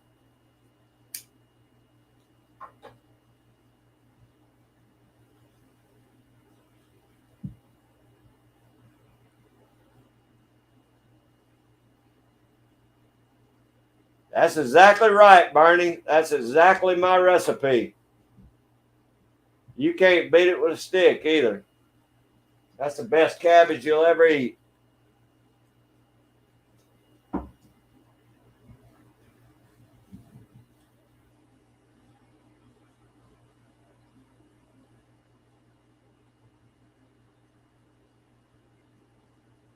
Oh, that'd be awesome, Tim. That is awesome. I can't wait. I hope it grows here okay. I don't know if it will or not. I guess it will. But I'll dang sure try it. Yeah, Jerry, that's the perfect recipe, isn't it, buddy?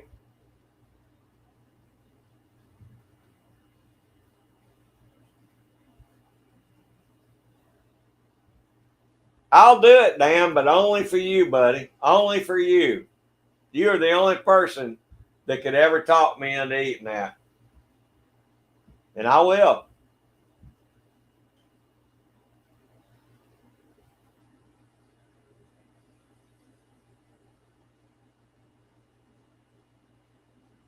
Cabbage and canning salt, smash it and keep doing that. All right, broke loader two. I mean, that sounds pretty easy.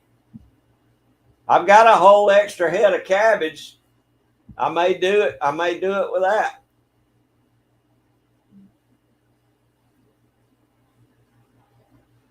That sounds good, doesn't it, Jerry? Yeah, Jen, it'll be either on a video or live stream. Might be a video in case I get sick. I don't want to do it live.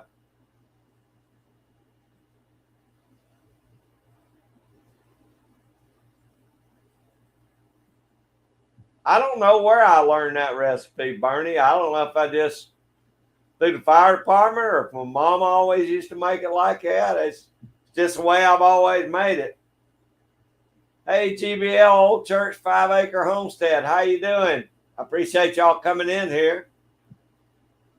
Hope y'all doing good this Sunday afternoon.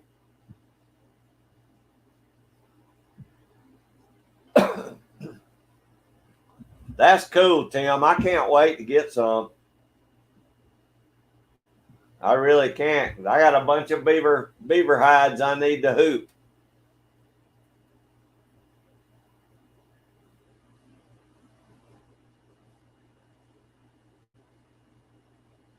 Okay, Jen, I don't want to know how to make it. I'll just try it. Uh-oh, Jamie. You ain't getting into trouble, are you?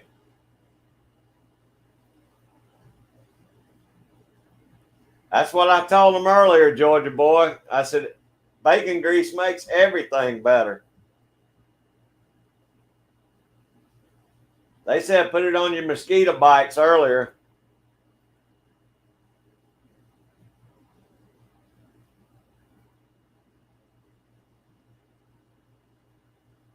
Oh, really, Jerry? I guess it was somebody that knew the same way we eat it, I guess.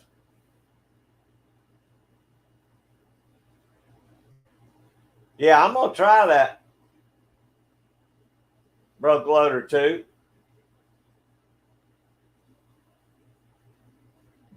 Oh, your summer ended today? School starting back, or I know it's not getting cool there yet. Well, it may be getting cool where you're at.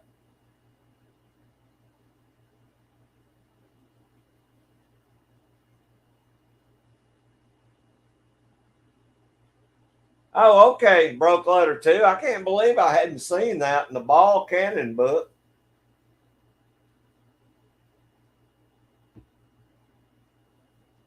I don't know if I'm going to do that, Georgia boy. Just in case I don't like it, that'd mess up my cabbage.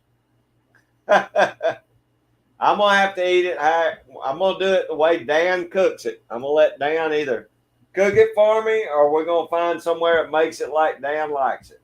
That's the way we're going to eat it.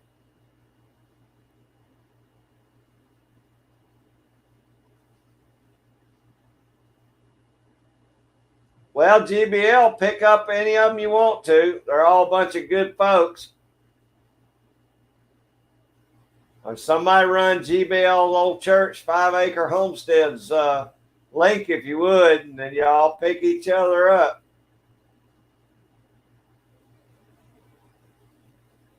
Okay, I figured it was school was starting, Gary. Or Betty, I'm not sure which one, if I'm talking to both of you or one of you, but yeah, I figured school was starting back. Ours started back last week.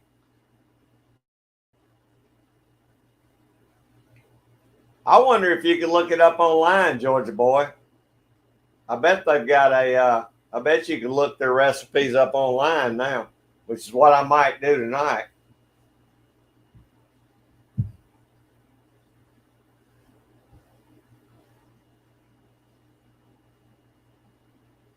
I don't doubt it, Bernie. I've been having hard times my whole life, so maybe that's why we ate so much cabbage and cornbread.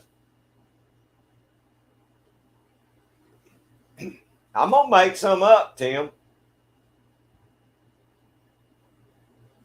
That's awesome. 33 years. Maybe you'll be retiring soon.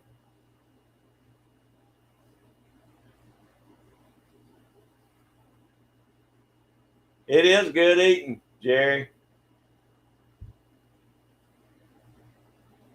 Thank you, GBL. We enjoy having you here, but yeah, y'all all pick each other up, leave a good comment, watch a video.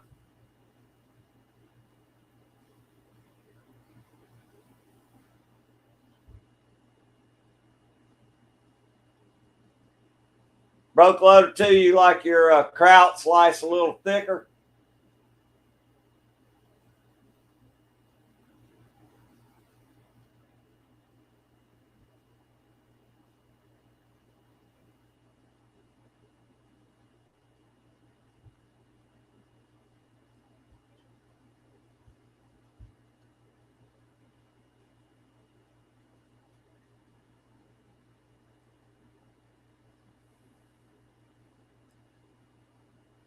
I don't know, Dan. I may be easier than Jamie.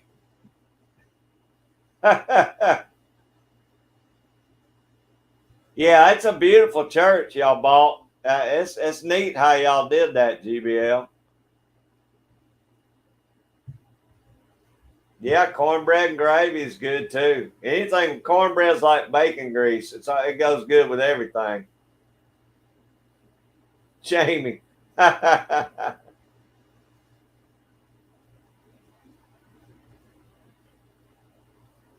All right. Well, I have to see how I like it. I mean, as long as it tastes like, I don't care if it's thin or thicker. It'd be good either way. I love sauerkraut. I like to cook up some Polish sausage or some type of some type of summer sausage, something. Cook it up and then cook it into add it to my sauerkraut.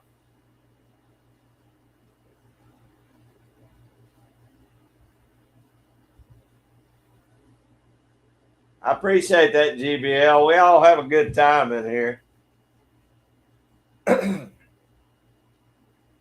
No, Jerry, no sweet cornbread here. I like mine with butter and salt.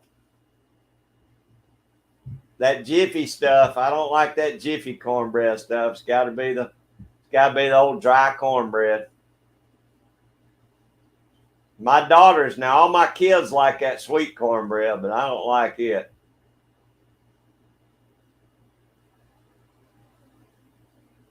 Oh yeah, I love cornbread. Yeah, any kind of sausage with your kraut is good. I really like them mixed up.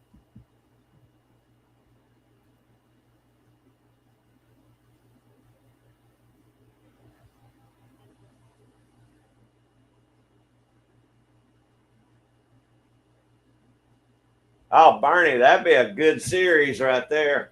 I'd love to watch those videos. I like to do a little more cooking outdoors than just my green egg videos. I like to go camp and cook a full meal out doing that like that. That sounds good though.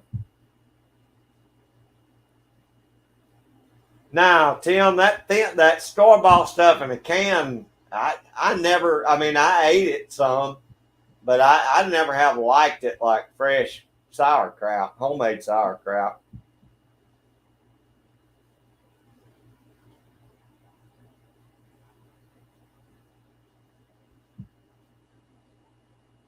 That's right, Georgia boy. It's got to be regular old cornbread. Now, Bernie, I agree. I cannot do that sweet cornbread. It's just, we used to call it Johnny cake. Yeah, I don't like it, Jerry. All right, Jamie, that's okay. We're talking kraut, though. You got us all talking sauerkraut now. So you go ahead and make your coleslaw.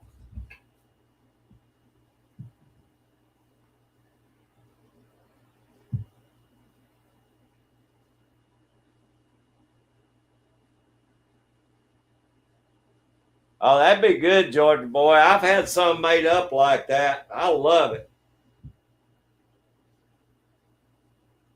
I love it like that. Matter of fact, a buddy of mine went up on an elk hunt and he had some elk made up like that, like summer sausage, and brought me back a little bit of it. That was some of the best stuff. And he also had some little things made like Slim Jims out of it. Man, that was good.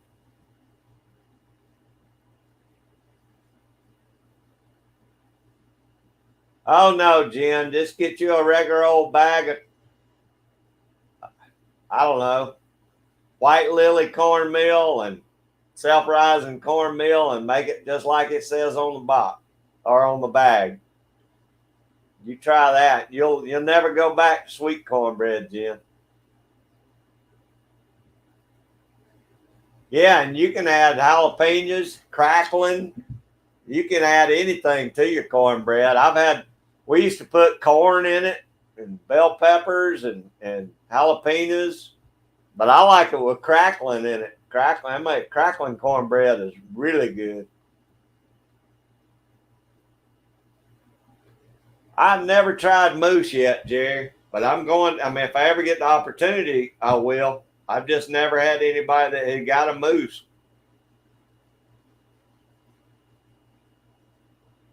Everybody swears that it's awesome. I just never. I've never known anybody that killed a moose.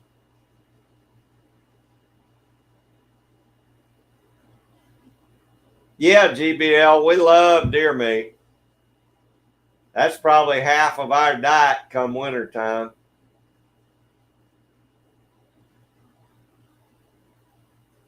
That's right, Georgia boy. That's the only reason I ain't had moose meats, because I ain't one walk through the backyard yet.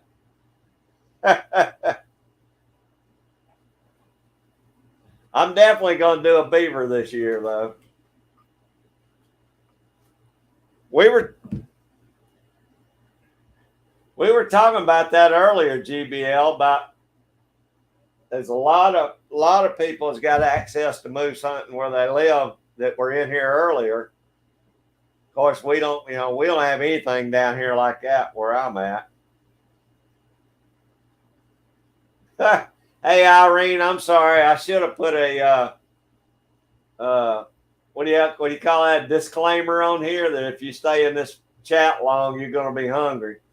Because it's killing me right now. I'm gonna have to cook as soon as this live is over. I got to go in there and cook because it's killing me. I had 2 country ham biscuits this morning early, and that's all I've had today.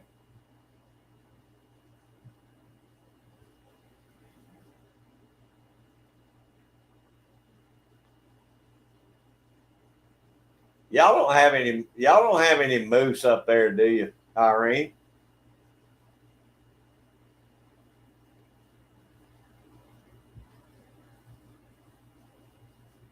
Oh, that's neat, GBL. That's real neat. Moose meat cheeseburgers would be good with me, Jen. Like I said, if we had them down here, I'd be shooting them and eating them, I guarantee you.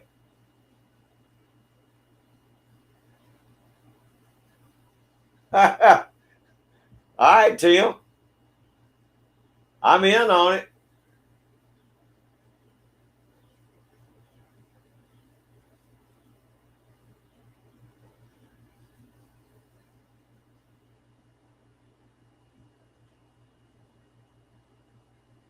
They get a little mad when you first kill their cows, Tim, but they get over it.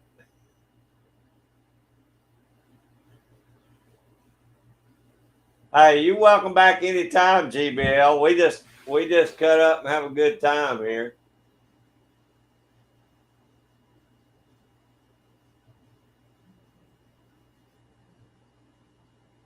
Oh, rub it in, Dan. I would have picked it off, you know that.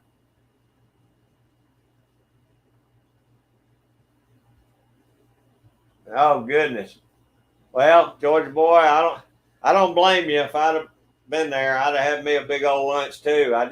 I've been out here since about 1 o'clock getting ready because I started at 2 o'clock. I'm gonna starting my lives at 2 o'clock. That don't mean y'all got to come in here at 2, but I'm just gonna start doing it at 2 o'clock. That way, if we want to finish up early, we can.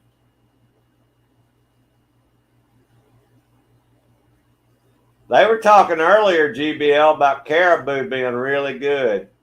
I've never had caribou either.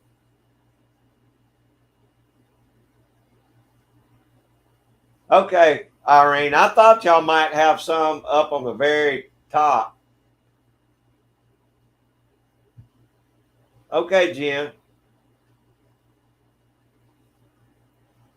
All right, GBL, thanks so much for stopping in. We enjoyed having you.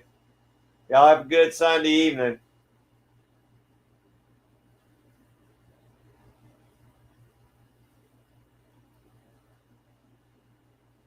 Oh, yeah, I guess you're right, Tim. You might want to hold off on that then.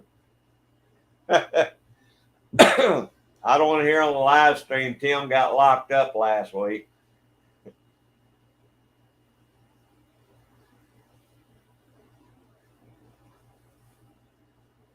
I don't know if that works so much for livestock, Dan.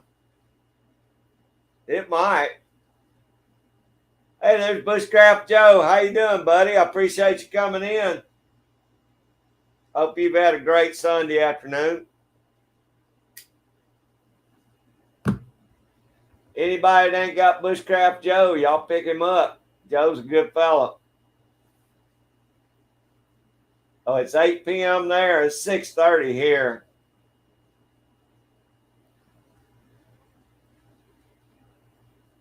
Well, I'm good with the Canadian bacon, Bernie. I just don't want no pineapple on a pizza. Put Canadian bacon and regular bacon on it. I'd be happy. Thank you, Dan.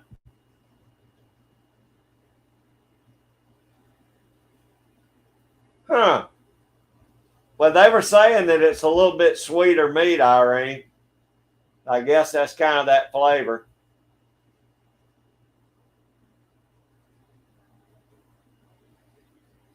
They were talking about the difference in elk and caribou. They said caribou got a little bit of a sweeter flavor to it.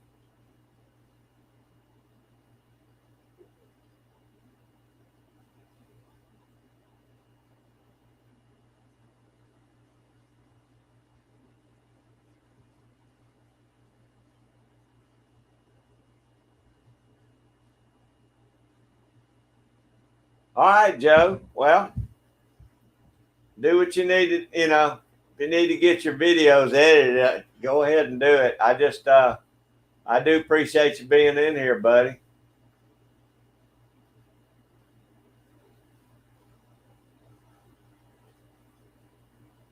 Yeah, that's true, Dan. I'm sure it's probably that way here too. I know people get pretty ticked off when you shoot their cows, though.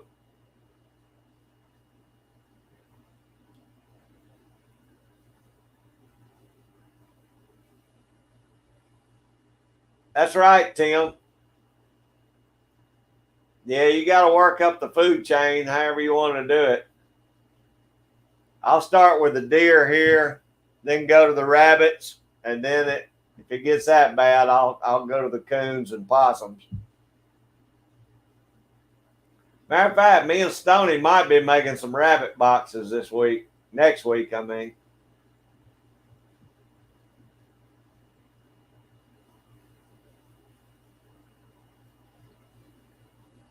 Have you, Jerry? You've had elk. It's good.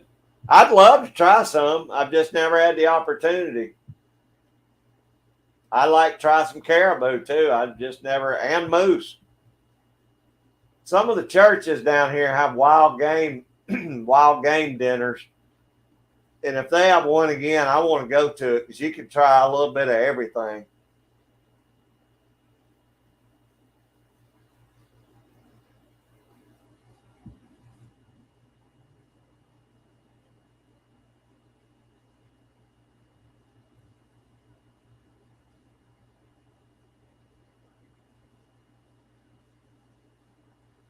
Hey, Joe, we appreciate you. I tell you what, buddy, I've learned a lot of stuff from your channel. I enjoy your channel. I'm way behind on everybody's videos, but I try and watch them.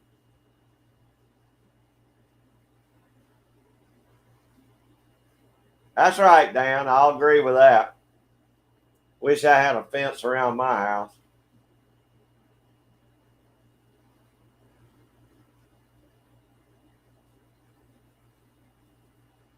That's right, Tim. But I'm starting with the good stuff before I have to eat my way down to the bad stuff.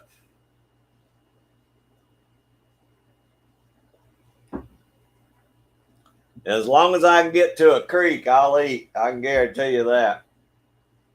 A lot of squirrels too. We got a lot of squirrels. That would be pretty easy to start with too.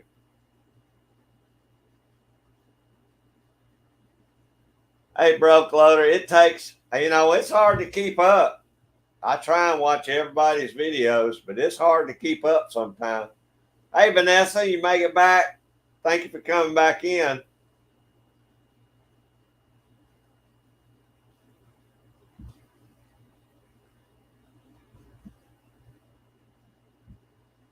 That's awesome. 3 rivers around. Shoot, I'd be in heaven right there. I love being on the water, the creeks, the rivers.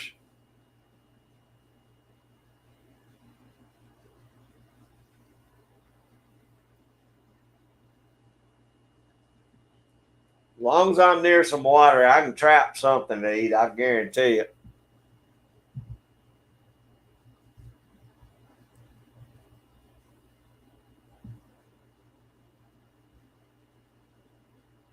Oh, cool, Vanessa.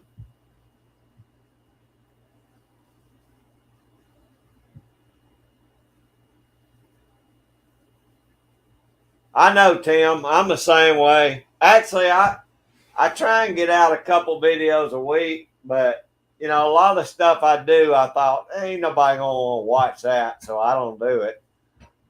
I had a fellow the other day told me, he said, make a video every day, even if it's a short. But I just don't do a whole lot of crap anybody wants to watch, you know.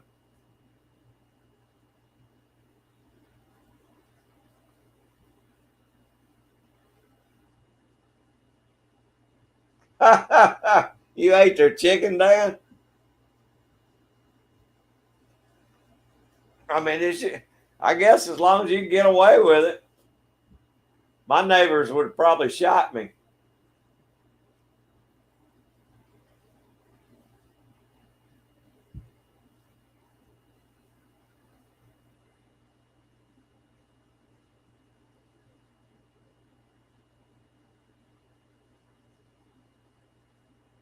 Oh, that is so neat, Vanessa. I bet it's pretty there, too. Yeah, when I do my chicken coop and all, I'd like for my chickens to be able to get out and free roam, but I'm scared that the foxes and coyotes are going to get them. I don't know if I'll be able to do it or not. I guess I have to do a test run and see how many of them I lose.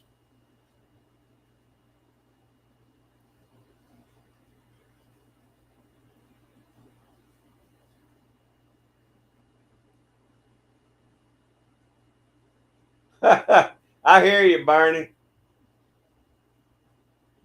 As long as our streams are good where we can catch fish and the lakes aren't polluted, there's plenty of fish. You can eat on a lot of fish.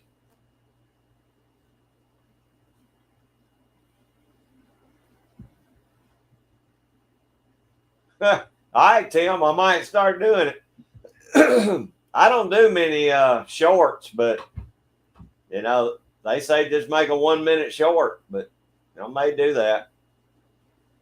I've never had duck, broke loader, or Bernie, either one. I've never had duck.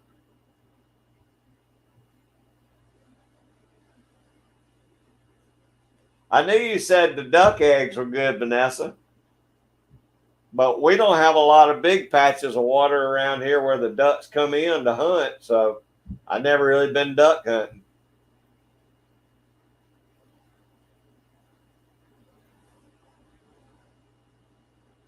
Jen, thanks so much for coming in. I really appreciate it when you're in here. I hope you have a good evening. Don't get overwhelmed now. You got plenty of that dang tick on my neck. How the heck did he get on me? Yeah, I hope you have a good evening, Jen. Just take your time, move what you can. I love me some applewood, Vanessa. I like anything smoked with applewood.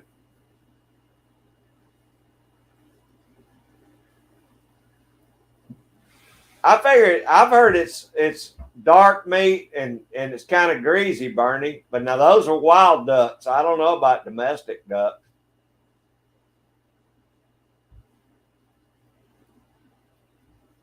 Vanessa, does the domestic ducks taste different than a wild duck? Well, Dan, I guess I'll start doing that. Y'all just, if you get tired of watching them, just don't watch them. Maybe somebody will. I don't know. I mean, I just don't do them.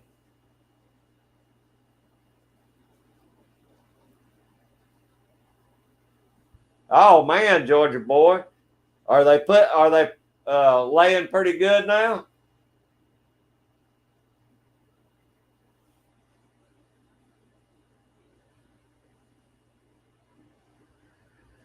Huh. Okay, Vanessa. I didn't know if they were all dark meat and a little greasy or not. I've heard that about wild duck.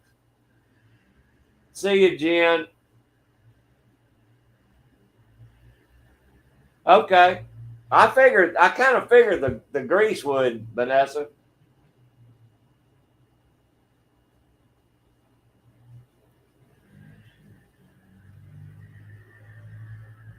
Good, Georgia boy. Y'all being knee deep in eggs now. Stoney brought me I think 3 dozen, he said today. But I got to get my chicken coop built.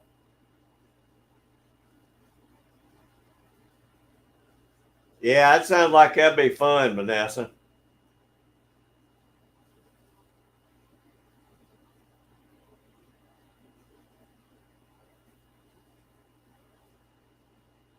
That's awesome, Dan. I got one of my shorts that's got like 1,500 views, but I don't remember which one it is. But I've only done 2 or 3 shorts. Okay, Vanessa. If I ever get one, I'll smoke it like that. I'd like to smoke one on the smoker. I just never have, like I said, I've never really had access to ducks.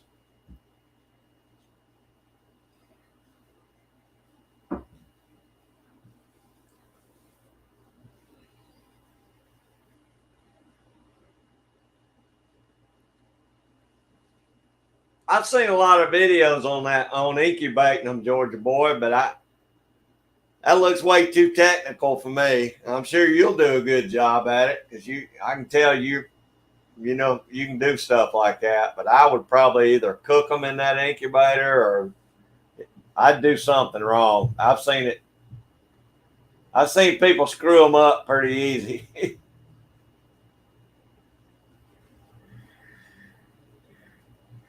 How many you reckon you got, Jamie? I know y'all got a good many of them.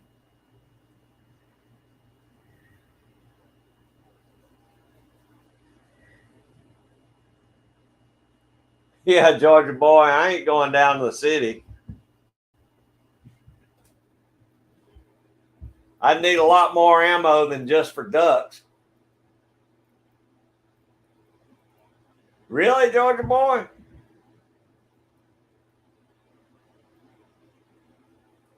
Ah, nah, Tim, we're gonna get you up there this week, buddy. We're gonna get you up there. Did you get over 200 yet? Yeah, you got over 200, didn't you, Tim? Oh, thank you, Jamie.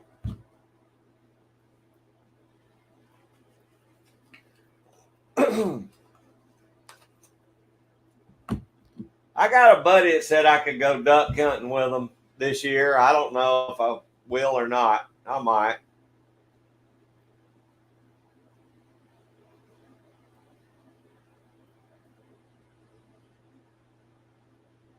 Oh, that'll be awesome, Vanessa. That was a cool stew you made.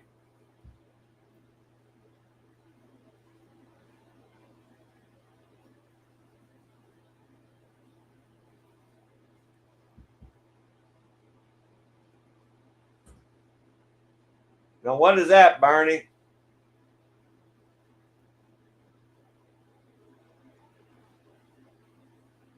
106? We need to get Tim up. We need to get Tim up to 200 for sure. Yeah, we're gonna get Tim up to 200.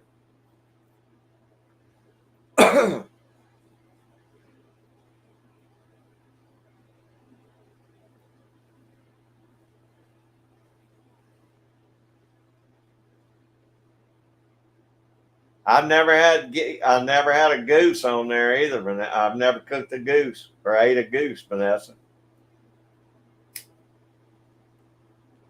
I guess all I've ever had is the slow birds, ones that run around the yard like chickens. I've never ate a guinea though. I guess you could probably eat a guinea if things got bad enough.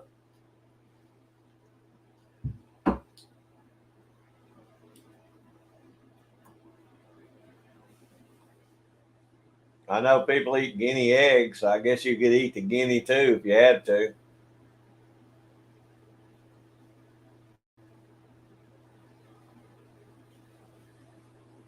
Okay, Vanessa, I think I went over and saw it on your Instagram, but yeah, y'all check out Vanessa's stool on her community page. She did a great job on it.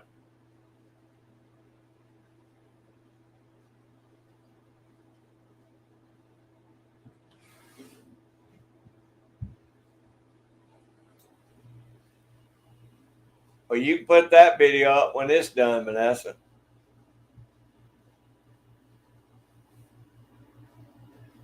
Yeah, look on her community page, Tim.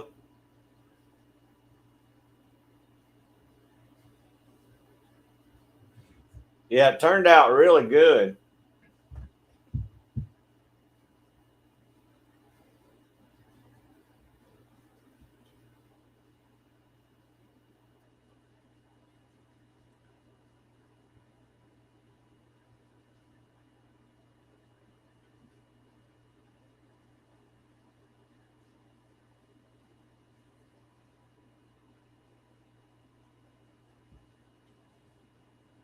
Well, that's about perfect, 26 inches high, especially for hunting.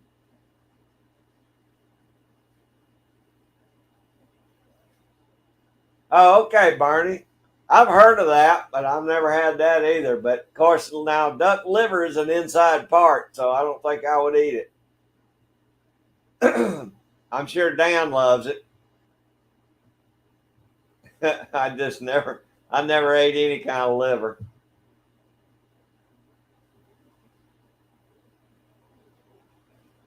Oh, that's neat, Vanessa. Yeah, I just can't make myself eat inside parts yet.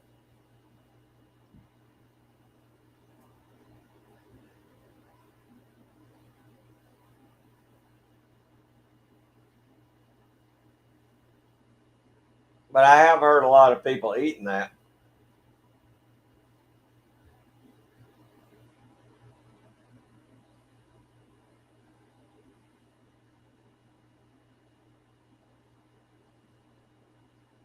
Nah, no vital organs for me, Vanessa.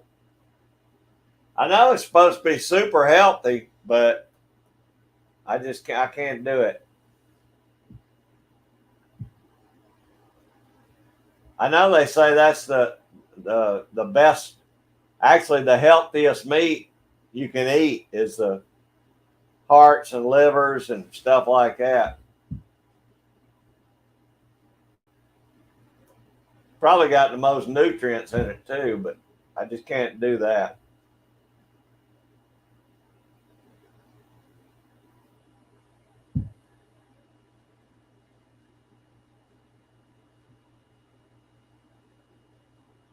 Yeah, Tim, it looks like it's a perfect height, doesn't it?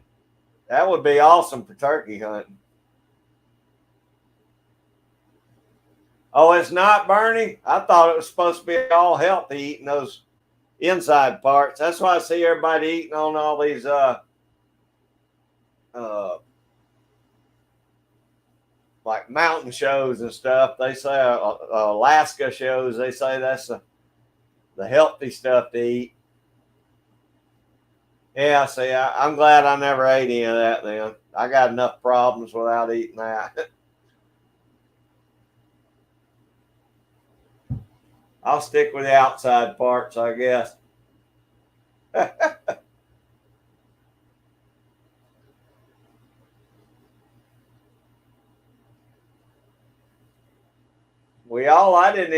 didn't see that it's almost, what is it, 6:55.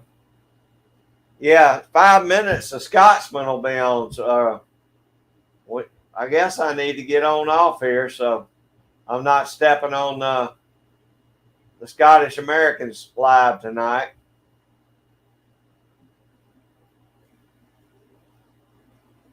Yeah, I'm with you, Tim.